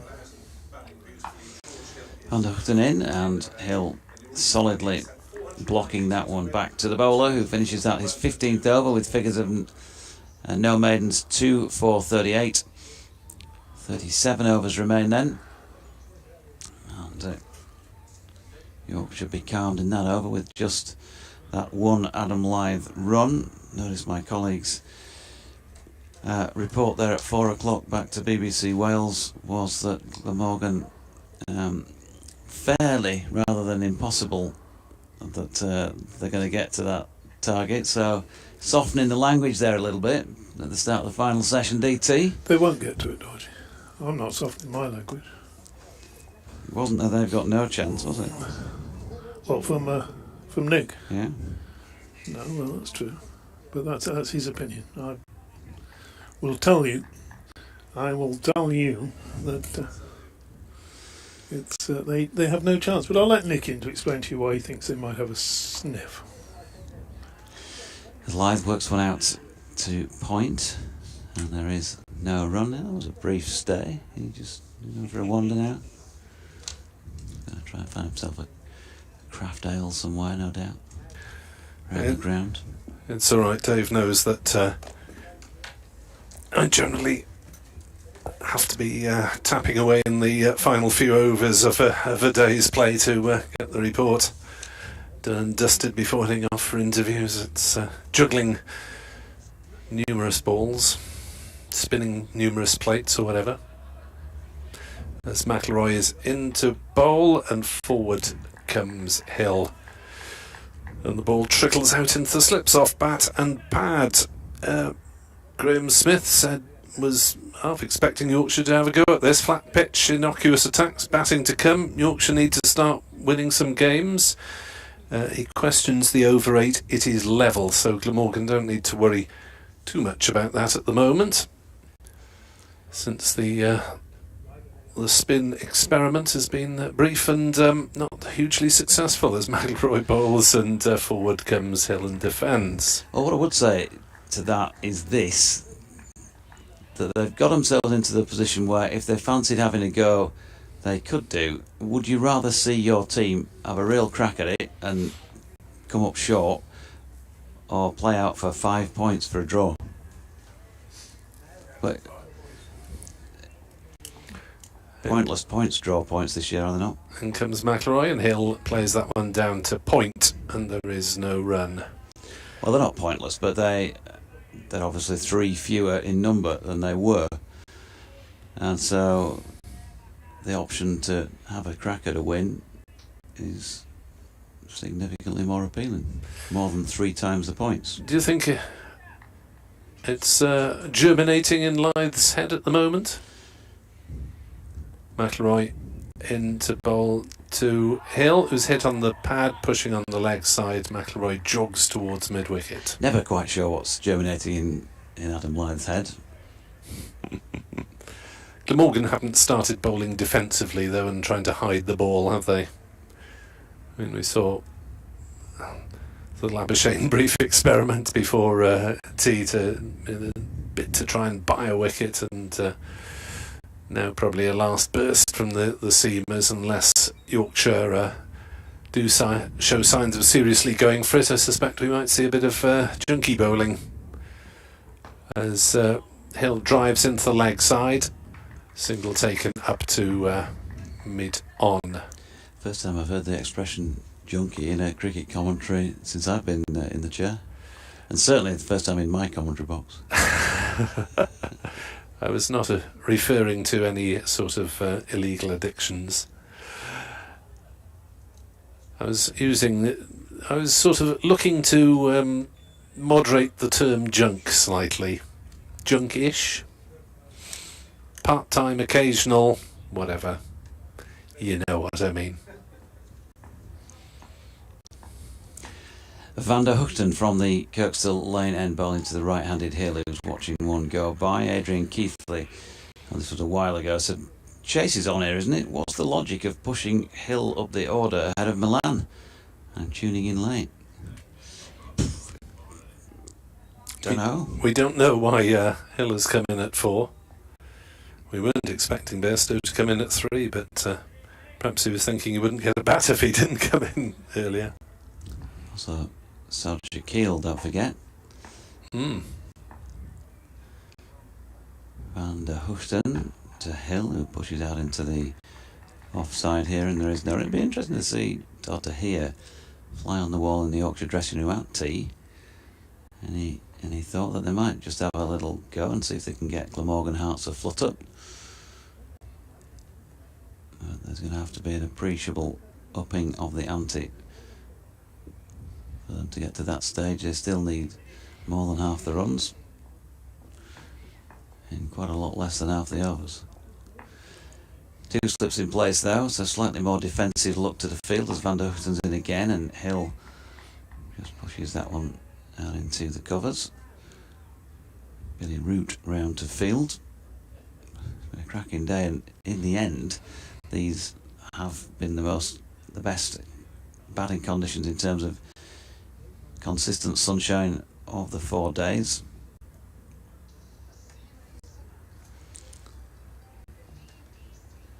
And there have been a lot of questions about Adam Lyth's decision at the toss to put the opposition in. Bowled him out for 245 first time around, which he said himself was 60 more than he wanted. Inside edge perhaps here from George Hill, and yes, he wraps his pad in disappointment, and Van der Hugten has all 3 Yorkshire second innings wickets to have fallen with a good diving catch by Chris Cook. And Hill has gone for 60. A partnership of 138 then for the third wicket comes to an end with the fourth ball of the 61st over. Van der Hugten 3 for 38, and George Hill has gone, and we're about to find out who is going to bat at number 5 for Yorkshire. Coming in at number 5. Dun, dun, dun, dun, dun, dun. So yeah, deserved applause for George Hill for his 60,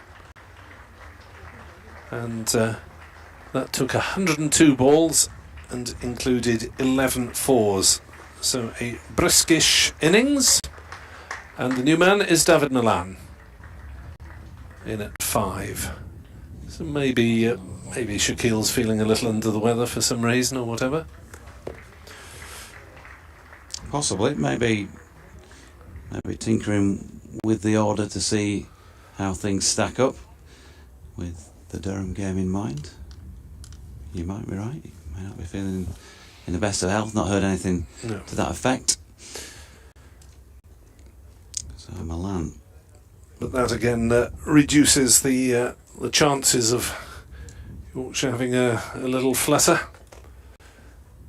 and a dig at their target, with the third wicket falling, and presumably the need for a new batter to play himself in, although Milan of course is a pretty decent white ball player. Best in the world, he'll tell you, in T20 cricket. Certainly told me that on an interview a couple of years ago when he was world number 1. So 243 for 3 now. Decent white ball player he may be, but he's also reasonable with the red one, and he has 29 first class centuries to go with the 30 that Adam Lyth has got at the other end. It's a fair bit of experience out there. Do I sound optimistic? 35.2 overs remain, 249 more runs to win, or 7 wickets for Glamorgan, and Van der Hugten's got all 3 of those to have fallen in this second innings, and a bit of positivity as well from the Glamorgan fielding side there. All 3 slips going up, just an arm in the air from Van der Hugten. It didn't really appeal to any great effect, and Milan sees his first delivery by of a fashion. Yeah, and Van der Hugten this season has just been really, really consistent, and with the departure of Michael Hogan, has done his best to step up as one of the leaders of this attack. Unfortunately, though, it has been to a huge extent dependent on Van der Hugten and Nisa, and you need others to come to the party. Here is Tim VDG round the wicket in to Milan, who's off the mark with a little push square. The man had been set back. Good afternoon to you, Richard Levin, who says greetings from Louisiana. Jazz bands stopped playing in anticipation of a close finish at Headingley. Surely worth a crack at this? ? Yeah, it's worth a little bit of a dart at it, and you can always shut up shop. Pitch looks to be no demons in it. Conditions good with sunshine and 2 high-class players, one who's well set, the other who's just walked in. So it's made for a more interesting final day than perhaps it might have done. Oh, hasn't it, Nick? Well, the assault on Salter possibly showed a little bit of intent. The assault on Labuschagne, he just bowled a couple of rank deliveries, really, as Hill hit his first 4 balls to the boundary to reach his half-century in the process. But Glamorgan just trying to keep themselves in the hunt by posting a 3rd slip, and you don't do that if you think the opposition are going to go for it. Jamie McIlroy will bowl from the football stand end, and Milan on the defensive plays out on the offside, and there's no run. I mean, if Glamorgan wanted to get anything out of this game other than a victory, I think it would be wickets for a couple more of their bowlers rather than to rely on the big 2 quite so heavily. McIlroy has been tidy, just over 2 and over conceded.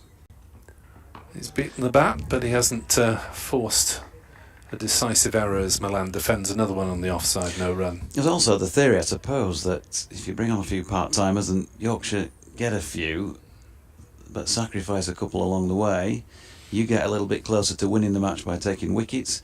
You can then turn back to your frontline bowlers, possibly.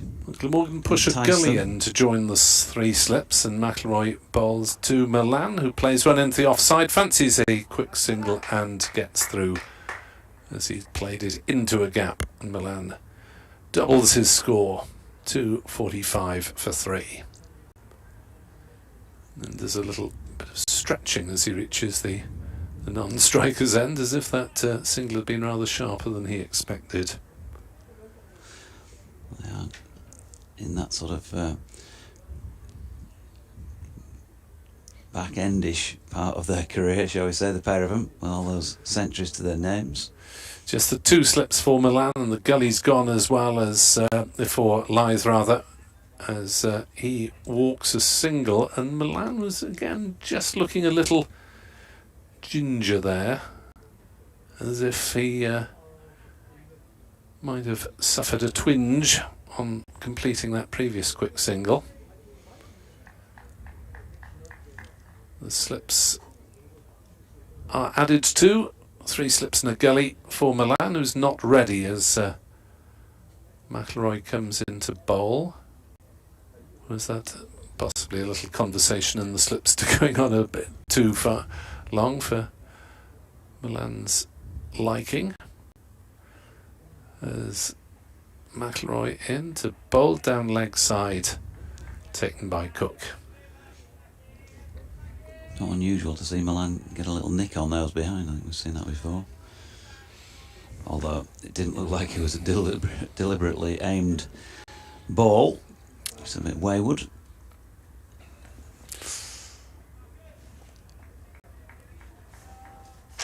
So Glamorgan's only wicket takers in this match have been Nisa with 7 and Van Hoogten with 5, as that is driven very hard indeed by Milan, but a good stop at mid-off, and there is no run. 246 for 3 then. Lyth has 138, Milan has 2, and despite our and our correspondents' attempts to breathe a little extra life into this game, it doesn't quite look as though it's responding at the moment. No, 6 in 4 overs since they went back on. David Coleman says, on this coronation weekend, I wonder if Leeds Bradford Airport will arrange a fly pass for Adam Lyth's 100. Wait, I hear a plane, or maybe a bus up Kirkstall Lane. Van Hoogten in, and Lyth, who's still out there, withdraws the bat from any contact. 138 not out.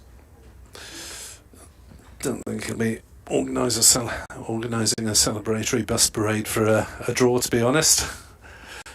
Fine innings though this is by Mr. Lyth. Might need an ice bath, the old boy. Come the end of this one, he's been out there for 259 minutes and counting as he drops this latest delivery into the leg side where Nisa is in to pick it up. They've set the field back square on the leg side. Long leg, third man. Point is very deep, although not on the boundary. 2 slips. And there's a lone man in the middle, as it were, on the offside, extra cover. At New Road, Worcester 200 for 6, 91 ahead of Sussex, as is still there. Here's Van Hoogten, short ball, and dispatched by Adam Lyth. For 4, through the covers, off the back foot. It was aerial for quite a while, but nobody anywhere near. As I mentioned, just the one man centrally-ish in the offside. He's on the wicket ends. It was well away to his right. I don't think Billy Root picked that up at all, because there was some sort of token shout of catch, but Root was unsure which way to go initially. 250 up for Yorkshire, but no batting point. Not one in the match. Van der Hoogten bowling to Lyth again, gets one to drive here. It's in the air for a moment, but Lands well short of Kieran Carlson, who's at mid-off. Derbyshire pressing at Leicester. Leicestershire 199 for 7, still 29 short of avoiding an innings defeat. Peter Hanscom is still there for Leicestershire, leading their resistance.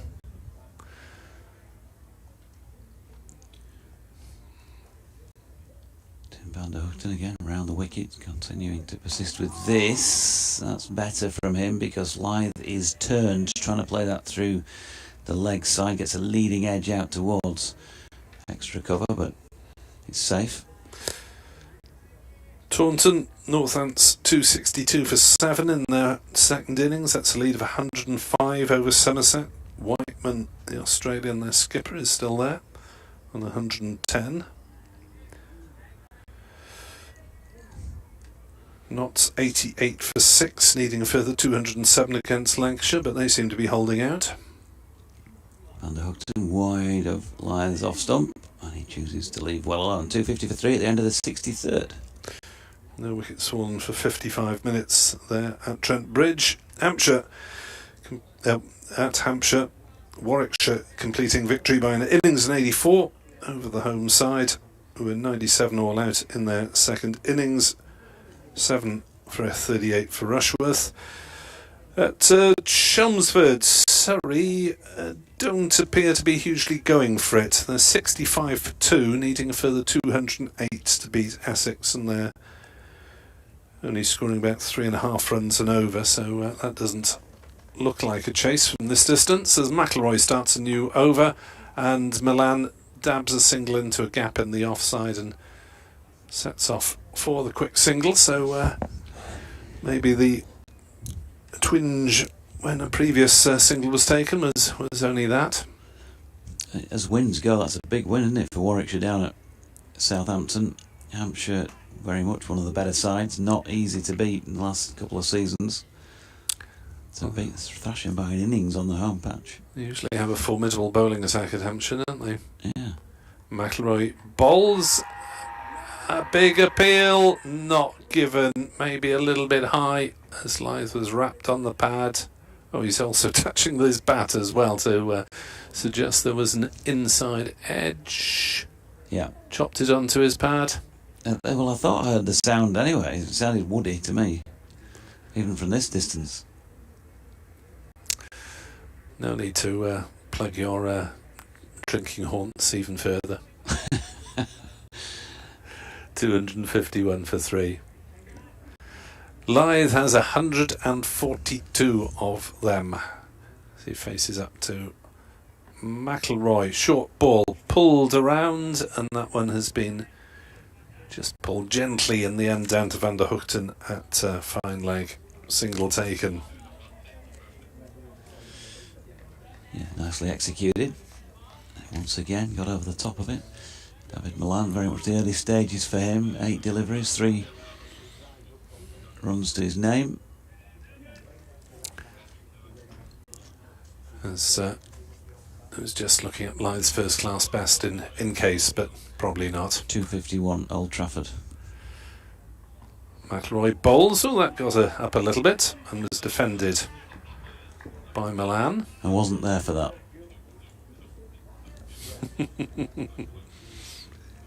I wasn't there for the Ben Stokes. I was there for the first day of that match here. But I've got Marnus Labuschagne's signed helmet from that match, hadn't I? Mentioned that before, because our friend here and Glamorgan media manager arranged that for me last year. McIlroy into bowl, and Milan fancied a single there as well, but in came Root and had a little shy at the stumps. Well backed up by Nisa.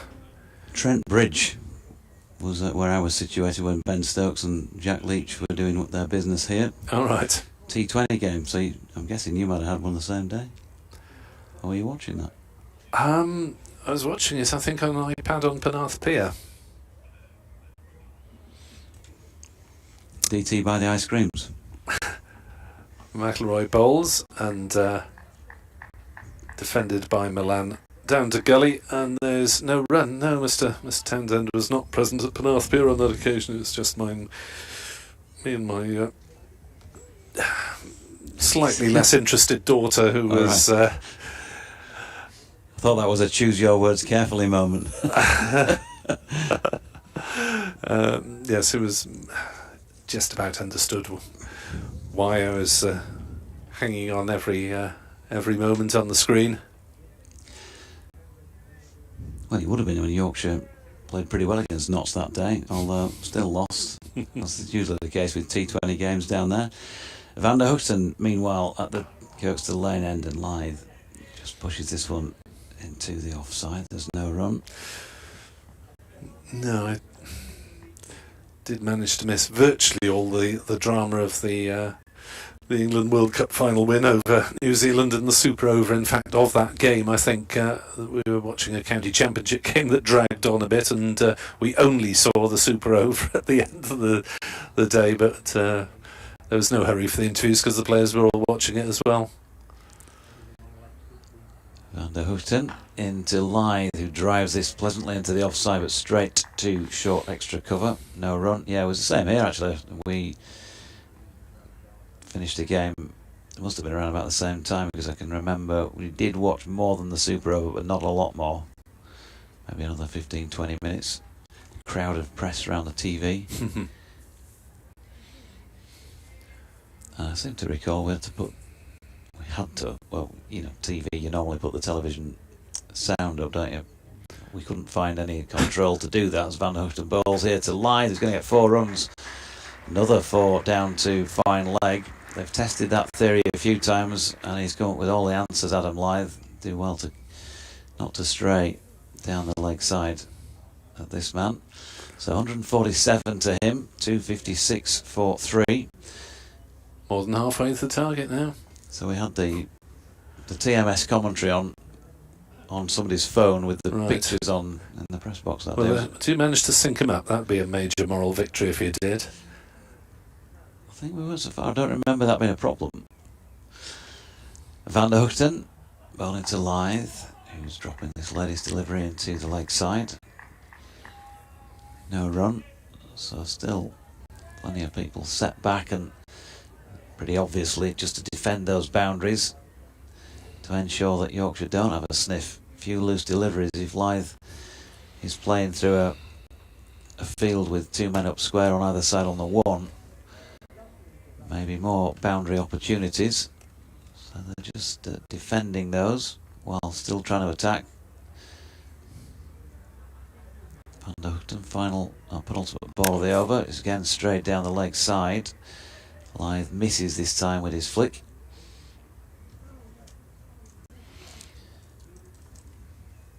You can get in touch. Correspondence is reducing in number, but it's at Nick Webb 2017 for my colleague, or at Jonathan Doige, or at DO_cricket, or BBC West Yorkshire Sport at gmail.com. Yeah, Graham was wondering why the over 8 was level, given there were 38 overs to bowl. I think they were +2 from the first innings, that's why. Van der Hoogten into Lythe, who clips another one off his legs down to long leg. McIlroy fields, and they stroll through for one more. So Adam Lythe seeing each and every of the 6 deliveries in that over, which completes 65 in this Yorkshire second innings. He's on 148, Milan 3, 257 for 3.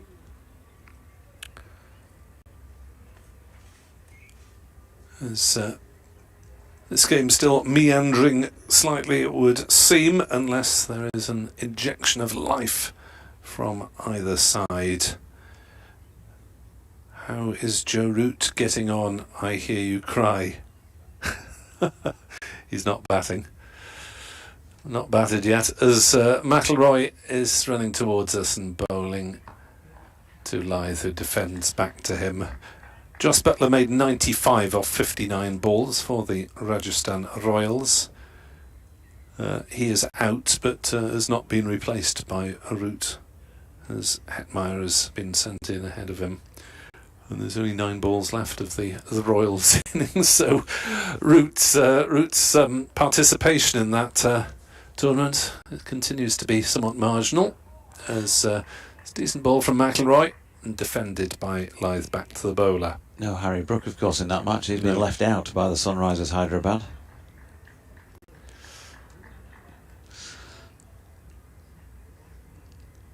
Yes, there were some Welsh runs the other day with Phil Salt, I think, getting a decent score, was it yesterday? Yeah. For the Delhi Capitals. So they beat the Bangalore boys as that one's run away on the offside by Lyth. Just a single taken down to backward point. 258 for 3. If you're hearing any background noises on your commentary, it is the sound of BBC Radio Leeds trying once more to remind us of the merit of their breakfast programme. Yeah, got an update to come in about 2 or 3 minutes' time. All right, we had this trail be played down before as McIlroy is bowled, and that was through outside off stump, no shot by Milan. I was preparing to do my best Jonathan Deutsch impersonation had they handed to me when you were out of the room. Hey up. That would have been interesting. I would like to record it. I wouldn't have attempted accents because I'm rubbish at them. 258 for 3 are Yorkshire. 30 overs potentially remain of this match after these next couple of deliveries as Milan misses out one rather there, one on leg stump, but punched straight to mid-wicket. Root fields no run. I might try and practice my best Ed Bevan for the trip down to Glamorgan later in the season. The Trebanos terror. I'd be very deep for that, wouldn't I? I always find Welsh difficult, though, the accent, although DT at the back of the box was saying, you mean you find the Welsh difficult? Was that right you were saying, DT? 258 for 3 as square leg is dispatched to the boundary in case of a mistimed hook, and there is the delivery that's wide, called wide down leg side, brilliantly stopped by Chris Cook, who wanders back down towards the far end thinking that's over, but umpire Blackwell has had enough of that sort of thing. Down with that sort of thing, as they say on Craggy Island. And that's as good a stop as we've seen in the match. We've seen a few good ones from Johnny Bairstow as well. And catches.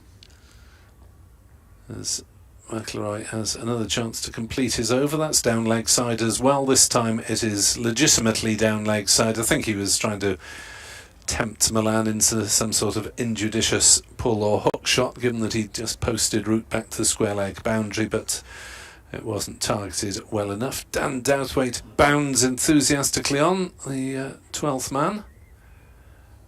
And someone will wander off to change their boots. 259 for 3. Lyth 149. Milan has 3. And Michael Neser is going to have Glamorgan's final throw of the dice. Hope he doesn't throw the ball. That's not going to be within the laws of the game. No. Well, Michael Neser just needs to replace his first innings performance, 7 wickets, and Glamorgan a home and dry. Simple. There he is then, none for 39 off 14.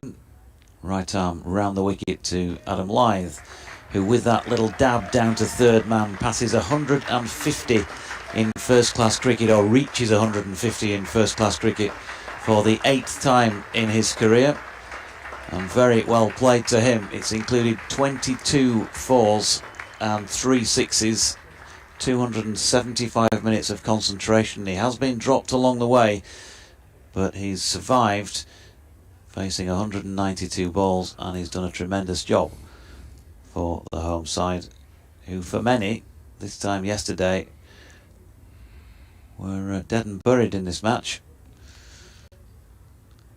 And may have been, by now, had, who knows, had those calls for Glamorgan to declare earlier, put them under pressure last night in different conditions, been heard and acted upon. Neser into Milan, who shoulders arms and there's no run. Lyth speeding up slightly. His first 50 took 70 deliveries, his second 50 took 65, and his third took 57.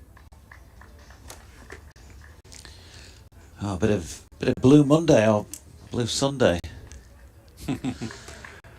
40th anniversary of that record. Oh, that was the 88 version that they were playing. Update time. Yeah, hello. I prefer the '83 version, I've got to say, of that, but still a great track, Blue Monday. Is it still the biggest selling 12-inch single of all time? Yeah, I think it is. Anyway, meanwhile, at the cricket, David Milan has just clipped a 4 off his legs while I was asking that question to take his score on to 7. Adam Lyth has just reached 150, Yorkshire's captain, for the 8th time in his career in first-class cricket, that is. So tremendous rearguard effort from him today, 22 4s and 3 6s involved in that. He has been dropped on occasion during it, but you've got to take your opportunities if you're given an extra life by the opposition, and there's no question that he's done that. So as Milan slaps away another 4 through the covers out towards the western side of the ground to move on to 11, Yorkshire are now 268 for 3. The scoreboard says they need 224 more runs to win, and there are just under 30 overs remaining. It's not totally beyond the realms of possibility, despite what one of my co-commentators says, that they could do that. Meanwhile, Glamorgan needs 7 wickets to win, and that is looking less probable, less and less probable as the day has gone on. The draw, very much still the favourite, you'd have to say, but in cricket, well, we love it because the unexpected sometimes does happen. Who knows? The match is on until... don't get me involved in all those complicated cricket responses to that one. It's on till later this afternoon. Let's just say that.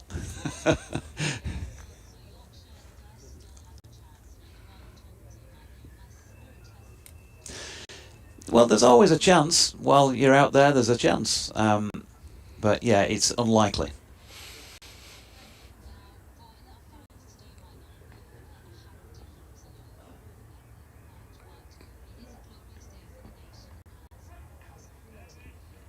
As nieces. Well, it was a bit difficult to celebrate yesterday. I must admit, I did have iPlayer on, BBC iPlayer, of course. They're a good advert for that. While the service was taking place, while I was sitting here commentating on the cricket. So I did mention at the point that King Charles had the crown placed upon his head, but barring that, no, not being able to get involved in any celebrations. It's just far too professional for that, you see. So I was, obviously doing homework last night, preparing for this 4th and final day's commentary. And if you believe that,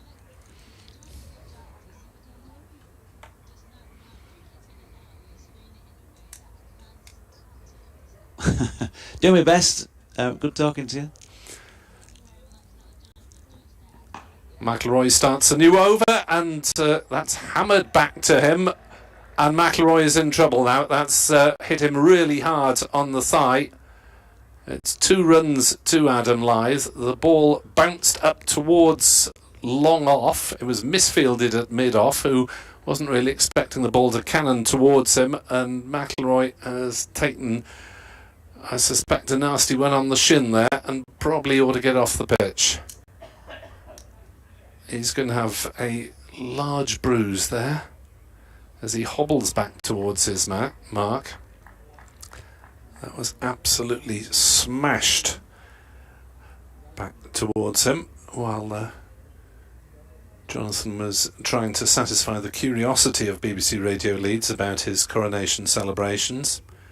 McIlroy is able to bowl the next ball, and it's down the leg side, and Lyth makes no contact. They always like to do a little chat at 2:30 and 4:30, so just answer the call, Nick, when I get that.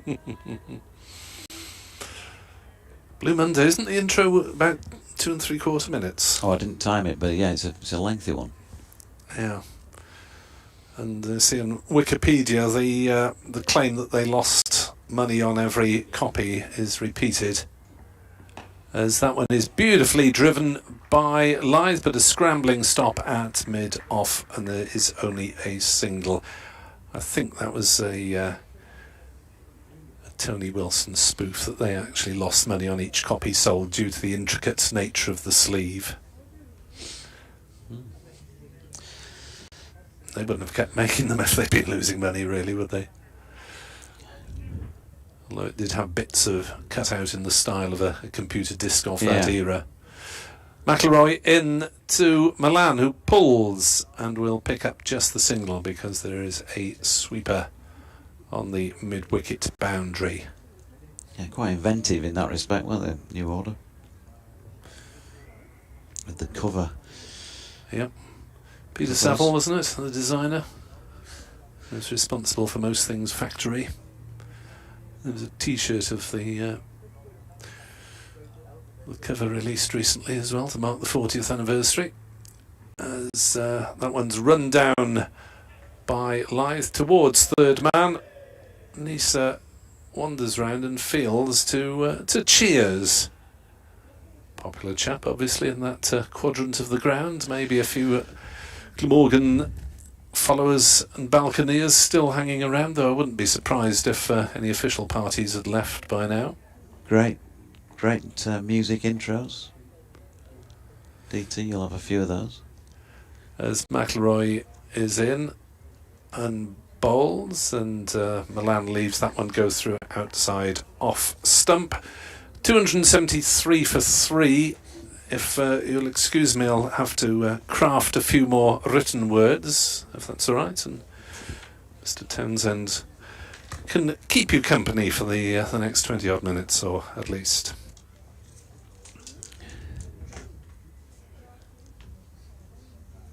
Adam Lythe at 154,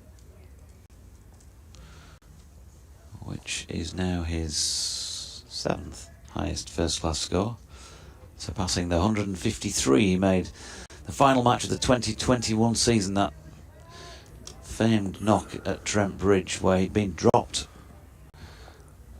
before he had a reprieve because Gary Balance was unable to play, and ended up responding with 153. Nisa to Lythe, who's clipped that one beautifully off his legs, but there is a sweeper out there, as I mentioned a couple of overs ago, to cut out those boundaries, or otherwise that would have been 155 to him. 274 for 3. This is a career best for Lythe, did you say? No. No, because you said just now he'd made 850s, and I couldn't believe he'd have made 8 150s and not reached 154 on any occasion. So he beat the 153. So Yeah. where does this I think one? I said 8 scores of 150 or more. This is his 7th highest, as Nisa's latest delivery is wayward down the leg side of Milan, and probably a little bit fortunate not to be wided there. It was very wide. What's his best? His best is 251 at Old Trafford. As I mentioned, I wasn't there for that. That was in 2014. And in that season he also got a 230 against Northants. He's had a 248 not out against Leicestershire in 2012. 202 against Surrey in 2016. And 194 against the university side when it was first class in 2017. As Nisa's latest delivery is wide of Milan's off stump and he watches it through. 183, that was last summer against Surrey at Scarborough. That was a belting knock as well. Joy to watch that with that little bit of extra bounce that he'd been so used to in his club career there. Seeing him get a big 100 on his home turf, as it were. Any 100 against Surrey is welcome, isn't it? Yeah, so he's got 2 big 100. Well, he's got big 100 and a 200 against Surrey down the years. Milan, meanwhile, who's had a double century of his own, 219 on this ground against Sussex, I think it was, a couple of years back. Pushes a single out to mid-wicket. So can score heavily, but of those now 8 scores of 150 or more, 5 of them coming, I suppose you'd say, in the first half of his career, up to 2017, a gap of 4 seasons. Not that he wasn't scoring hundreds in those years, because of course he was. And he's just pushed one up to Kieran Carlson up at mid-off, no run. But back on the horse with the big hundreds in the last couple of seasons again. The daddy hundreds. The daddy hundreds.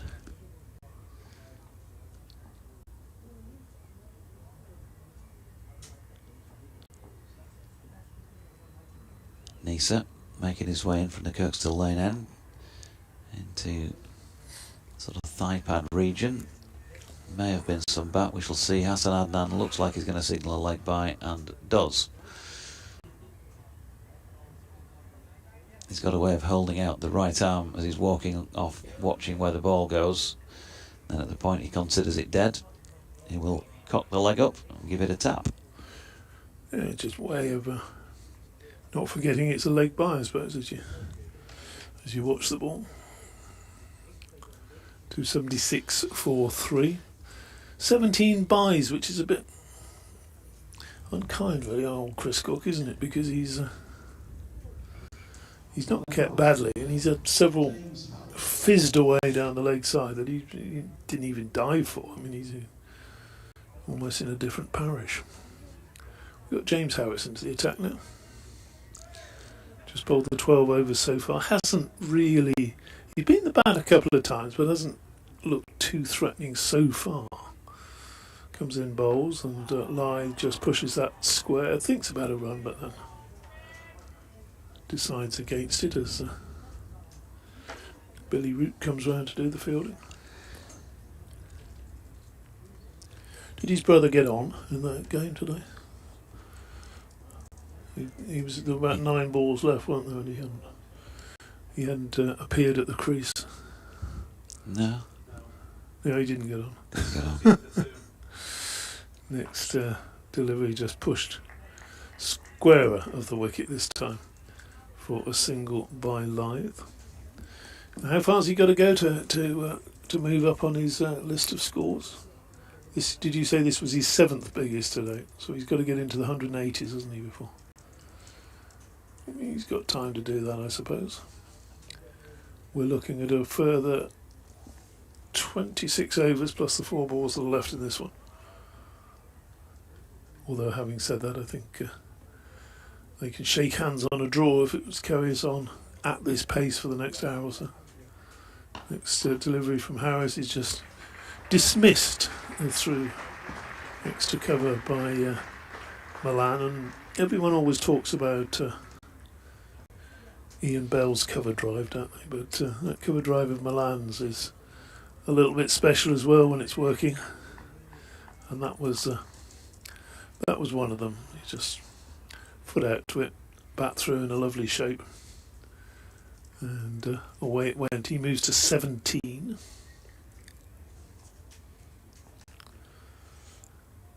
Harris to his old teammate, bowls, and there's a big shout, and he's gone LBW. Looking to work that through the leg side. Harris is up, big appeal. I think the only question there was whether it might have pitched outside leg stump. We'll have a look at that one on the replay, although that's not always possible to tell with the angle. Here we go. It looked pretty plumb, didn't it? If it wasn't pitching outside, then on your way, Mr. Milan, and on your way you go. LBW bowled Harris at 4:17. Has this match still got some life in it, Doiji? What do we reckon? It's still got some life in it. It's got at least another hour or so to be played. A bit casual, that, wasn't it? He was probably still mentally admiring that cover drive the ball before. Yeah, sometimes some of his strokes can come over that way, but I think some of his really good strokes can also come over that way. It's just, he's just a sort of smooth player, isn't he? Whether scoring or, in that case, not. So, the back of David Milan for 17, 26 balls, 37 minutes, 3 fours. We are 2 balls shy of 70 overs being complete. 281 for 4. Possibility of a second new ball in 10 overs if they want to take it. Still got 2 international batters in, because Shakil is, of course, of Pakistan, on his way out there to the middle, and he's going to join Adam Lyth with already 156 runs to his name. Well, Lyth's really got to stay there, hasn't he? He's got to see the job through. Yeah, I suppose if he went quickly now, 26 overs to go, 5 wickets to take. Pitch is not doing anything really, is it? New ball might do something. Yeah, precisely. So between now and then, who knows what the word's been out there, but I'm sure they'll be thinking, let's just see off these 10 and make sure we're still here for that second new ball. A bit of merriment in the stands. Not seen a lot of Shaquille. Well, attempted Yorker first ball, and good diving stop at mid-off, preventing the Pakistani getting off the mark. International got Saud on his back. Shaquille has a job to do here. Also got 59 on his back.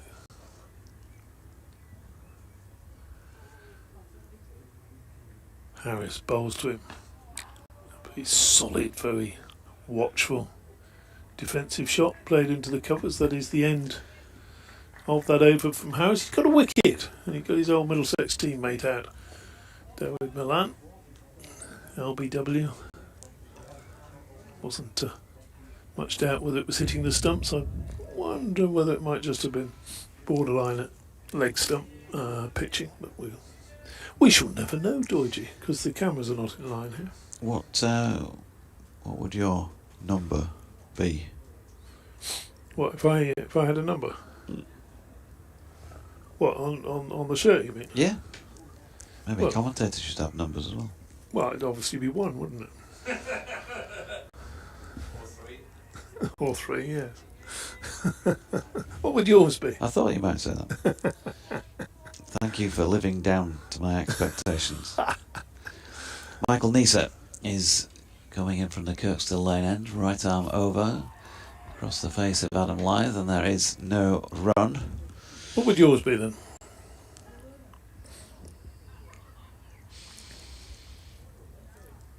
I have to give that some thought, actually. I asked you the question without having thought about my own stance on it myself. Yeah. There's a question for anybody listening out there. What would your number be and why? Just send us a quick tweet. Number 1's already gone. What do you want to be in our commentary squad? As Neser is in, that's eased out to point by Lyth, and there is no run. I didn't say you got first choice, I just said what will you be? Don't forget whose commentary box this is. Oh, I forget that all the time.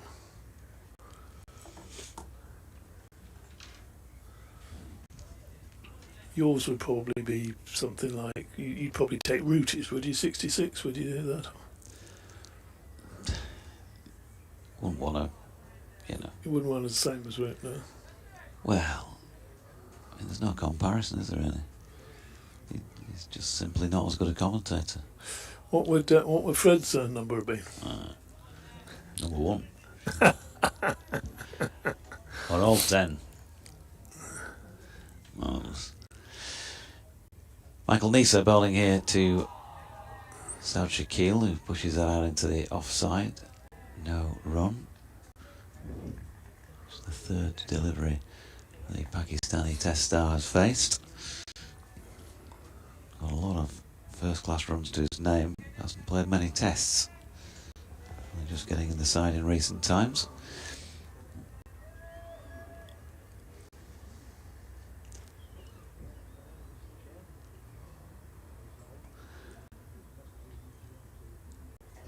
Neser then turns and leaves the commentary position behind. Oh. It's full. There's a wide of off stump, more or less Yorker length. And Shakir tries to play that for some reason. Awful shot. Yeah, didn't need to play that at all. Especially now it looks like there is not even a thought of having a dart, with ball after ball being chewed up. They went back out there after tea at 240 for 2. They scored 42 runs for the loss of 2 further wickets in 12 overs. Neser again. Shakil this time over the top of one that was aimed at off stump, and there's no run. I suppose what do you go with Well, you, obviously, with that self-obsession, went for number 1. You go for the year of birth, or month of birth, or date of birth, not the full date, obviously. You could go for 81. See, it seems as how you were here. That was your first Test match, Wasn't my first Test match. wasn't it? No, I played a few before that. Or 77, because you were here for Boyks. That was my first Test match. Nisa in, that's pushed into the offside by Shaquille. Billy Root doing the fielding. And they get a single to Shaquille off the mark. 283 for 4, 25 overs remain. Yeah, 77 a possibility. 75, when you heard them digging up the pitch and warned your dad and he didn't do anything about it. Just carried on, said, it's time for your bed, lad. No, never mind about digging up the Test pitch. You haven't missed any of them, have you? That time Fred took 4-0 against India. Alright. Oh, Bowling like the wind. Or was it with the wind? I can't remember.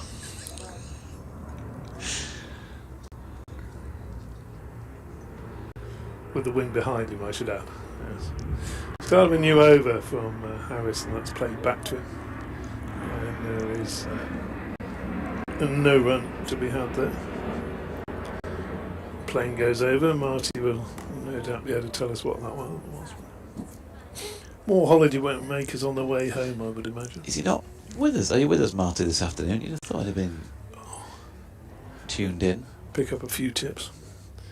Harris bowls to Shaquille, who allows that one to pass. And that, you see, that one came back and probably knocked out fifth stump, didn't it? But that one, previous one in the last over from Nessa, you've got to say it would have. He chased a really wide one that wouldn't have hit the 8th or 9th stump. But there you go, look, we can only say he learned from the last over, pros. Here's Harris bowls and another oohs and ahs and behind the stumps, and don't think there's apart from Marnus, who thinks the wicket's going to fall every ball. Now clapping his hands, geeing everyone up. Come on, lads, only another 6 wickets.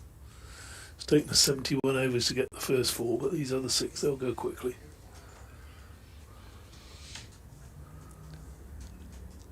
Here's next delivery from Harris. He's just worked behind square by the left-handed Shaquille. Peter Keithley says one of many great intros. Must include Guns N' Roses' Sweet Child of Mine. Oh yes, yes. Well, I'm some more mainstream than that. I'll probably go Hotel California. That's one of the most long intros, isn't it? You always know, don't you, as soon as you hear the first couple of bars.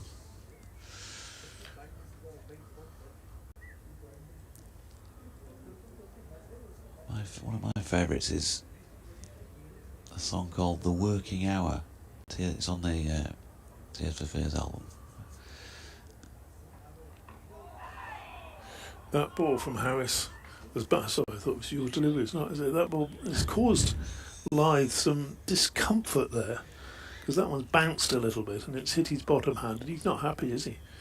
Is he going to call for the physio? He's doing that well-known mending trick of shaking the hand fiercely after it's been struck. No, he's putting his helmet back on. He's all right. He's tough. He's from Whitby. Made him tough up Whitby. What's he like, Whitby? Nice little seaside town, isn't it? You never been to Whitby? No, you? No, and it's not far from Scarborough, is it? Not far at all, no. But 20 miles up the coast, maybe? up the coast, not down the coast. I always thought it was south of Scarborough. No, North. that's Bridlington. What's that one And that's Filey. what's that one that's like Little Robin Hood or something? Robin Hood's Bay. That's the one. Harris bowls, and that goes through. There's a big appeal for caught behind. Again, another good delivery from Harris. And he just sensed Glamorgan might be just a wicket or two away from it actually being into them here. Yeah. Absolutely, yeah. Robin Hood's Bay. Well, Just a bit of pressure on at the moment. is Robin Hood's that Bay. where Robin Hood used to go for his holidays then, when he wasn't in Sherwood Forest? No, look, it's my commentary box, and it was his bay, all right? He owned it. But how, he owned it. Oh. Including the Laurel pub, which So he been frequented in the past. So yeah, so Robin Hood's Bay is, come on, tell him folks, Robin Hood's Bay. It's north of Scarborough. It's very picturesque. It's not isn't it? so far up the coast from Scarborough. It's between Scarborough and Whitby. Oh, okay. Nice cliff top walk or beach walk from Ravenscar to Robin Hood's Bay. Very picturesque. And Lythe is getting a bit of treatment now from the physio because he's in pain there. But why Robin Hood's Bay? Then you get So Whitby, when and then he- you need when to he- go to Runswick Bay, which is next up from Whitby, and then Staithes. So Walk along he the was cliff top. possibly not the hero we thought he was, because maybe some of that money he took from the rich didn't give it all to the poor. Maybe he invested it in Robin Hood Bay, did he? Yeah. Built a little resort there for. Mighty fine job he did. Yeah, he was thinking of future tourism opportunities and Yeah. all of that. Well, I can't think of any other reason it'd be called Robin Hood Bay. Because there other Robin Hoods, lesser known Robin Hoods. Oops. Just seems odd, doesn't it? 'Cause he was associated with Sherwood Forest, which is Nottingham, as I believe. Oh. Is it not? Oh no, have I got my foot in it again? Well, the Sheriff of Nottingham, didn't he own Sherwood Forest? Isn't it? So, into Shaquille, who drops down square on the leg side that's now run. And Sherwood Forest stretch into Yorkshire. Does it stretch into Yorkshire? Ah, well, there you see. Of course it did, lad. Right, okay. But yeah, but it was the Sheriff of Nottingham. Used to who was practice his- against a few trees in there. Archery. Marvellous. We have Ben Rothery says my number would be 80, as it's the number that is on my social media pages. Oh, fair enough. Blatant advertising there from Ben. Nisa with 30 on his back, shuffling in, and Shaquille with 59 on his. Plays it to number 9, James Harris. Oh, there's a couple of betting companies been in touch. One says our number would be 365. Oh no! Other betting companies are very definitely Well, I didn't say who available, they David. were. Daniel Granger said, chaps, my number would be 5, birth date, batting position, and started as 5th bowler, plus my overall lucky number. KP would have to choose another number. He wasn't that good anyway. Nisa to Shaquille, good delivery, slanted across the left-hander, who does have a little fiddle at this one, outside off stump, on the rise as it goes by. Another day, might have got a nick, so Nisa, he's not given up yet, Michael Nisa. Still 20 odd overs to go for these 6 wickets. If they're good enough to break this partnership now, Don Bess, Jordan Thompson, Matthew Fisher, Ben Code, Mickey Edwards remain. 3 of those can certainly bat, can't they?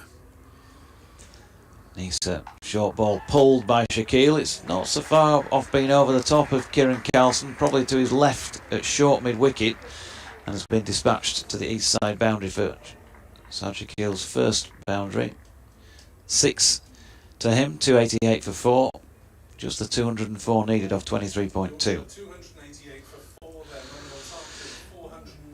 Peter Keithley says, please do pardon my slight irony here, JD, but according to the Beeb, tonight's coronation concert, it features a few of the biggest acts in music. Ollie Murs, Lionel Richie, Take That, and Katy Perry. DT might enjoy it, but it's a yawn from me. Nisa is in and Shaquille plays out into the offside. And Billy Root Fields, no run. Daniel Granger is on again, saying, great intros, Yvonne Elliman, if I can't have you. Stylistics, can't give you anything but my love. Yep. Number 1, 1975. Stylistics. Oh, they were good, weren't they? Right, like Great again, falsetto there. Yes. Can't beat a bit of falsetto. Oh, I don't know. Who was the big? Who was the big Greek lad who sang in a very high voice? Nisa, short ball, and Shaquille will pick up 4 runs here. He's not totally timed it, and it is slowing up towards the rope, but only just makes it over. 10 to him, 292 for 4 at the end of the over. Well, I mentioned it earlier. Dennis Roussos when he was sitting behind. I don't listen listen, as you know. I think he sang it for you, didn't he? Forever and ever and ever and ever, you'll be the number one third voice.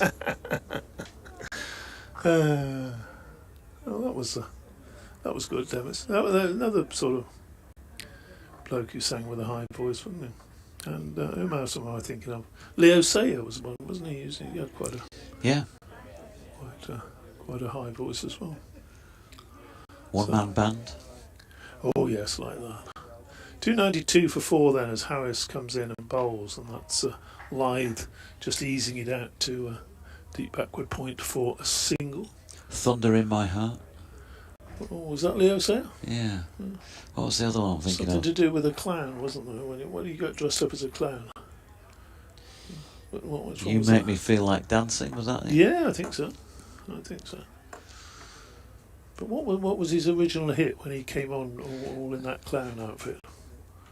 You know, Wasn't that a one-man- Tears. It wasn't one-man Tears band? of a Clown, was it? Was that a one-man band? I don't Something know. like that. Let's have a look. There was also When I Need You. So Get in the there, next get in delivery there. is through outside the off stump. Well, pop expert behind says to that. Yeah. And he had a few hits, did he? Yeah. 74 years of age. Is he really? Oh dear. Gerard Hugh Leo Sayer, born 21st of May 1948, so birthday upcoming. Be 75 as well. 3/4 of a century. Older than King Charles as he is now. Outside the off stump through to the keeper. No run. There, 293 for 4. Leo Sayer began his music career co-writing songs with David Courtney, including Giving It All Away, which gave Roger Daltrey of The Who his first solo hit in 1973. Giving it all away, young blood. The Show Must Go On Was that his original one, was it? Yeah. was his... Yeah, that was his first hit. He'd had a flop before that. That went to number 2, apparently. Next ball is an attempted Yorker, perhaps from Harris. It's certainly right up there and dug out towards mid-off. No run. I wasn't too far off with one-man band, and bearing in mind I wasn't very young at the time. Number 6 in 1974. I'm a one-man band. Yeah, I remember that. Yeah, remember it well.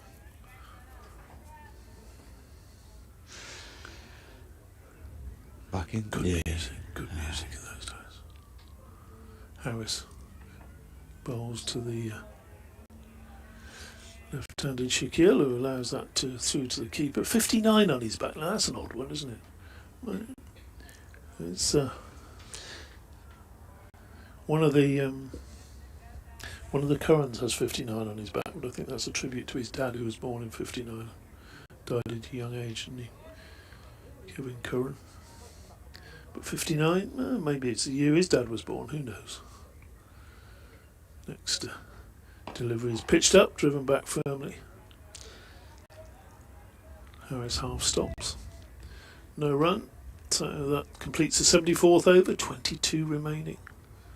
So we'll be going close to 6:30 if they bowl them all. Yeah. Mike Frayne, Or past in 6:30. his typically complimentary fashion, has texted me to say that my number should be 99. Why is that? Because it's easy to lick you? Beat you, lick you. Sorry, 99. It's a flake. You're flaky. Is that what it? Flaky. Right. Okay. I got there in the end. It's how you get there sometimes. So, Well, I knew it was something to do with ice cream. So there you go. we have Jamie McElroy coming on. The bearded one at the Kirkstall Lane end. And he's going to be bowling here to Adam Lythe, who hasn't completed the job just yet. He'll want to carry his bat from here, I'm sure, the Yorkshire skipper. He's done a tremendous job so far. First ball is well wide of off stump, and he's able to watch that go by. No sunshine at the moment. That Ain't no sunshine when she's gone, or something. That was another one around that time, wasn't it? yeah.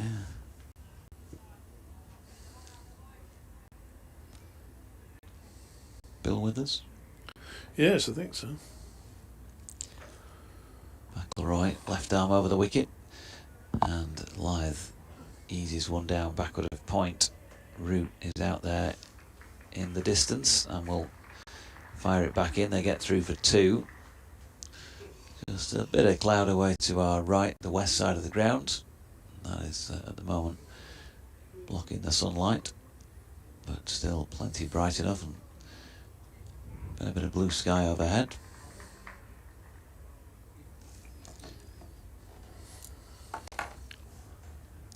.160 to his name, Adam Lyth. Not going to add to it with that delivery, which is again wide of off stump.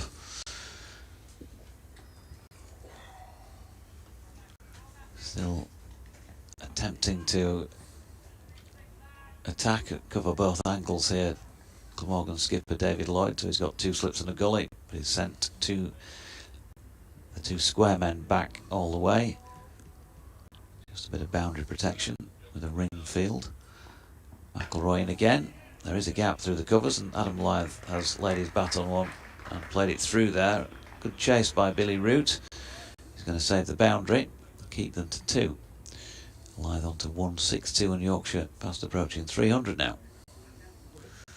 297 for 4. Nick's looking through the Guinness Book of Hit singles behind us. Let him take over from me in a moment. So Lyth turns this one square-ish, mid-wicket in fact, on the leg side. We'll pick up another single, 163 and 299 for 4. If you want to take off the cans, Nick can get in place then for the next over. How about that? And you can come and cover for me again. I don't know. We do like you to. Well, look after your health, DT, and keep those steps going, old boy.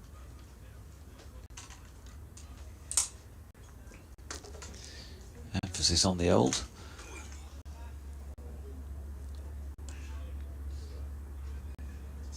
Here's McIlroy for the final ball of the over, and Shaquille this time with another easy leave. 21 overs remaining in the match. 298 for 4. Yorkshire with Lyth on 163 and Shaquille on 10. And back alongside is Nick.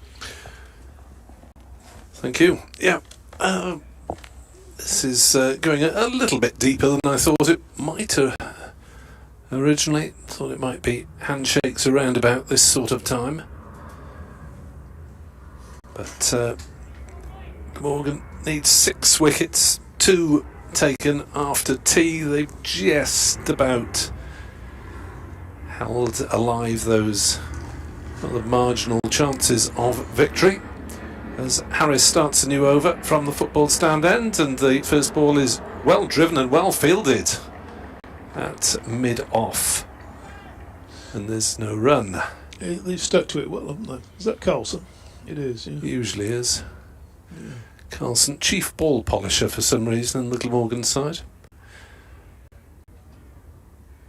Scrambling stop there of nice drive from Adam Lyth, looking to go further up his personal top 10 of innings, as that one will take him up that chart as it is drilled through mid-off, slightly over-pitched by Harris, and Lyth smashing it away for his 23rd 4 to enter 3 sixes. He's on 167, and it brings up the 300 for the home side. They are 302 for 4.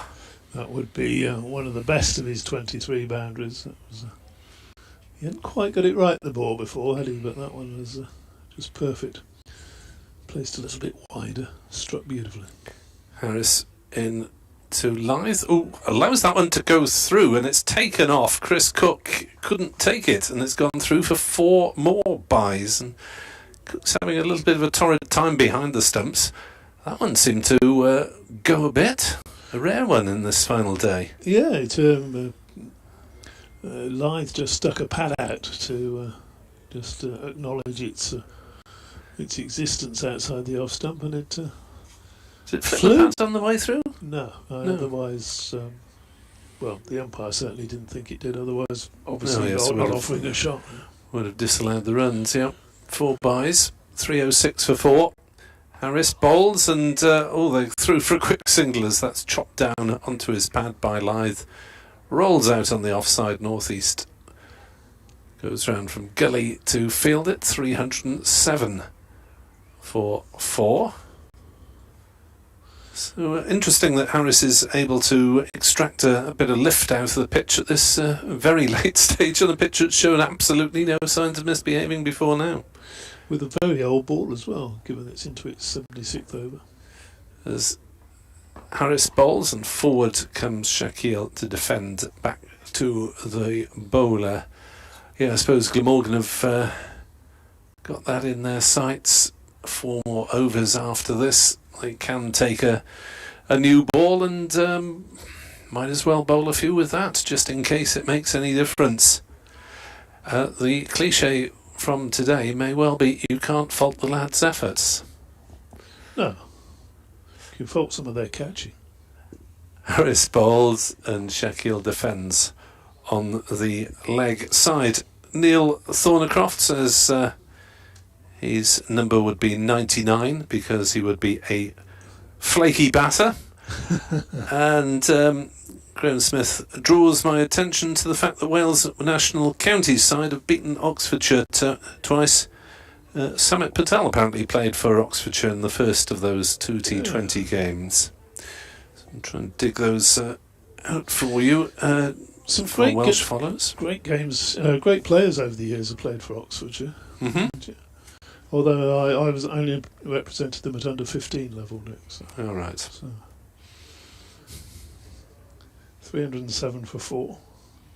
Down the hill comes McElroy, and that's pushed into the offside no run. I wonder whether we're going to see just a little bit more from Nessa later with the new ball. He's put in a stint today, but may have finished his work for the day, but all the seamers have really, haven't they? And Harris has bowled well without a deal of luck, but only from the football stand down.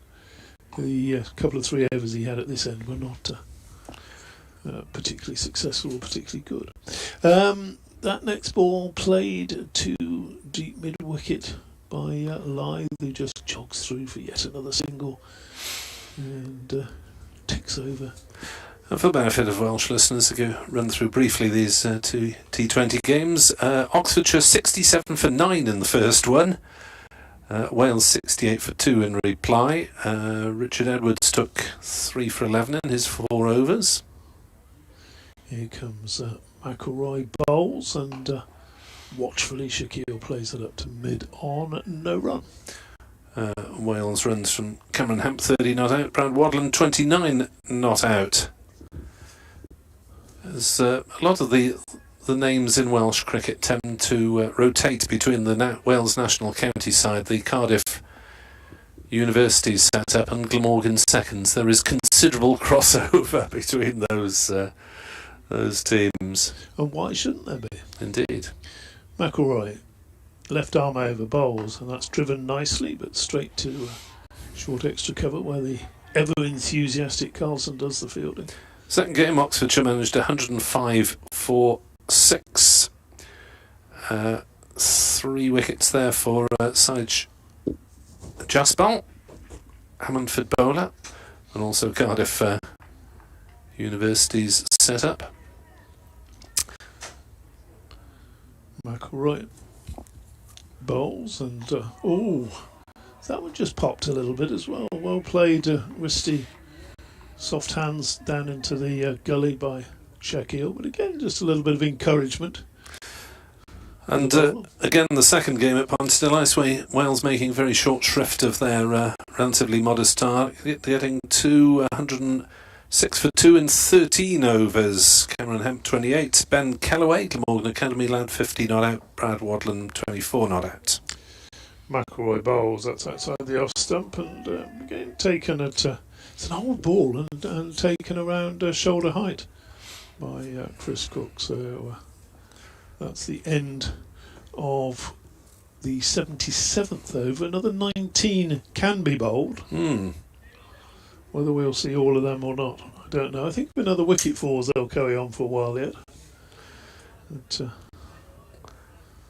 and with that discussion about cricket numbers, Well, I'm with the gentleman who's used his number from both his birthday and his usual place in the batting order. Number 5. His was 5, as Harris bowls, and that's run down to third man for a single. What would yours be? Mine's 12. Oh, 12. It is 12. I do have a shirt with the number 12 on the back of it. Yeah, mainly because it's my birthday, but tell people it's my righteous place in the batting order. Well, my birthday's 3, Oh, which would fit the third voice, but it's absolutely. also January, so first month, that would fit the 1 as well. Harris into bowl, allowed to go through by Shaquille. That one came back a little bit as well, so a little bit of shape with this this old ball. 78th over.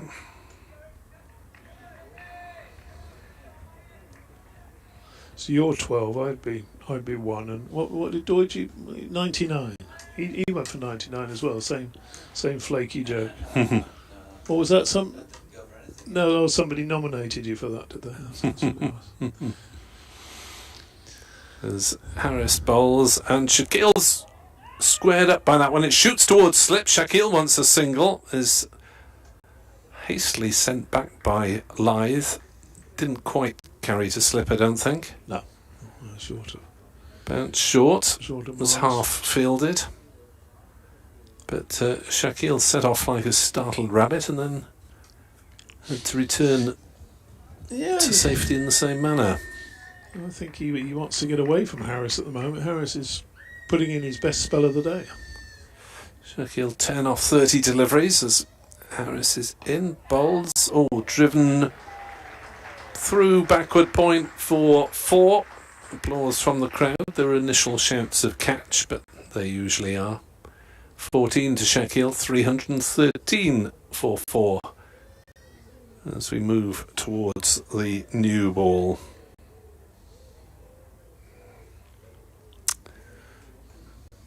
Now, just over 2 overs away, which will be...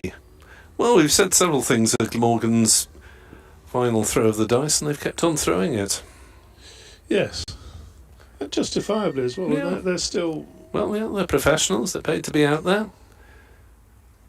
And Harris bowls, and Shaquille hammers that one through the covers for 4 more. 317 for 4.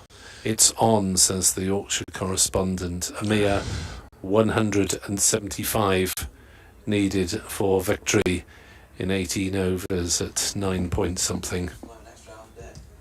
No, you can't have an extra half a day, Jonathan.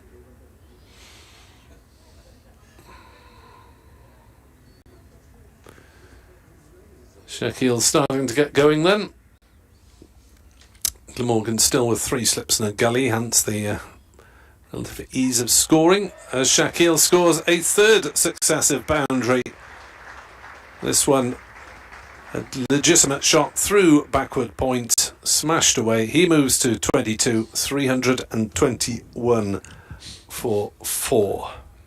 Yes, that was the last 2 shots were genuine shots. The first of the boundaries was a little bit airy, and well, it's 3 boundaries, and he moves his score on nicely. Lythe 170. He's captain, of course. If he stays out there, he'll be the man to shake hands. If they do shake hands on a draw, can't be done just yet. That was 16 overs in the last hour. I think test matches now you can finish with an hour to play, can't you, if it's a draw. Start of a new over is thrashed away, so that's 4 boundaries and 4 balls. This one to Lythe. Loose delivery from McAvoy outside the off stump, and he just sort of thank you very much. Yeah, we can get to the stage where Glamorgan just remove all the slips and stick everyone around the boundaries, just in case Yorkshire have any outside ideas. No. Yes. It's on, says Deutsch. Yes, well, 3 men in succession caught in the boundary, and Glamorgan will be on. Yes, a match that could have done with an extra 2 sessions had it not been for the rain. Next delivery from McElroy, strikes him on the pad, and that's out. Lythe has gone. Lloyd has just is walking away in the wrong direction, and that looked as though it might have been a borderline decision. And well, Adam Lythe's got to go. 174, but should we see that one again? He's made that sort of guilty movement, hasn't he? But I'm not entirely sure that that was one of the better decisions you see from that angle. Well, it wasn't too high. What do you think it was missing then? Down leg? Yeah, he's going down leg. He's getting great applause as he comes off. And where was that in his top 10 then, Jonathan? We'll get that in a moment. Listen to the applause for Adam Lythe. He's deserved it. He's worked long and hard today. that will be 7th, I think, from what Georgie was saying earlier. So he's thinking now I should have carried that through. Good applause for Lythe, a very fine innings. He's been out there for 326 minutes, 220 balls, 24 fours and 3 sixes. LBW, old McElroy for 174, and well, we could be with Jordan Thompson moving to the middle. We could yet be in for a thrilling finish. Bess. Sorry, it's Bess. Yes, Yorkshire determined to come in a completely different order than their first innings. On a king pair. Indeed, but Hill got off his fairly comfortably. Chipped in with 60, share of that partnership of 138 for the third wicket with Lythe. 7th highest score, and it's 170. That shows he goes on to convert big scores, doesn't it? Daddy tons. McElroy will be delighted with that wicket. His first of the season in his second match. He's worked hard, he's been economical, and at last he's got some reward. So 17 overs remaining, which I might have planned. 17 overs of 4 balls, which, if maths hasn't changed since my day, is 100 and... No, I can't do 108, 100 and... 17 overs. 106 balls. 17 overs, 4 balls, 106. Here's that's her first delivery to Bess, and he's gone for a king pair. It swung in, and that did look plumb. And well, am I right? Bess was there for the. Bess was out first ball in the first innings, wasn't he? He was the hat trick, and now he could be the middleman in a hat trick. We don't know. 6 wickets down, and all of a sudden, Glamorgan are sensing victory, and that's a king pair. You don't see too many of those out first ball in both innings. I think it's fair to say that Dom Bess, quality player though he undoubtedly can be, has had a match to forget. Yes. Because his bowling was pumped all over the place by Marnus, and he has not been able to contribute with the bat. He needs to change his hair colour, I think, and hope that something else brings him better luck. And this is Thompson coming in now, and well, I tell you, that ball did swing in. It was a very good delivery up first ball, because that one gave the umpire absolutely no hesitation in putting the finger up for that. So 2 wickets in 2 balls. We got a game back on here. Doidgy looking to slip back in, is he, or is he just? Perhaps I could do the hat-trick ball just in case. Doesn't happen very often. We got one in the first innings for Glamorgan. Cameron Hemp, son of David, says Edward Bevan, reminding me about that Wales contributor. Richard Jeffries looked absolutely plumb to me. Well, I'm not quite sure whether he was talking about the Lythe or the Bess, but there we are. Can Jamie McElroy make it 2 Glamorgan hat-tricks in one match. Well, he's being given every assistance because there are going to be 6 slips. As McIlroy is into Thompson, looking for a hat-trick. In comes McIlroy. Bowls, and Thompson is forward, playing out on the offside. Dowthwaite, the substitute fielder, goes to retrieve it. And there is no run. And the 6 slips, or 5 slips in a gully, will be in position for the next delivery as well. Probably for a couple after that. He's tail up, and the ball is just swinging a little bit. McIlroy into bowl, straight driven and fielded acrobatically by the bowler in his follow-through, who had to go down at short notice.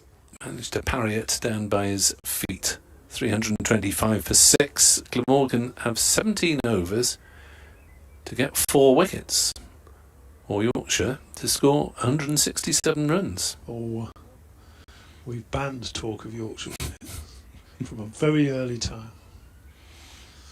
So next delivery again has Jordan Thompson just watchfully pushing that back to the bowler, and there you go. He's waited all season for a wicket, and 2 have come along together. Like buses.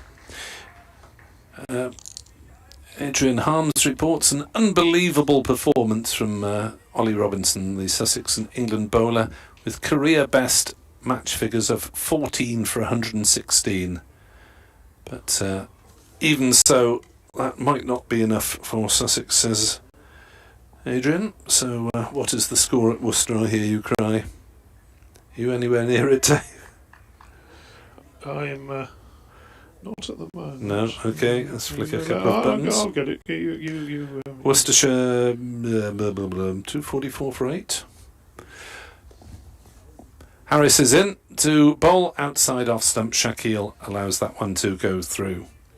So if you're just joining us late on this final evening of the match, it looked as though the game was like the Monty Python parrot at tea time. Well, extinct, expired.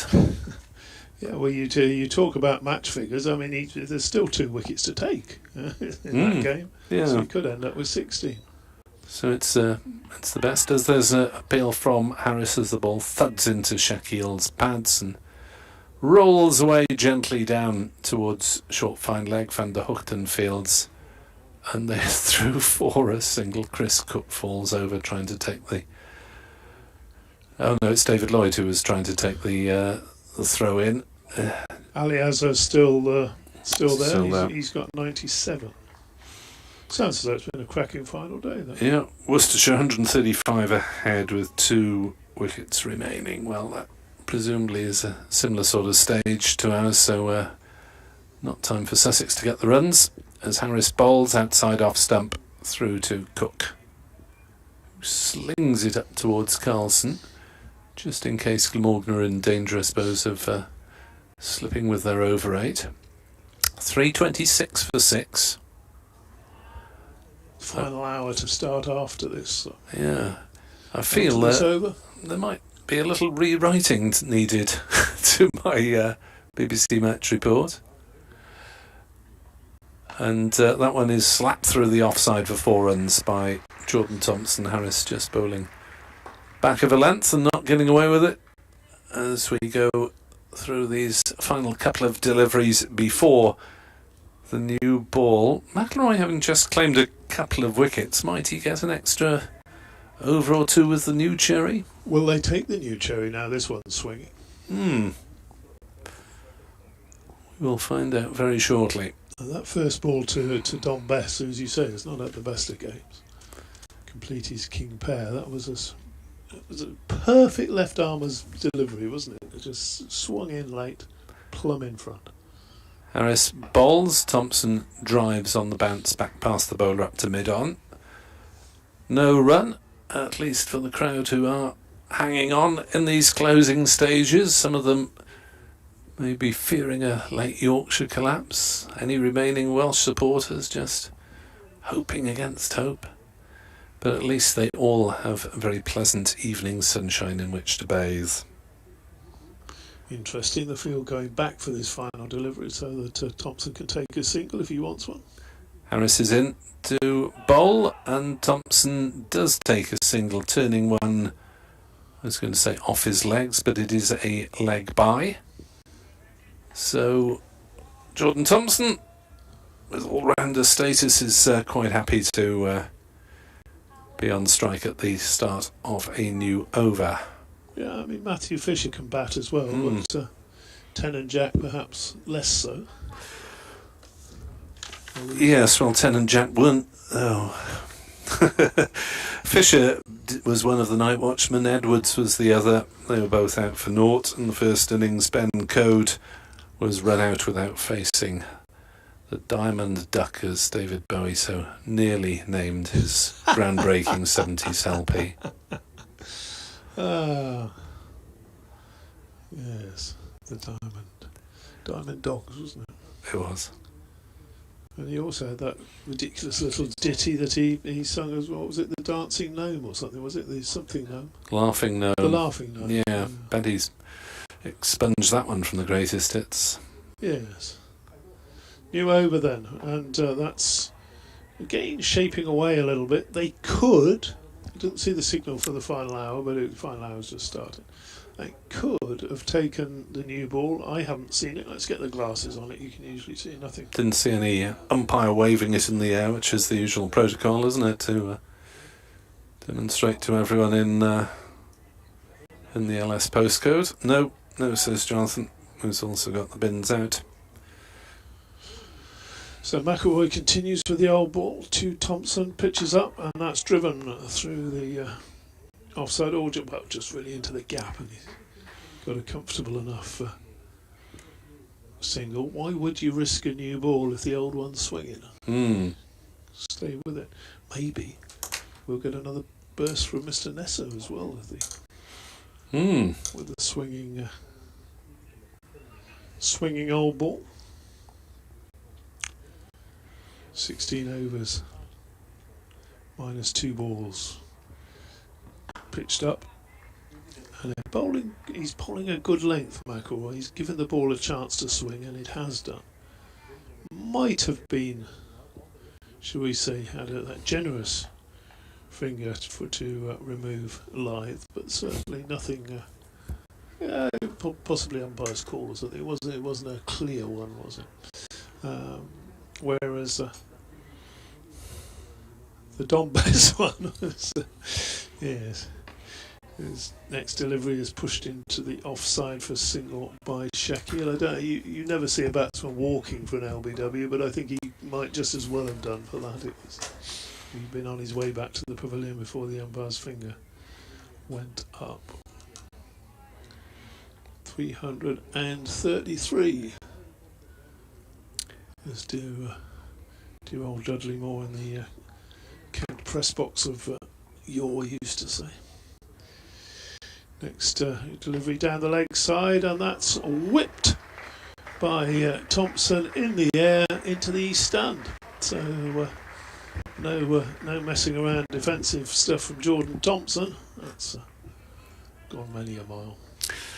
Yeah, it was a leg stump half volley effectively, wasn't it? And got what it deserved. Might as well have a go. Very little risk there as Kieran Carlson retreats towards somewhere around the square leg boundary, but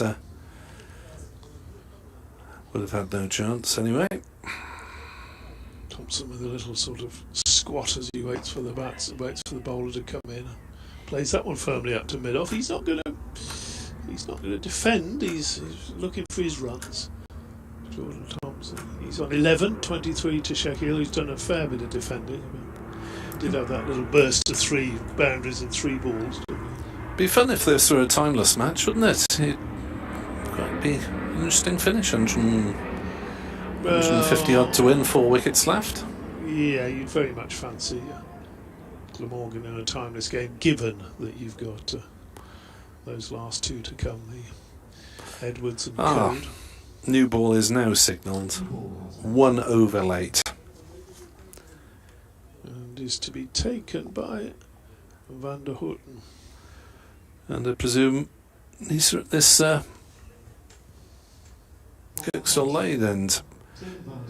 Van der Houten then has figures of 3 for 48 to add to his first innings, 2 for 46. Pick of the bowlers? Today, yes. Very much so. Lisa has striven in vain, hasn't he? The effort's been there, the results haven't been. That's a good old word, isn't it? Striven. Here comes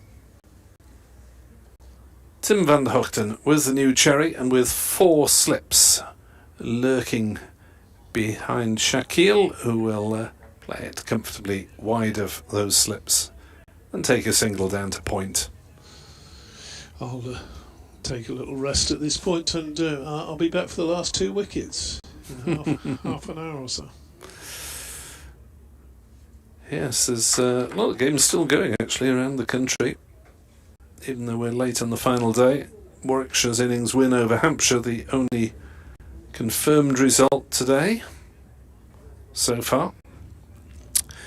Glamorgan's next opponents, Worcestershire, look very much as though they'll hold out for a draw. Worcestershire 247 for 8. Sheikh Azhar Ali is on 99, not out. Ollie Robinson 7 for 58. What a performance. I wonder if he'll be facing Glamorgan in a couple of rounds' time. Yorkshire's next opponents, Durham, are not involved in this round as Van der Houten bowls, and that one is whipped through the leg side, and that's 4 runs to Jordan Thompson.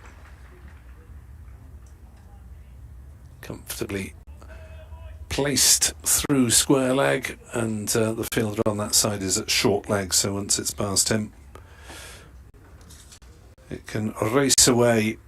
Leicestershire look as though they could hold out Derbyshire for a draw. They're 8 down and 40 runs ahead, so Derbyshire still pressing for victory there.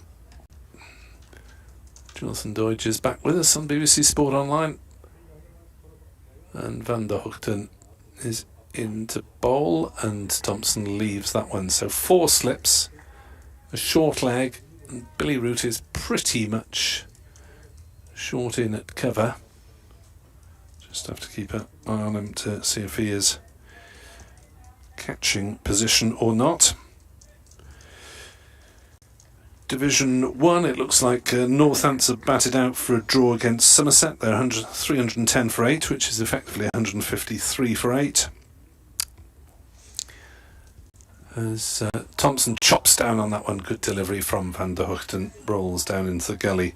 At Trent Bridge, Nottinghamshire 7 down as Lancashire press for victory. Anderson 2 for 32.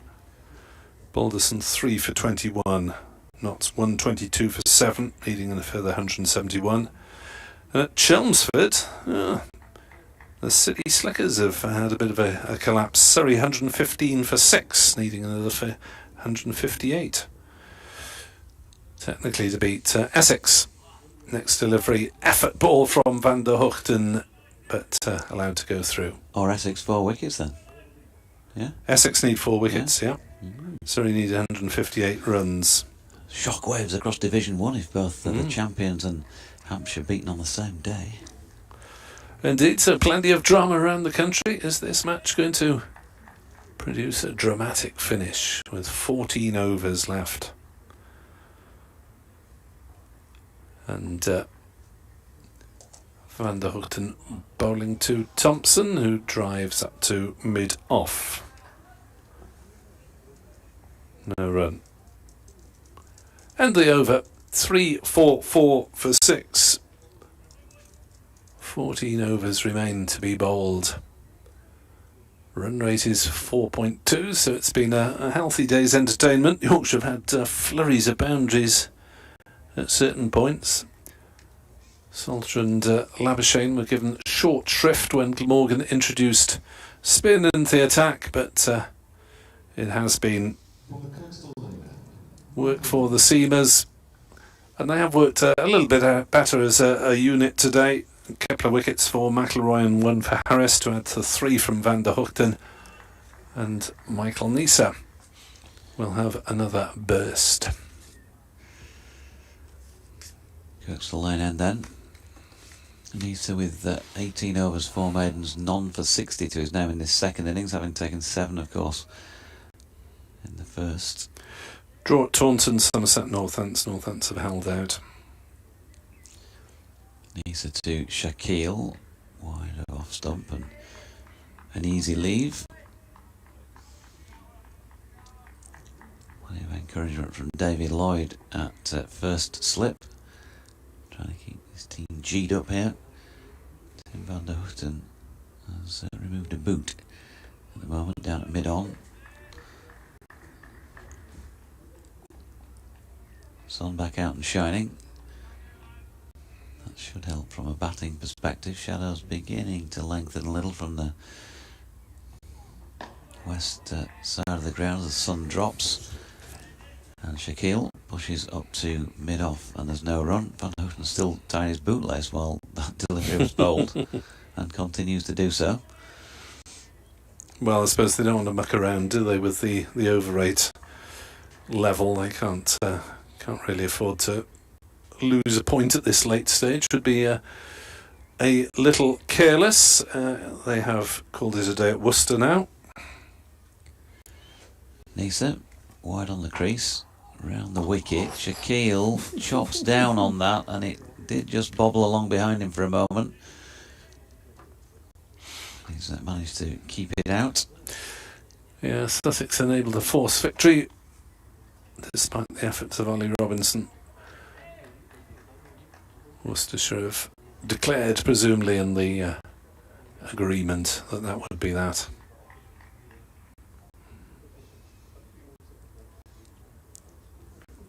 Neser again, leaving us behind, short ball, and that's dropped into the leg side with Shaquille shaking his left hand, removing it from the bat as if he'd been trapped, finger trapped on the bat. Takes a single, 25 to him. Partnership worth 20 now for this 7th wicket. 345 for 6. Flurry of activity. 25 past 5 with the dismissal of Adam Lyth, LBW, and the very next ball. Don Best going the same way, both to Jamie McIlroy. Helmet now being brought into play with short leg being put in there.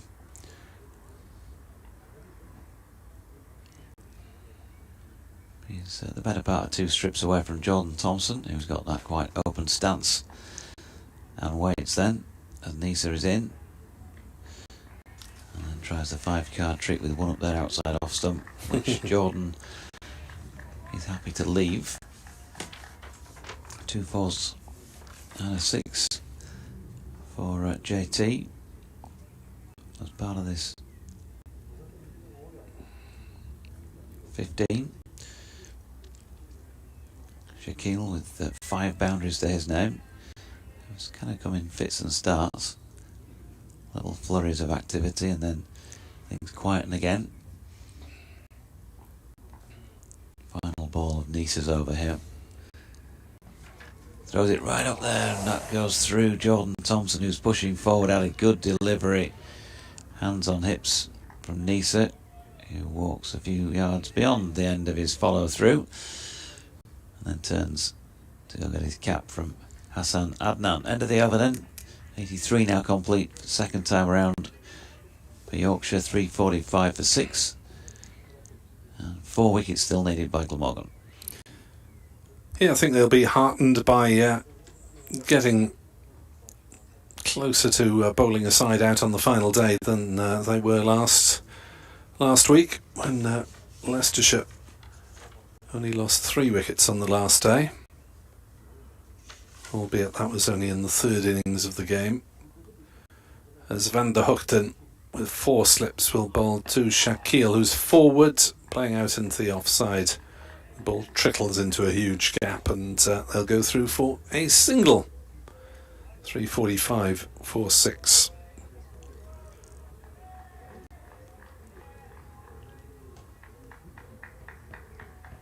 So Glamorgan toiling away. Gosh, there will be a few aching bodies. I hope none of the bowlers is driving on the way home. There's Van der Hoogten bowls, and Thompson hurried slightly into his defensive shot, pushes up towards mid-on, and there's no run. Mind you, they'll be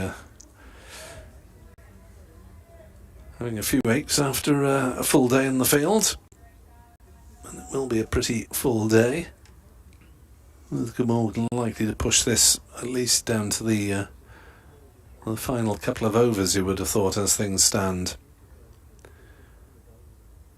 Next delivery outside off stump, allowed to go through by Thompson. And there's no run, if not to the final over of the game, if they're feeling really optimistic. Yeah, we've had a few of those before. Northamptonshire game here a couple of seasons ago will stick out in most Yorkshire supporters' memories, of course. Right down to the wire.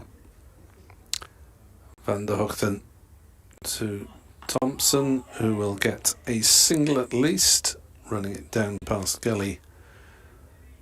And that is all as Andrew Salter fields. Short boundary. That one has only actually picked up about 10 metres inside the boundary, even though it was basically a defensive push that ran off an angled bat. 347 for 6. Glamorgan need 4 wickets. Yorkshire need 145 runs in 12 overs, plus 2 balls. Van der Hoogten has got a short leg in for Shaquille, but bowls outside off stump through to Cook. And although we've seen, 1 or 2 balls at most spitter a little bit, the pitch really has got improved generally as the match has gone on, with the sunshine, I suppose. Yeah, it can work that way here. It often does in Cardiff. At the moment, the pitch appears to flatten out if there's any sort of sunshine around. Van der Hoogten round the wicket, bowls, driven through mid-off for 4 runs. Shaquille holds the pose, and well he might, as the ball races up to the wide long off boundary. 351 for 6. Shaquille has 30, Thompson has 16. The key figure is that there are 12 overs remaining of the match, and Yorkshire are 6 wickets down. I like that actually from Shaquille. It goes back to that comment I've mentioned a few times on commentaries previously. Adam Gilchrist, when he was talking about the thing he most enjoyed about his playing career, was the moment when he struck a ball, and there's a split second when only he knows how well he struck that. And with that Shaquille shot, for us to pick up how well it was struck, it'd probably taken 20 yards of its travelling, 25, something like that. But he knew straight away, didn't he? He just stood. No bother. No need to run. John Thompson flexing at the knee, facing up to Nisa, who goes short with that short leg in position, but it's misdirected. Cook doing well to get across. And it's something I'd never thought about, I don't think, in all my life, loving and watching and playing cricket. But yeah, what a great way to sort of sum it up. There's a moment when you strike a ball where nobody else knows, and then suddenly you'll see the excitement around the stadium if you've got a big crowd in, when they all realise how well you already know that you've struck that. Nisa to Thompson. He might have had that moment himself there, because he's just planted one straight through extra cover for 4. I hasten to add that when Jonathan said you in that last discussion, he wasn't actually meaning me. He was talking about you as in the sense of 1. Yeah. Because I've never hit the ball that well.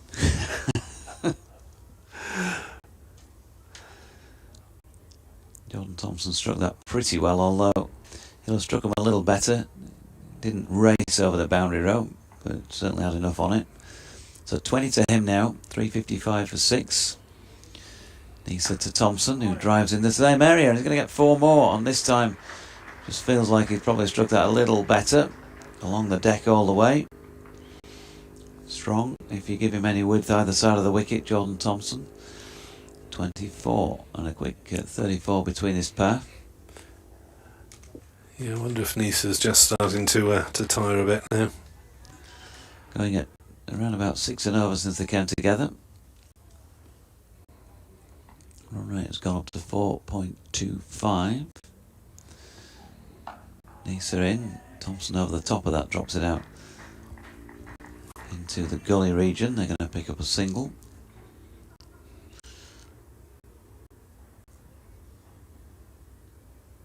Shaquille on 30. He's been out there now for 66 minutes and faced 45 deliveries. Jordan Thompson, 25 deliveries in 26 minutes.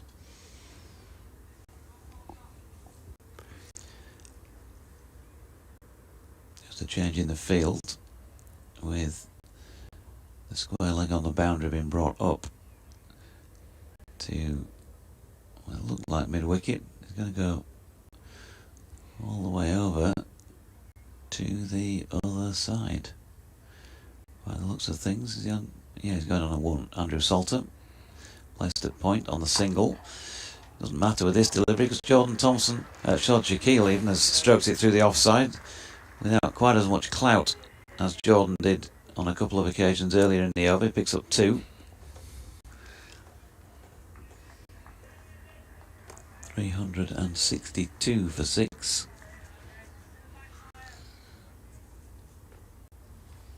Plenty of gaps around. 3 slips and a gully plus a point. Fine leg, short leg, mid on and mid off. Nisa over the wicket and flicked down to fine leg by Shaquille for another single. 33 now to him. Thompson on 25. 363 for 6 at the end of the 85th. Nisa looks a weary man at the moment as he took his cap off the umpire. Looked rather disgruntled with the way in which his efforts were dealt with by the Yorkshire batters in that particular over. What's he moaning about? Only bowled 31 overs, didn't match. Yeah, but he bowls a lot of overs every week for Glamorgan, and he bowls them probably more physically than most bowlers, if you see what I mean. Van der Hoogten bowls allowed to go through by Shaquille, outside off stump. 3, 6, 3, 4, 6. And 11 overs remaining, less 1 ball. Evening sunshine, absorbing stuff. Draw has always been just about the favourite today, you feel, as Van der Hoogten bowls and Shaquille drops it down in front of him. Just those flurries of interest with Van der Hoogten taking one either side of lunch, and then Hill going, Milan going relatively early in the final session. 2 in 2 from McIlroy. As Van der Hoogten is in bowls. Oh, that one's taken off a little as well. And Shaquille did well to get his gloves out of the way, because that went through to Chris Cook around about chest high. And just getting the odd ball from that football stand end that is starting to lift unexpectedly on the batters. Shaquille not the tallest, did well to avoid danger there. Next delivery is allowed to go through outside off stump by Shaquille. There is no run, and Glamorgan have not really gone back on the defensive at any point. They've had the slips there, at least 2 nearly all day, and up to 6 at times. They're 4 at the moment, so that's why the run rate has been relatively healthy for Yorkshire. One of the reasons, because you can't deny that Lyth and Hill batted very well, and these two going nicely at the moment, as Shaquille his forward defending up to mid-off, and there is no run. So this game going deep into Stoppage time. Yeah, you think about 6 o'clock being the close of play really on the final day, but this game could well go 6:30, 6:40. Van der Hoogten bowls. Shakil deflects that one past diving Carlson under the lid. They'll just take the singler's route, jogs back to field it at the end of the over. I have yet another radio update, which I wasn't expecting to have to do a couple of hours ago. Thanks, Nick. So 10 remain on the board officially. 6 o'clock about to chime, as it were, if there were any chimes around.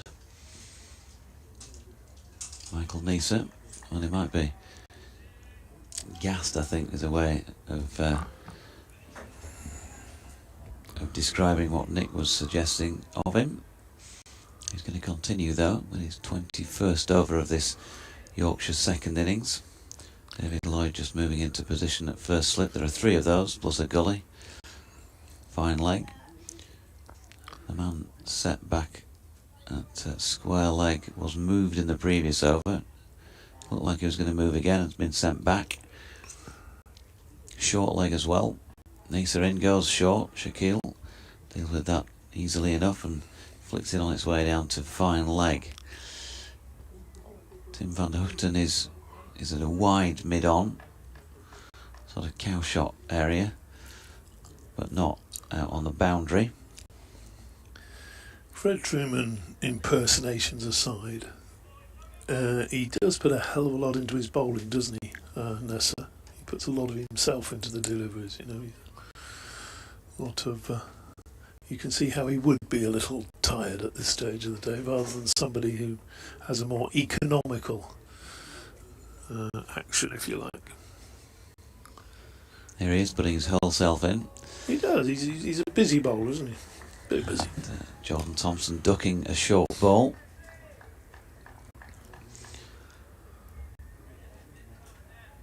Shakil. It's interesting when you see him practicing a wind stroke at the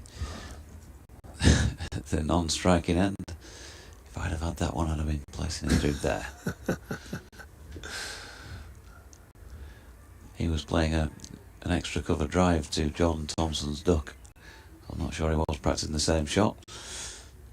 Neser shuffling it again up there and chopped up in the air by Jordan Thompson over the top of the slips. Definitely top edgy about it. But it's 4 runs and it takes him to 29. The partnership to 44 and Yorkshire to 369 for 6. Yeah, well, it's the way he plays, isn't it? But maybe could have left that one alone. But it was there for hitting, and there's nobody really square of the wicket, which is where he was looking to smack it. But one of those that goes hard and fast. Somebody sticks up a hand at third slip, and oh dear, we're in a bit more trouble. I say we, obviously. I'm discussing him as his team. 5 on the onside, and he's still sort of plugging away outside off stump. Here he is again, short.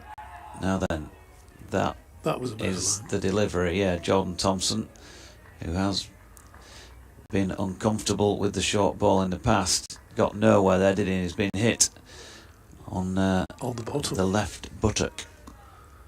Oh, that can be painful, can't it? Yeah, it could be one of those bruises there tomorrow. It lasts a few days. Bit of ice on that, Jordan. Oh, have a nice bath afterwards. Oh, sorry, I mean an ice bath. He's just doing a few flexing exercises as Neser's in again, and his ball's short again. He's tried the same tactic with men set for that. Still rubbing his backside, Jordan Thompson, but he's going to feel a little bit better about it because he's clipped it away for 4 and he played it well. Not entirely sure he should have been playing that. You've got a leg slip there, you've got a short leg there, and he's sort of flashing at it, isn't he, from around his hip somewhere. Not a percentage shot, George. He did play it well, I'm not disagreeing with that, but whether he should have been playing it is another matter. Absolutely. Sometimes you just have to wear those. 33 to him, 373 for 6. Neser in again. And this time Thompson gets one wide of off stump, and he's pushed it away through point. It might just have the legs to make the rope, and does. So productive over for Yorkshire and Jordan Thompson, who is on to 37 now. Partnership is now worth 52. So well done to the pair of them for that, for the 7th wicket. 37 to Jordan and 13 to his partner Shaquille out there. Fairly easy runs to come by, though, haven't they been, with Glamorgan attacking, and in a sense the Yorkshire total hasn't really mattered today. It's never been a point where we thought, oh well, they might be having a look at these. Perhaps when they came out after tea with 8 wickets in hand, and sort of, what do they need after tea, 250 or something from 30 plus overs, 38 overs I think, wasn't it, in the final session? They only need 115 from 9 overs. What are you talking about? Yes, if it was a 9 over match and they needed 115, you'd think they might have a chance, especially if there were things like power plays and fielding restrictions. And 115 off 9 overs, not going to happen, you'd think. Harris back into the attack. Bowls, and that's turned to short leg, oohs and ahs behind. Labuschagne's loving this, isn't he? Just played quietly down to short leg. No excitement, nothing to get enthused about, I would have thought. 8 overs and 5 balls remaining. A few theories in the slips now. Marnus was having a word. David Lloyd now gesticulating in the same direction, so they're going to try him with a short one again. They're all to see. And he comes bowls to and Marnus has taken the catch. Shaquille has gone. Harris has struck. Glamorgan fancy victory here. Would you believe it? 2 wickets down at tea. They've lost 5 now in this session. 7 down. The Pakistan Test player has gone. Nicked low to Marnus Labuschagne at second slip. Harris has taken a wicket, and, well, 8 overs still to go. Doidgy, 50 deliveries, 3 wickets in the hutch. 2 of them are Edwards and Code. Ben Code might have to come hobbling out. Last man to try and save the game. Who would have thought that this morning? It is, of course, Matt Fisher, who's on his way. Fancies himself as a decent tail ender, doesn't he? Matt Fisher would probably reckon he could bat at 8, coming in at number 9. He's got Thompson at the other end, and we could well be in for a finger biting, nervous final 8 and a bit overs. Suits you, sir. I say. Yes. So, 2 deliveries left. Is that exactly 50? If my maths is correct, it's not exactly. No, it's 52 deliveries left. Matthew David Fisher does have a first class 50 to his name. 53. Just getting the light is fine for playing, but it's the sun has just disappeared a little bit. So, well, Glamorgan with their tails up after all that hard work that was done earlier in the day by Adam Lyth particularly, but Finlay Bean batting through the whole of the morning session only to get out the last ball before lunch, and a long time this afternoon by George Hill. Well, 3 wickets to go. 52 deliveries, the first of them coming from James Harris now. That's down the leg side, and a tumbling stop by Chris Cook. And another delivery disappears. Very attacking field. 4 slips and a gully. Short leg. Not worried about the runs. 6 fielders in. What are you chuckling away at? Jane Wells says, I've decided that being a Yorkshire supporter is seriously not good for my heart. Harris bowls to Fisher, and Fisher allows that one to pass outside leg stump. Now both those deliveries from James Harris would have been cracking deliveries to a left-hander, but Fisher, who's right-handed, just allows them to go past. There's a deep backward square in place, short leg mid-on. Is he really mid-off? He's sort of somewhere between mid-off and extra cover, just saving the, or looking to save the one. As Harris bowls again to Fisher, and Fisher's had to block that one, and he blocks it to that man at extra cover. Peter Keither says, mind you, Doidgy, after last year's Sir Rod Stewart debacle performance of Sweet Caroline, can't be any worse, surely. Okay, what are we going back to there? I don't know. Too far back now. We're talking music, were we not? You don't do Rod Stewart. He's not in your repertoire, is he? Rod, yeah. Oh, okay. Harris to Fisher bowls, and Fisher is struck, and LBW. Harris has taken 2 in the over, and Glamorgan, would you believe it, are looking at victory here. They need 2 more wickets. Another man has gone for naught, and I think, if I'm right, that's another pair on the Yorkshire side. And,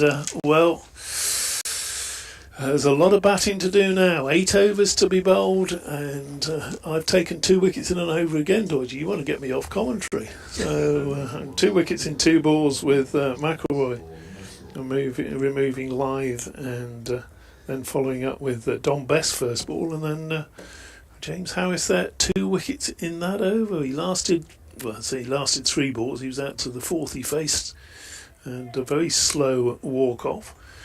And now the big Aussie's on his way out, Mickey Edwards. He's thinking to himself, well, what have we got to do here? Well, he was, of course, first choice night watchman first time around, so he should be safe as houses. How many did he get?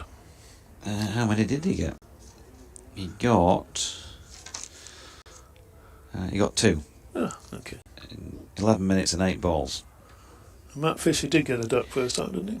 He was out second ball first time around, so lasted 6 balls in the match. if ever it doubled the length of their innings each time they went out there, coaches would be happy, wouldn't they?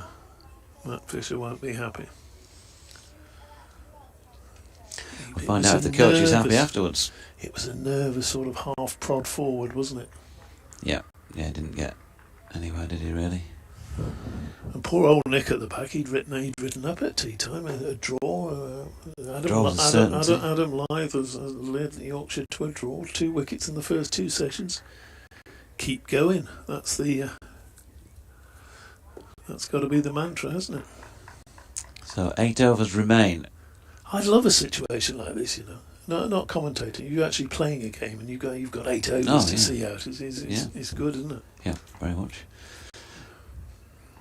Jordan Thompson then, 37 to his name. Nisa round the wicket to him. Tucks him up slightly, but he's got enough control of this to get it out wide of the cordon, and that they've taken 1, which means that Mickey Edwards will be on strike if there was.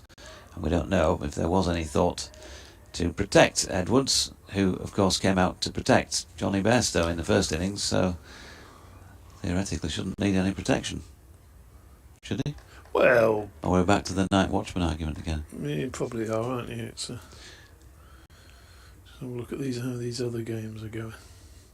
Sorry, a 7 down now. Well, they were. Yes, they're 7 down. Knots are 8 down. So those games going very deep as well. Both those 2 could lose. Draw at Taunton, and of course Warwickshire beating Hampshire. Various BBC reporters passing each other on various British motorways at some point this evening. So, 3 slips. A 4th slip now being brought in.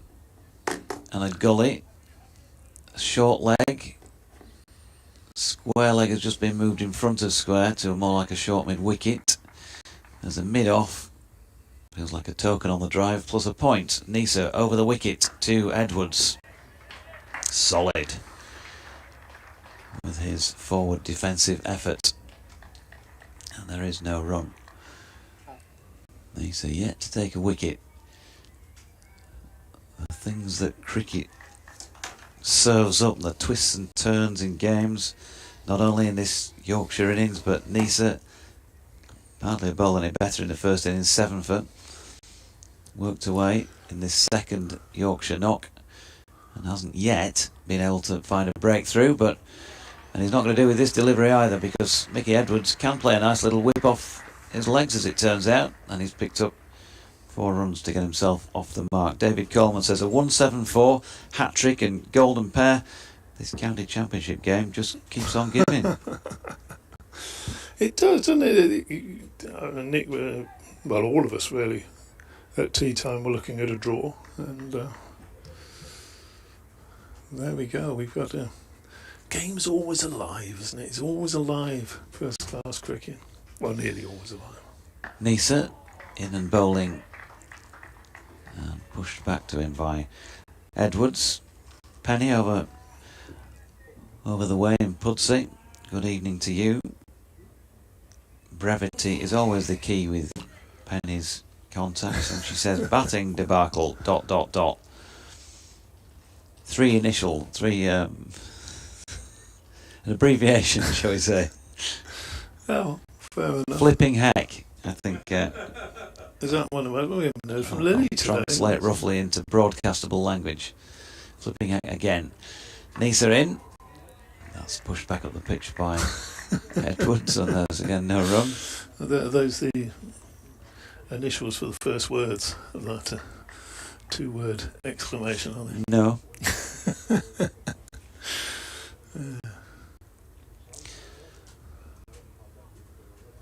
Yeah, it's going well. We say it's going down to wire. It might not. We might see.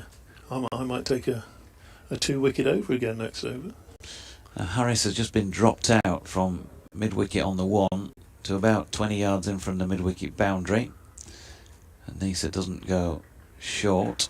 He goes wide of off-stump and an easy leave. So a little bit of a waste of that energy, and he's used plenty of it. 22 overs, no maidens, none for 91 now for Michael Nisa in this Yorkshire second innings. They have 42 deliveries to survive, and they've only got 2 wickets with which to play. Look how quickly Harris is coming into James Harris. Lovely man. Struggling a little bit with his bowling in this early parts of the season, I think, as well as this game. He had a couple of hopeless overs from this end, didn't he? And he thought, well, that might be the last we see of him today. He's come back, he's bowled up the hill, he's taken wickets, and well, let's see what he does here as Jordan Thompson's waiting for him. Harris bowls to Thompson. Thompson defends solidly back to the bowler, and he's now got what has he got? 3 for his figures look very good, don't they? 3 for 83. I don't look at it's quite as good. I was looking at the wrong line there.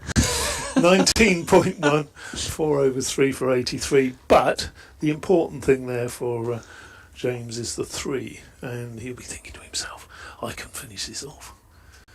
He does bowls to Thompson, and Thompson allows that through outside the off stump. I've got to get my eyes sorted out. Which line were you looking at? I really have got to get my eyes sorted out. I had this with Harmsy actually the other week. The scoreboard away to the right there at Hove, and he couldn't quite, I don't know if it was the angle he was at, couldn't quite read the figures, and I kept having to correct him. At one stage he said it's so-and-so for so-and-so, and I said, well, I think Yorkshire will take that, you know. Because it was nowhere near. Oh, another fielder coming in. We got 4 slips. Got Gully coming in now for Thompson. Short leg. Coulson, he'd love a catch. Harris bowls to him. Bowls to Thompson, and that's through to the keeper. No run. So it'd be easier to do the fielders that aren't close to the bat, really, wouldn't they? Mid on, mid off. That's it. No, we got a deep backward square. What's he doing out there? Does he think Jordan Thompson will forget he's there and hook wildly, and he can come flying in and take a tumbling catch? Possibly not. Thompson, that sort of squatted stance, bat out in the air, his delivery to him, and forward defensively. And notice as well how Thompson has sort of, once he gone into his shell, but is looking to not cut out perhaps the bigger shots now those couple of wickets are fallen. Is he a compulsive hooker like yourself? Played a few hook shots in my time. It was standard of cricket I played. They didn't get it up around your ears very often, or at least not if it bounced. Got a few round your ears without it bouncing. Takes effort to bowl a bouncer. Harris bowls, and that's played down backward.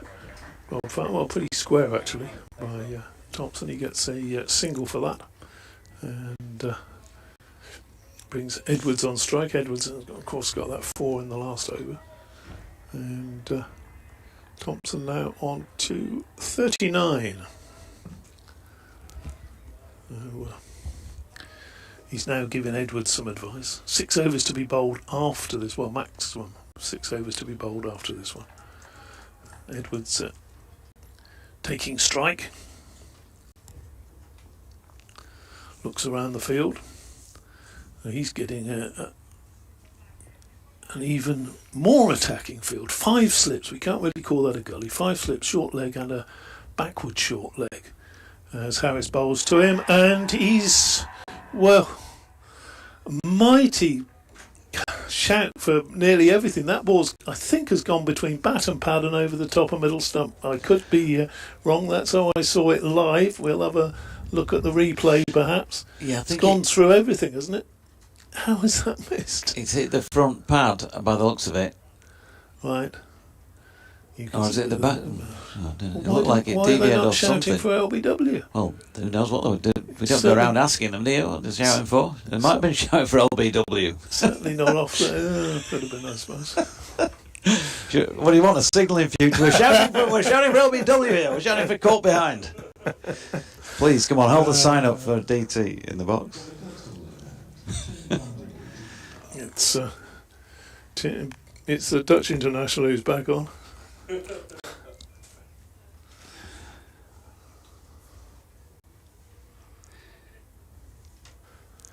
bowled well today, hasn't he? He'll be looking to, I suppose both himself and James Harris will be looking for the 5 for, won't they? They both got 3 wickets. There were 2 still to be had.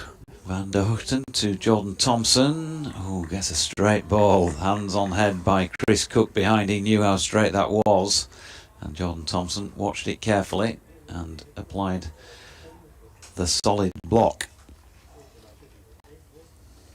Jordan Thompson, of course, did about probably 3 seasons ago, something like that now, maybe 4, come close to getting a ton. First class ton to his name at Trent Bridge. He's facing up. He has a good delivery from Van der Hoogten. Now he's spitting from just short of length, and he played it well to get out of the way of that, because that would have had many players in trouble. Yeah, 98 he made at Trent Bridge that day. He does have 1,000 first class runs to his name from 53 knocks at 20.79. 4 of those 53 knocks have been 50s. Well, I think with 34 balls left, 30 dots would have. Yeah, and Van der Hoogten this time goes a little fuller. He's in range here, and Jordan Thompson is going to need to watch with care. He negotiated that one okay. The slips have just been dispersed to some extent. What are they doing? Stopping the single? Why would you do this? He's bowling superbly. Thompson's wicket's going to be more valuable than Mickey Edwards' wicket. It's still an attacking field. 3 slips and a gully. Point now, and a short cover. And Jordan Thompson almost paces the gap between the last 2 named, but Billy Root round from point to field. And Mickey Edwards, being an Australian, is not going to take too kindly to having his batting skills disrespected like this either, is he? Yeah, I was a night watchman, mate, in the first innings. Well, can't do me Aussie to that. Cockney, is he? Mike, what, my son? Oh, what, my son? Go on. Van der Hoogten bowling here, Thompson, and that's dropped out in the offside. And there is no run. Yeah.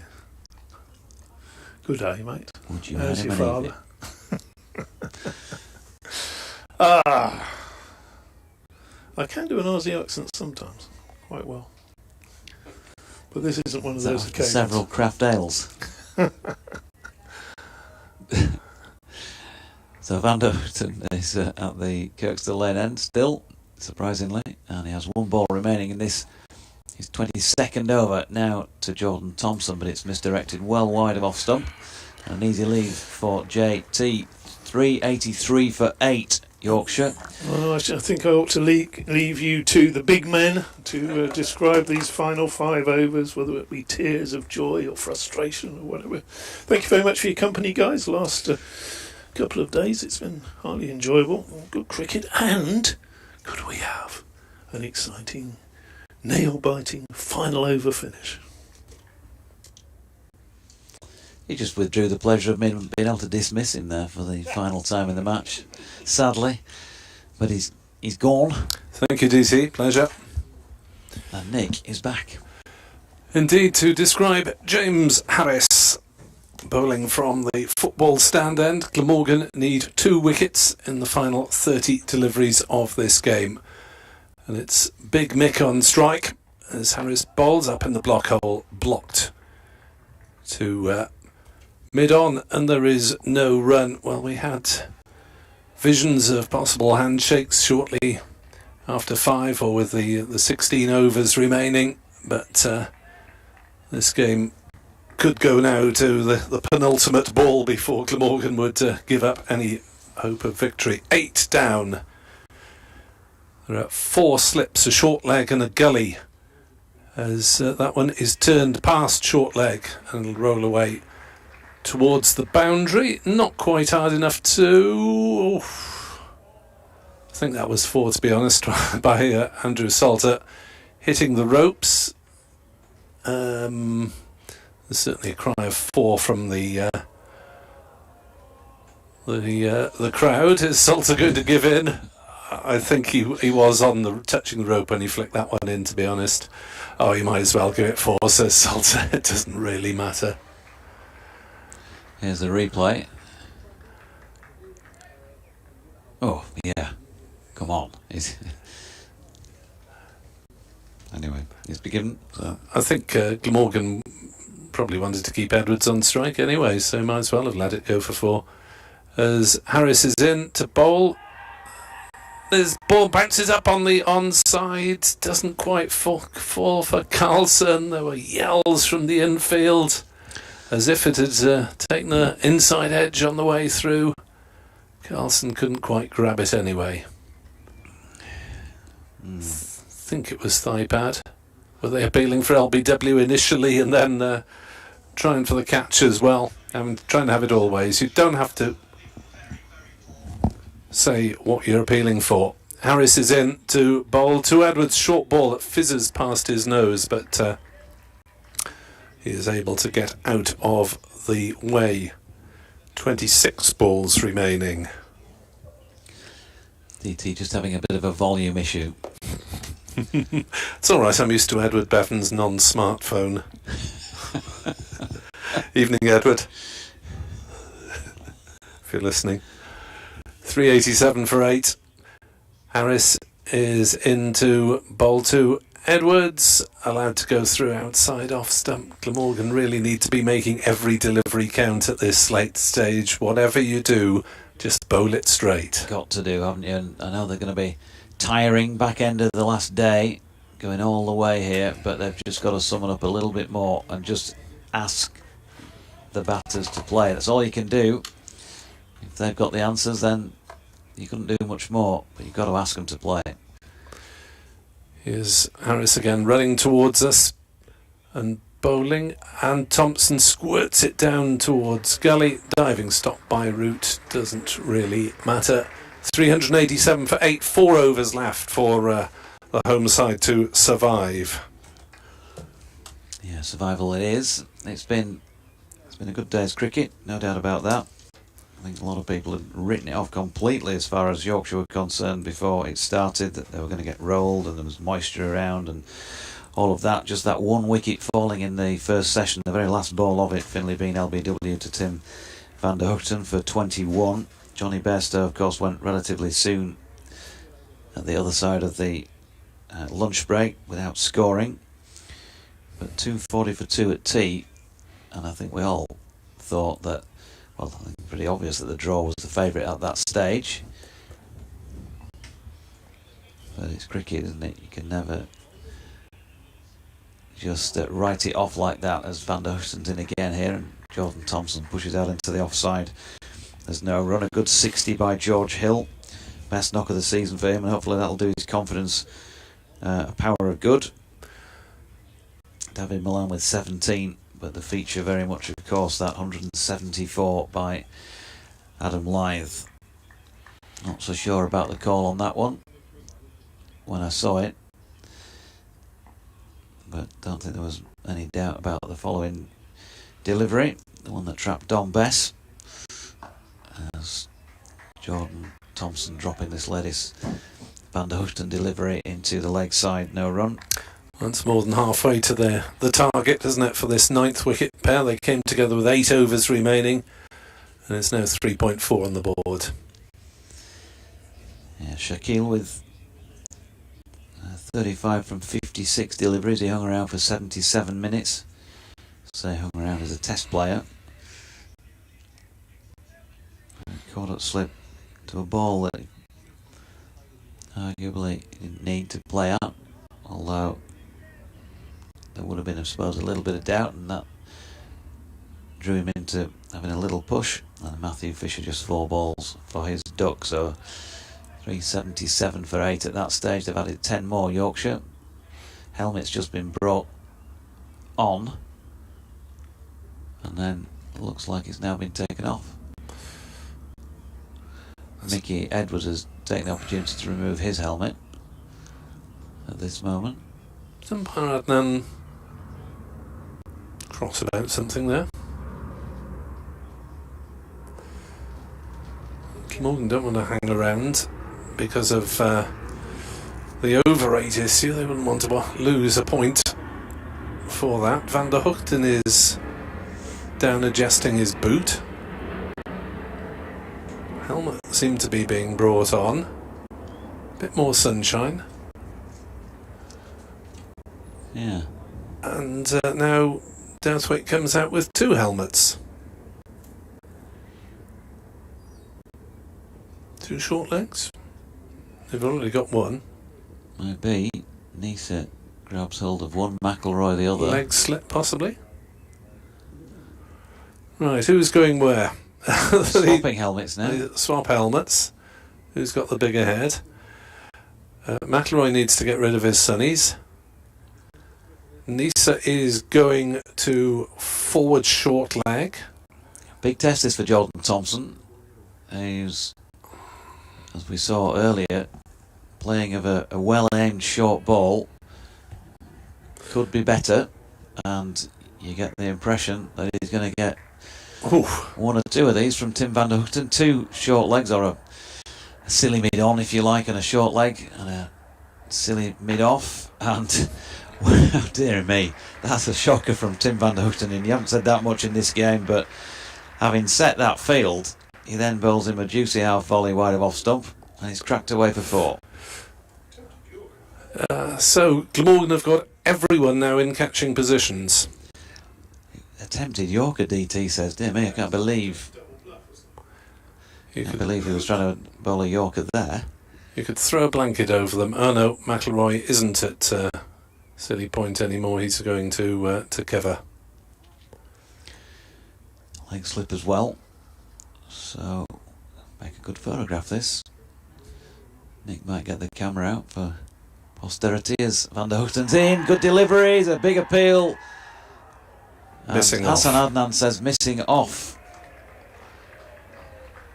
Big cheers from a relieved home support down to our left on the east side of the ground. We might, for those who are watching the streaming, get a replay here. Van der Hoogten from wide on the crease, missing off. Wow.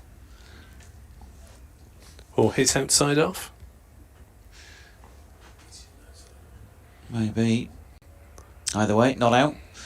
So 20 deliveries remain in the match Van der Houten to bowl to Thompson, who this time gets the blade in the way and pushes it out to McIlroy. Applause. It's going to be one of those, isn't it, now, for the last few overs?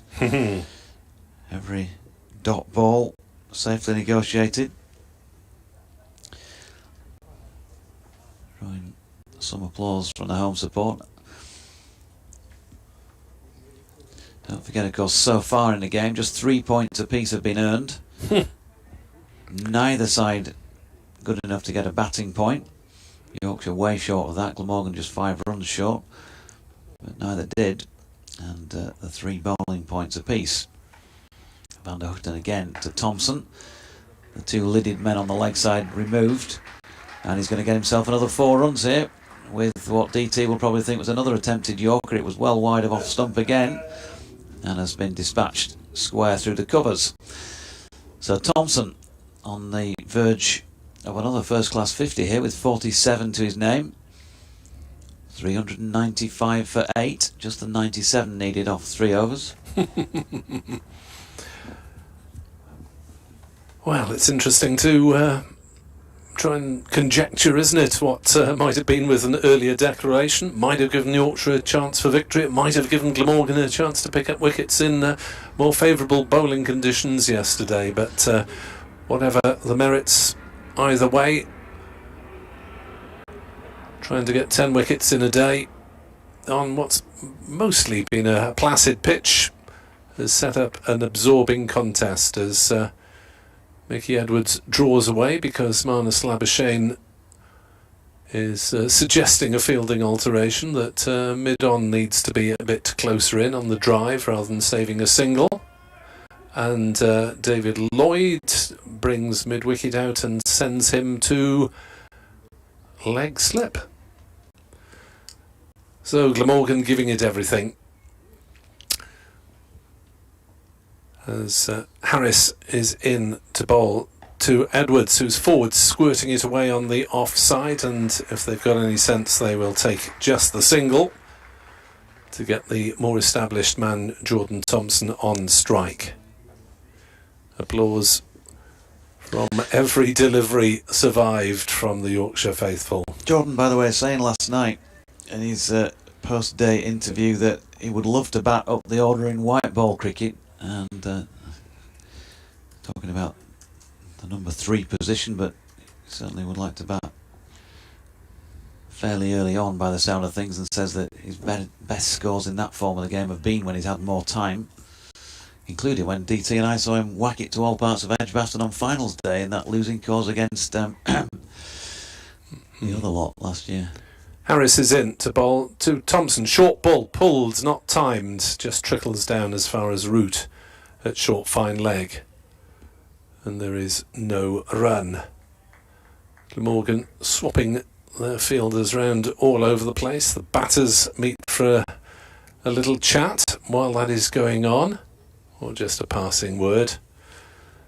I hope they don't lose a bowling point if they slip now, because it really has been an absorbing game as Glamorgan go all out. There are now 2 short legs as Harris is in to bowl to Thompson, who plays that one through the offside for 4 runs. And that is his half century. It's come off just 50 balls, including 10 fours and a 6. Yeah, it's been different, hasn't it? And obviously aided to some extent by the fact that the fielding positions have been so tight in for a lot of that, but still, you've got to get them. And I think what's most impressive about it is that he's been out there and stood up, really. Whatever score he gets, he's been out there for 66 minutes, and that's just what Yorkshire needed. 400 up. Harris is in to bowl, and Thompson defends that out on the offside. No run.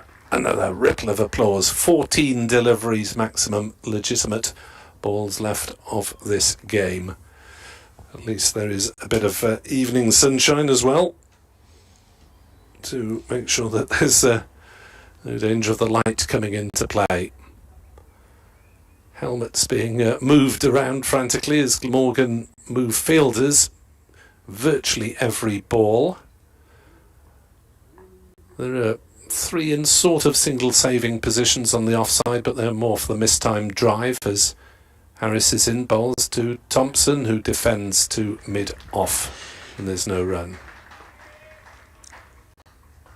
Those who were calling for that earlier Glamorgan declaration yesterday, would they stand by those calls? We'll never know because of the different weather conditions, I guess. In comes Harris. Bowls and Thompson, streaky edge. Ball racing through the slips for 4. Didn't carry. Race between slips and gully. It's run away for 4 more. 404 for 8. As the details of Thompson's half-century are announced to the multitude. 12 balls left for Glamorgan to get 2 wickets.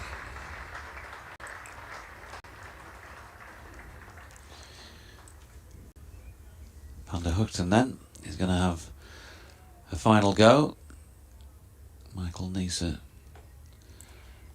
gives him a bit of a good luck handshake, something like that. And he's going to finish the match at the Kirkstall Lane end of the ground then. What are we going to go with field-wise here? I guess you're trying something different, maybe with each delivery, and also just trying to mix things up in the batter's head. Anything that where he thinks, wonder what he's going to do now, just changes that thought process, breaks his concentration maybe. Just seen that edgy 4 from Jordan Thompson in the previous over. Managed to get away with that. Mickey Edwards now, focus on him. 4 slips and a gully. Short leg, Van der Hoogten over the wicket to the right-handed Edwards. Good delivery, big appeal for caught behind here. Edwards unmoved, didn't look behind him either.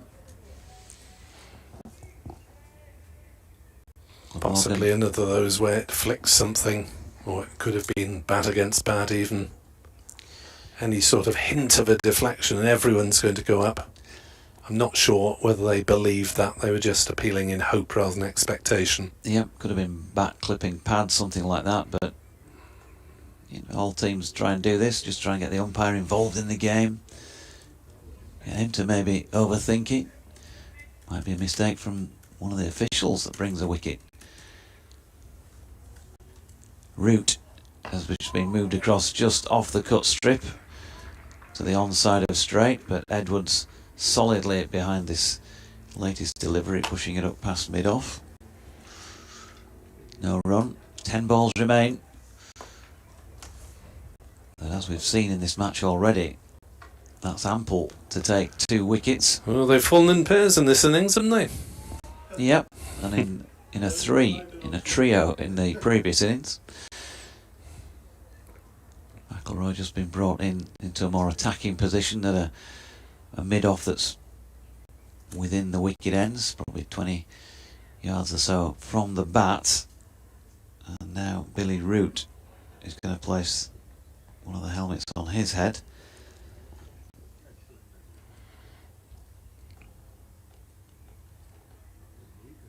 And coming close in front of the batter on the offside, silly mid-off, plus short leg and 4 slips. Van der Hoogten in. And aggressive this time, Edwards really, in pushing that one through the offside. McIlroy's round to do the fielding. Ripple of applause from the home faithful. 9 balls to see off.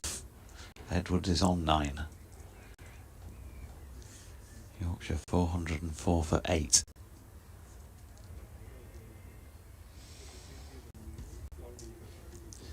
Absorbing county cricket. Van der Hoogten in again, and Edwards solid behind this once more. Fielded by Root. Another dot. Count them down. 8 balls remaining. Many have remained themselves in the same seats throughout. There are a few who decided they've seen enough. Oof. Crowd has dwindled in number away to the northeast side of the ground. First sign of sunshine from some of those in the Howard stand as Van der Hutten's in again. It's going to be 4 runs here to Mickey Edwards, who's pushed at it. Got a thickish outside contact on it and deflected it away backward of point. That boundary taking his score to 13. He's been out there a good half hour now. It's his third 4. Just 4 scoring shots from the 18 deliveries he's faced. Left hand, right hand combi, of course. An issue that Nick highlighted earlier in the match had been a bit of an issue from a wicket taking perspective for the Glamorgan attack so far this season. Looks like a West Indies 1976 slip cordon at the moment with 6 of them in it. As Van der Hutten's in, now then he's got him! Edwards has left it, and has he given him LBW? Has he clipped the bails? Very difficult to tell from here. The bails are off, says DT. Thank you for that. And Edwards has been bowled. A 9th wicket falls. Edwards gone for 13 in that 33-minute stay at the crease. Yorkshire 408 for 9 and clinging on if they are to hold out for a draw here on what I said was an absorbing last day. Yeah, just seeing the replay from a little bit closer, and it's just clipped the bails, I think, hasn't it, on the way through. So misreading the length, but he can be forgiven for that. He certainly would not be the only one in this match for Yorkshire. Better players have done precisely the same. And he's gone. So, Ben Code, who is coming out without a runner by the looks of things. Yes, well, Ben Code will presumably be sitting on his bat at the non-striker's end, because that was the end of the over, wasn't it? Yeah. Last ball of the over. So Van der Hutten's bowling work is done. He finishes with 4 wickets. And presumably it will be up to James Harris to try and knock over Jordan Thompson, who is on 55 not out. Yorkshire 408 for 9. As this game moves towards a 10-7 finish or thereabouts, Van der Hutten finishes with 4 for 72. Now, what sort of variety can James Harris? It'll be Nisa. Well, that's interesting. I thought they might stick with Harris. Harris had been bowling quite tidily, but it is Michael Nisa, who hasn't taken a wicket in this innings, who will try to take one to finish it off in the last over of the game. Nisa is in to bowl to Thompson down leg side through to Cook. There are 6 slips, a leg slip, and a silly point and a short leg, as Yorkshire try and hold on through these remaining 5 balls of the game.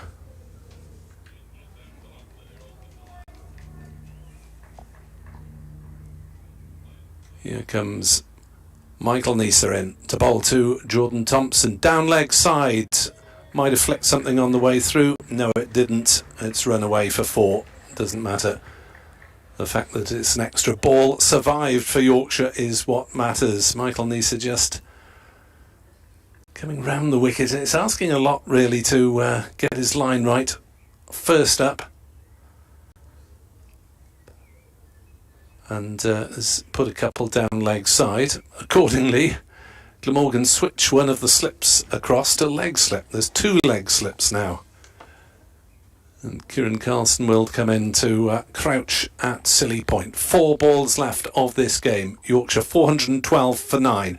Michael Nisa is in to bowl, and forward pushing Thompson, the ball through to Cook.